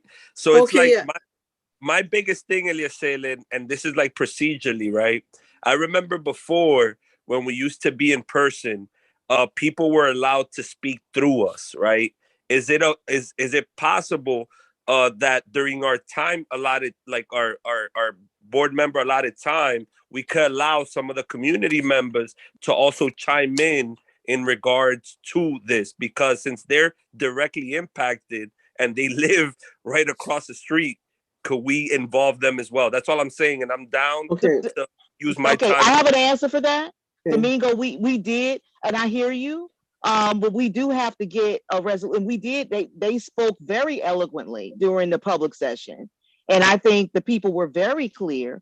Now, if someone else has some new information to provide to us regarding this particular part, Agreed. you know, Agreed. I think they were very eloquent. They did a wonderful job. They covered all the points, and I think they were very thorough. I think we heard them loud, unless somebody felt like they didn't hear them loud and clear, because I sure did. Okay. All right, thank you, Tanya. So, Catherine. Okay, No, no, wait a Tanya. second. But can I say, I'm sorry, Eliezer, can I say one more thing? I think, and I appreciate you, please, thank you.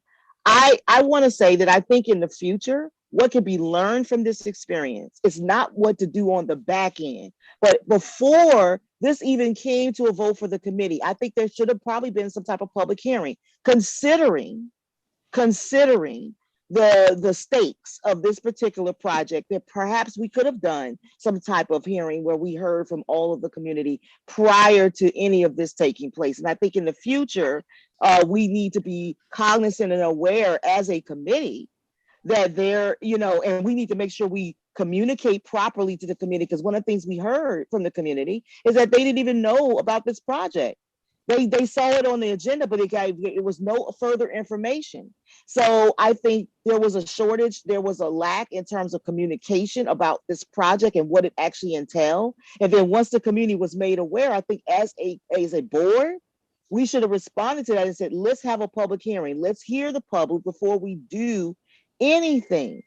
Let's hear from the public. That would have been a better strategy than now. They have the poor public has to come and try to beg and stop something that's in motion from us, right? So that would have solved all of it. That's you guys' committee. I should have been able to do that. Domingo, I Catherine don't have speak. control. Hold up, let me hold up. Yo, like sorry, y'all. speak, It's please.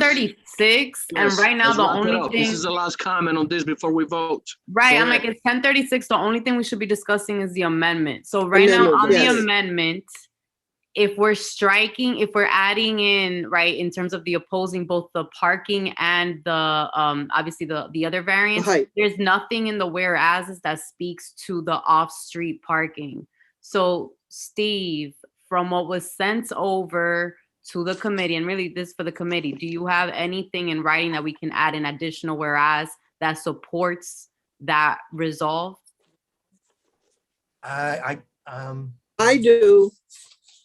Okay, can we like send that language to Tanya, and Tanya can like say yes or no? I'm just saying because if we're gonna add it in the resolve, there's nothing in the reso that talks as to why we're rejecting the off-street parking. Okay, Catherine, I have whereas the Inwood rezoning established that there is a critical shortage of parking within the Inwood area, and that this has intensified in the last years due to the loss of parking for those reasons given, the restaurants, the city bike, and so forth. That's basically the whereas, and I can type that over. Also, as part of Steve, Eliezer, let me finish. As part of Steve's amendment, look at the title for the resolution. It says resolution partially supporting. It should instead say change that just to opposing. The title is meaningless. Nobody gets to see that after tonight. So there's it should still say there's no oppositions to the change. So Barbara sent the language to both Tanya and Wayne. Okay. And then we can just vote on it, pretending that those changes are already in place. Okay. Okay. So we have two things. We have the solar language, and then we have what you just said, Mr. Bueno, about this, what Barbara just whereas. Exactly. All right. So that's it. Do you, Eli, do you want me to give you the language for the solar part? Yes, please. Yes, please. Okay. It's the last whereas in the resolution from 2017. Solar generated electricity is an important tool at New York City's disposal to help realize let me finish. Realize the goals of the 80 by 50 plan. I would add local law 97, 92, 94, address deficiencies in the distribution grid, and implement smart public policy pertaining to renewable energy.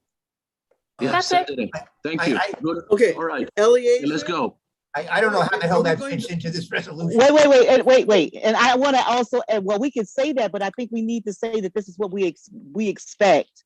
You know, that we expect any type of requirements regarding solar to be included in this project. Guys, got So it. that needs to be So now added that too. we have all the whereases in place, that the language accepted the language is going to be revised and changed. Yes. Did we Well, want moving on. Eliezer, I've got one more thing to say. But no, it's 10:40, guys. I can't do No, that to Eliezer, yourselves. listen, I never waste anybody's time. Listen, also in the second whereas on the page of Sometimes. the resolution, it says, whereas the application was considered, I want this deleted. At the meeting, the committee and residents of the neighboring buildings expressed support for the project. That's got to come out. Instead, it Barbara, would have. just send it in. You can't just send it in. Any changes? She has to say it verbally, so fine. we all hear it. She has to Exactly. say it verbally here, so we are here because they know what they're voting on. Because if Yes, anything I being have to changed, say it. we need Let to me vote on it. finish So it. she has to say it. Yeah. That has to come out. Also, I think what has Good to enough. come out is that it is not our job to coach developers. So this whole whereas about we urge the developer, blah, blah, blah. You know, Okay, no, Betty? we just simply have to say, we expect a more affordable development, shorten that. And I Right. can do that with Tanya, just All right, shorten it great. down. So, I think thank you. also, All right, Betty? Yeah, All right, Okay. good enough. So let's take All a right. vote then. all right, just before we take the vote, I just want to clarify. We removed number 5, I think it was, from the, Yes. so we're not voting on number 5. So once we're not, let me just get the, are we voting on this first separately since it's been amended, or do we vote on all the resolutions? But in all resolutions, just you keep in mind that now you have a different language, that you opposing it instead of supporting it or partially supporting it. the way No, that it's well, written. since it's amended, we would, I'm confused. Jim, Berlin, It is now a we have- resolution against this project completely. We don't want to have them have the garage. We don't want them to do the other thing they're doing. And based upon the conversation I heard, there was essentially unanimous agreement to the changes, so we don't have to vote for the changes. So they're already in the resolution, and we're now opposed to this project. Okay, so that's- Jim, we do want them to have a garage on site as opposed to having the. All right, cars- we're opposed to the variance, right? That's We're correct. opposed to- We want Okay. them, right. Correct, Good. thank So you. we all, so Betty, do you understand it? We know, will we know in the resolution that the community is opposed, and in addition to what they stated tonight in our meeting, there's an online petition against the variances. Are you making a friendly amendment to add that? Yes. I'm gonna put that in there. That'll, that line that I'm changing about community Okay. support will have that, Yes. okay? Yeah, That will have it. as part of the package. Hello, guys, hang on. Information that was, Hang on a second, please. Mhm. As part of the package, Tanya, there are about 112 petitions, signatures in the petitions. I have And them. about 30, and I think you have them, and about 30 letters or And- emails that were sent to us. That should be included. Excuse me, Sally, please. I'm putting that in. And included as part of the resolutions and why we are expressing the Yes. sentiment of our community and why it should be part. right, and there is also an online petition with 5. Yes, you said that. I'm Sally, I Yes. know that. I'm putting that in, and that's the substitution for instead of the neighboring Yes. buildings express support. Instead of Okay, we need to that, get to a I'm putting vote, this. like, Okay, Betty, let's do the work. okay, so just for clarification, for number B, for letter B, if you vote for it, you're voting for the amendments that were just created, right? Yes, Your vote, a yes vote means you are against the variances. means you are for the resolution as amended. That's Yes. what you're Good. voting Guys, for. Okay. Now Right, we're in and the that secretary, resolution now is we're in the against the secretary's, variance. now we're in the secretary's territory. Let her do her thing. Let's just Yes. be All righty. serving to the process. Okay, so the ones we're not voting on are number 5, 7, 8, 10, 11, 16, and 21. Okay, so Joel Abreu, Sorry, just looking through it right now. So I'm yes to all, right? Because I'm voting for A and B as amended. So yes to all and no to 19. Gabriella Lee, Yes to all. Richard Ullman. Richard, welcome back. Mary Anderson. Mary Anderson, welcome back. Linda Sakino Gill. Yes to all. Wayne Benjamin, we don't know what happened to him. James Berlin. I am voting no on number 19, number 18, voting no 18. On number 18, on number 17, on number 15. Let me just double check. Those are the only ones I'm voting no on, and I'm in favor of the rest of them. No on 15, 17, and 18, but you're okay on 19. Right, yes, thank you. Daniel Bonilla. Yes to all.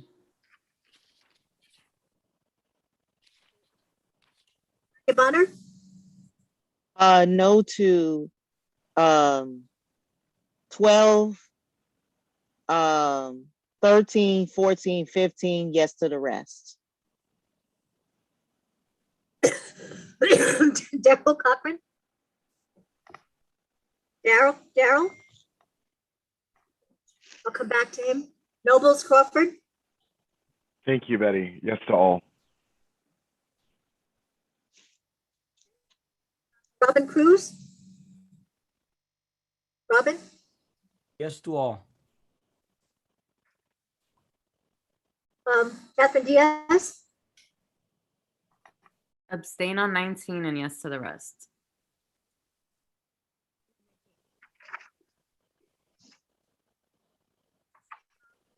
Diego Esteves. I vote no on 19. I'm convinced by Joel, man. I appreciate your advocacy and yes to the rest. Yes, sir.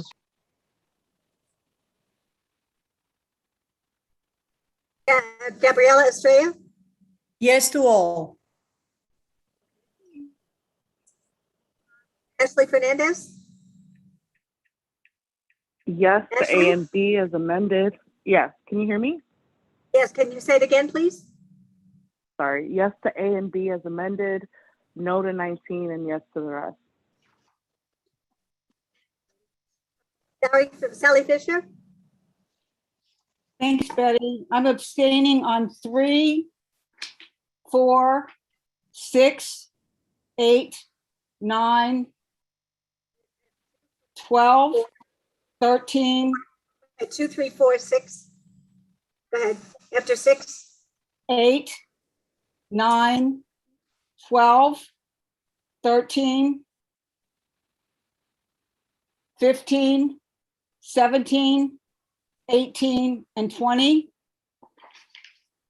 I'm voting yes to the rest with a very enthusiastic yes for resolution B. Let me read them back to you.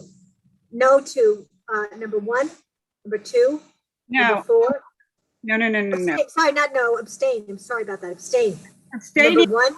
No, I'm yes on 1 and 2. Yes on 1 and Yeah. No, you mean A or B? Yeah, I'm abstaining. I'll say it again. I'll do my abstentions first. I'm abstaining from number 3, from number 4, from number 6, from number 8, from number 9, from number 12, from number 13, from number 15, from number 17, from number 18, and number 20. And yes to the rest.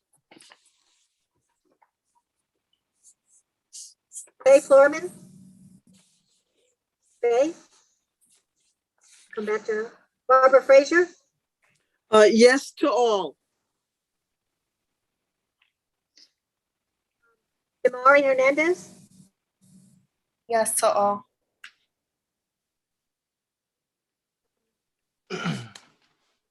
hold on. Danielle is not here. Leo Jimenez, Yes to all.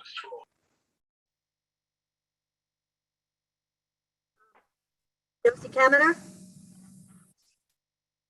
Osi, Yes to solar and everything else. Yes to all.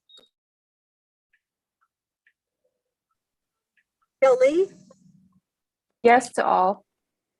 Betty, did you skip me or not have me earlier? oh, I didn't know you were here. Yeah. Okay, sorry. Oh, Joseph, I didn't Yes, realize you no. were here. I That's all right. I'm apologize. abstaining on 19. Yes to the rest.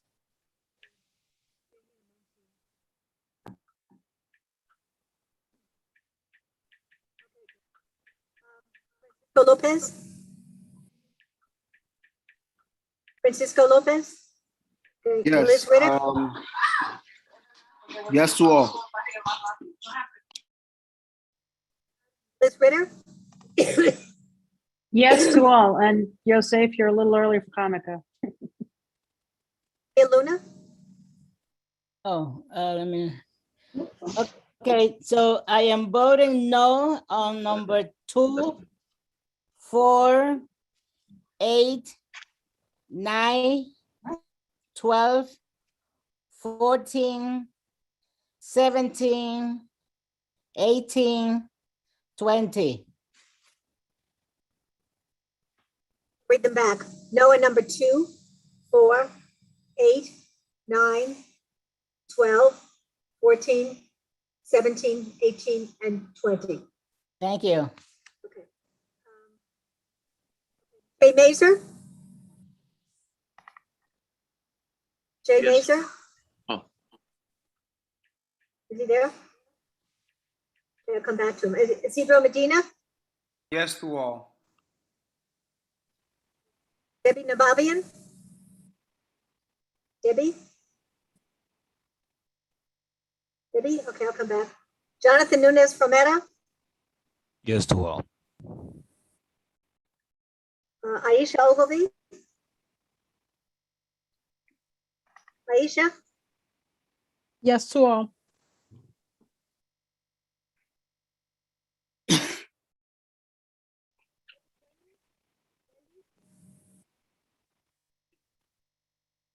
Bruce Robertson?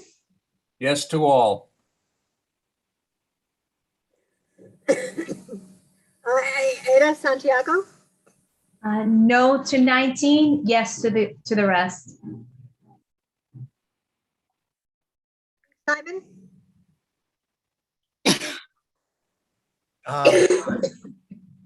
Not voting on A and C in light of my position with the New York City Parks Department. Voting no on number 9, abstaining on 13, voting yes on all others.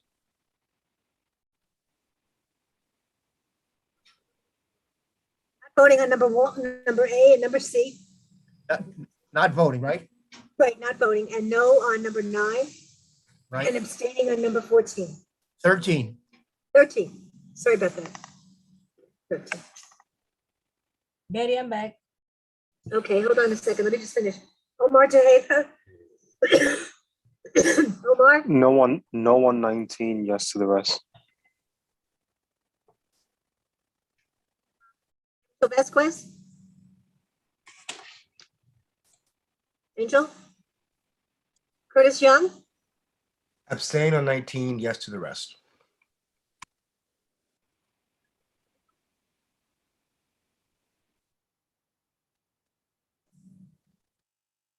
Billy Bueno. Yes to all, abstain on 19. 19, abstain. Okay, let me go back to the people I missed, or I think I missed. Excuse me. Richard Allman? Richard? Okay. Mary Anderson? Mary? Wayne Benjamin, we don't know what happened here. James Berlin, we did, okay. Tanya Bonner, I took care of you. Yeah, Betty, I wanted to add, I'm sorry, I left out number 3 was supposed to be no. Sorry, apologies. Can you change that?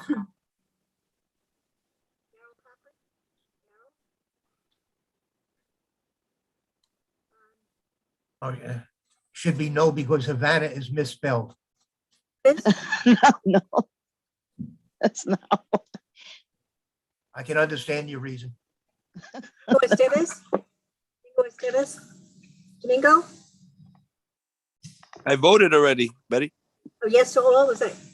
No, I voted no on 19 No on number and 19. yes to the rest. That's right. Okay, got it. Okay. Ashley Fernandez. Ashley? You voted the same. Jay Florman? Jay? Yes, Betty, I'm with you. Thank you, Betty. Yes, well, yes to all except which I abstaining on B, C, and 5.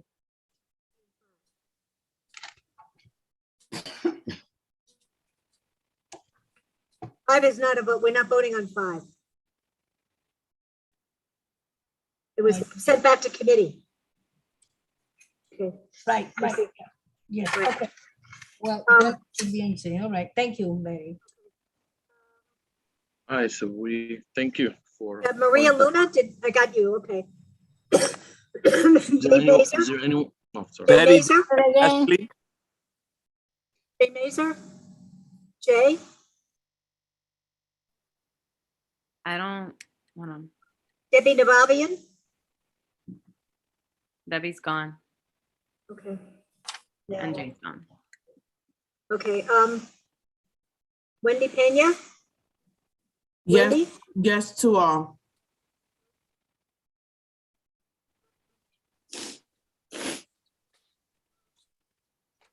Omar Tejeda? Oh, no, I got you, Omar. Angel Vasquez? He's not here. Angel huh? No, he's not back. He didn't come back.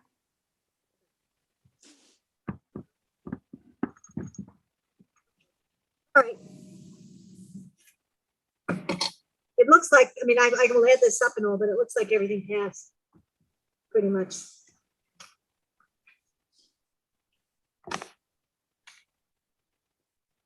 You want me to? Okay. It'll take me a few minutes to do this. So everyone has already been called on? Oh, called Did upon? I miss anybody? Did I miss anyone? No? Okay, good. All right, so unless any of our chairs have anything special to report on, I would love for you to call for your minutes. Very good. Happy Thanksgiving. On Sue's son and my side. I would just like to give a brief update about COVID-19. You know, Those are always important, so go right ahead. all right, so the latest statistics are showing that there's a substantial transmission rate in our 4 zip codes. 61.84 new cases for 100,000 over the past 7 days. And I hope the person coughing is not one of those cases. But our transmission rate is actually much lower than the citywide rate, which is at 114, and the Manhattan rate, which is even higher at 123. But still, ours is classified as being substantial. So the total number of cases now in our 4 zip codes, 25,176, an increase of almost 500 over the last month since our last board meeting.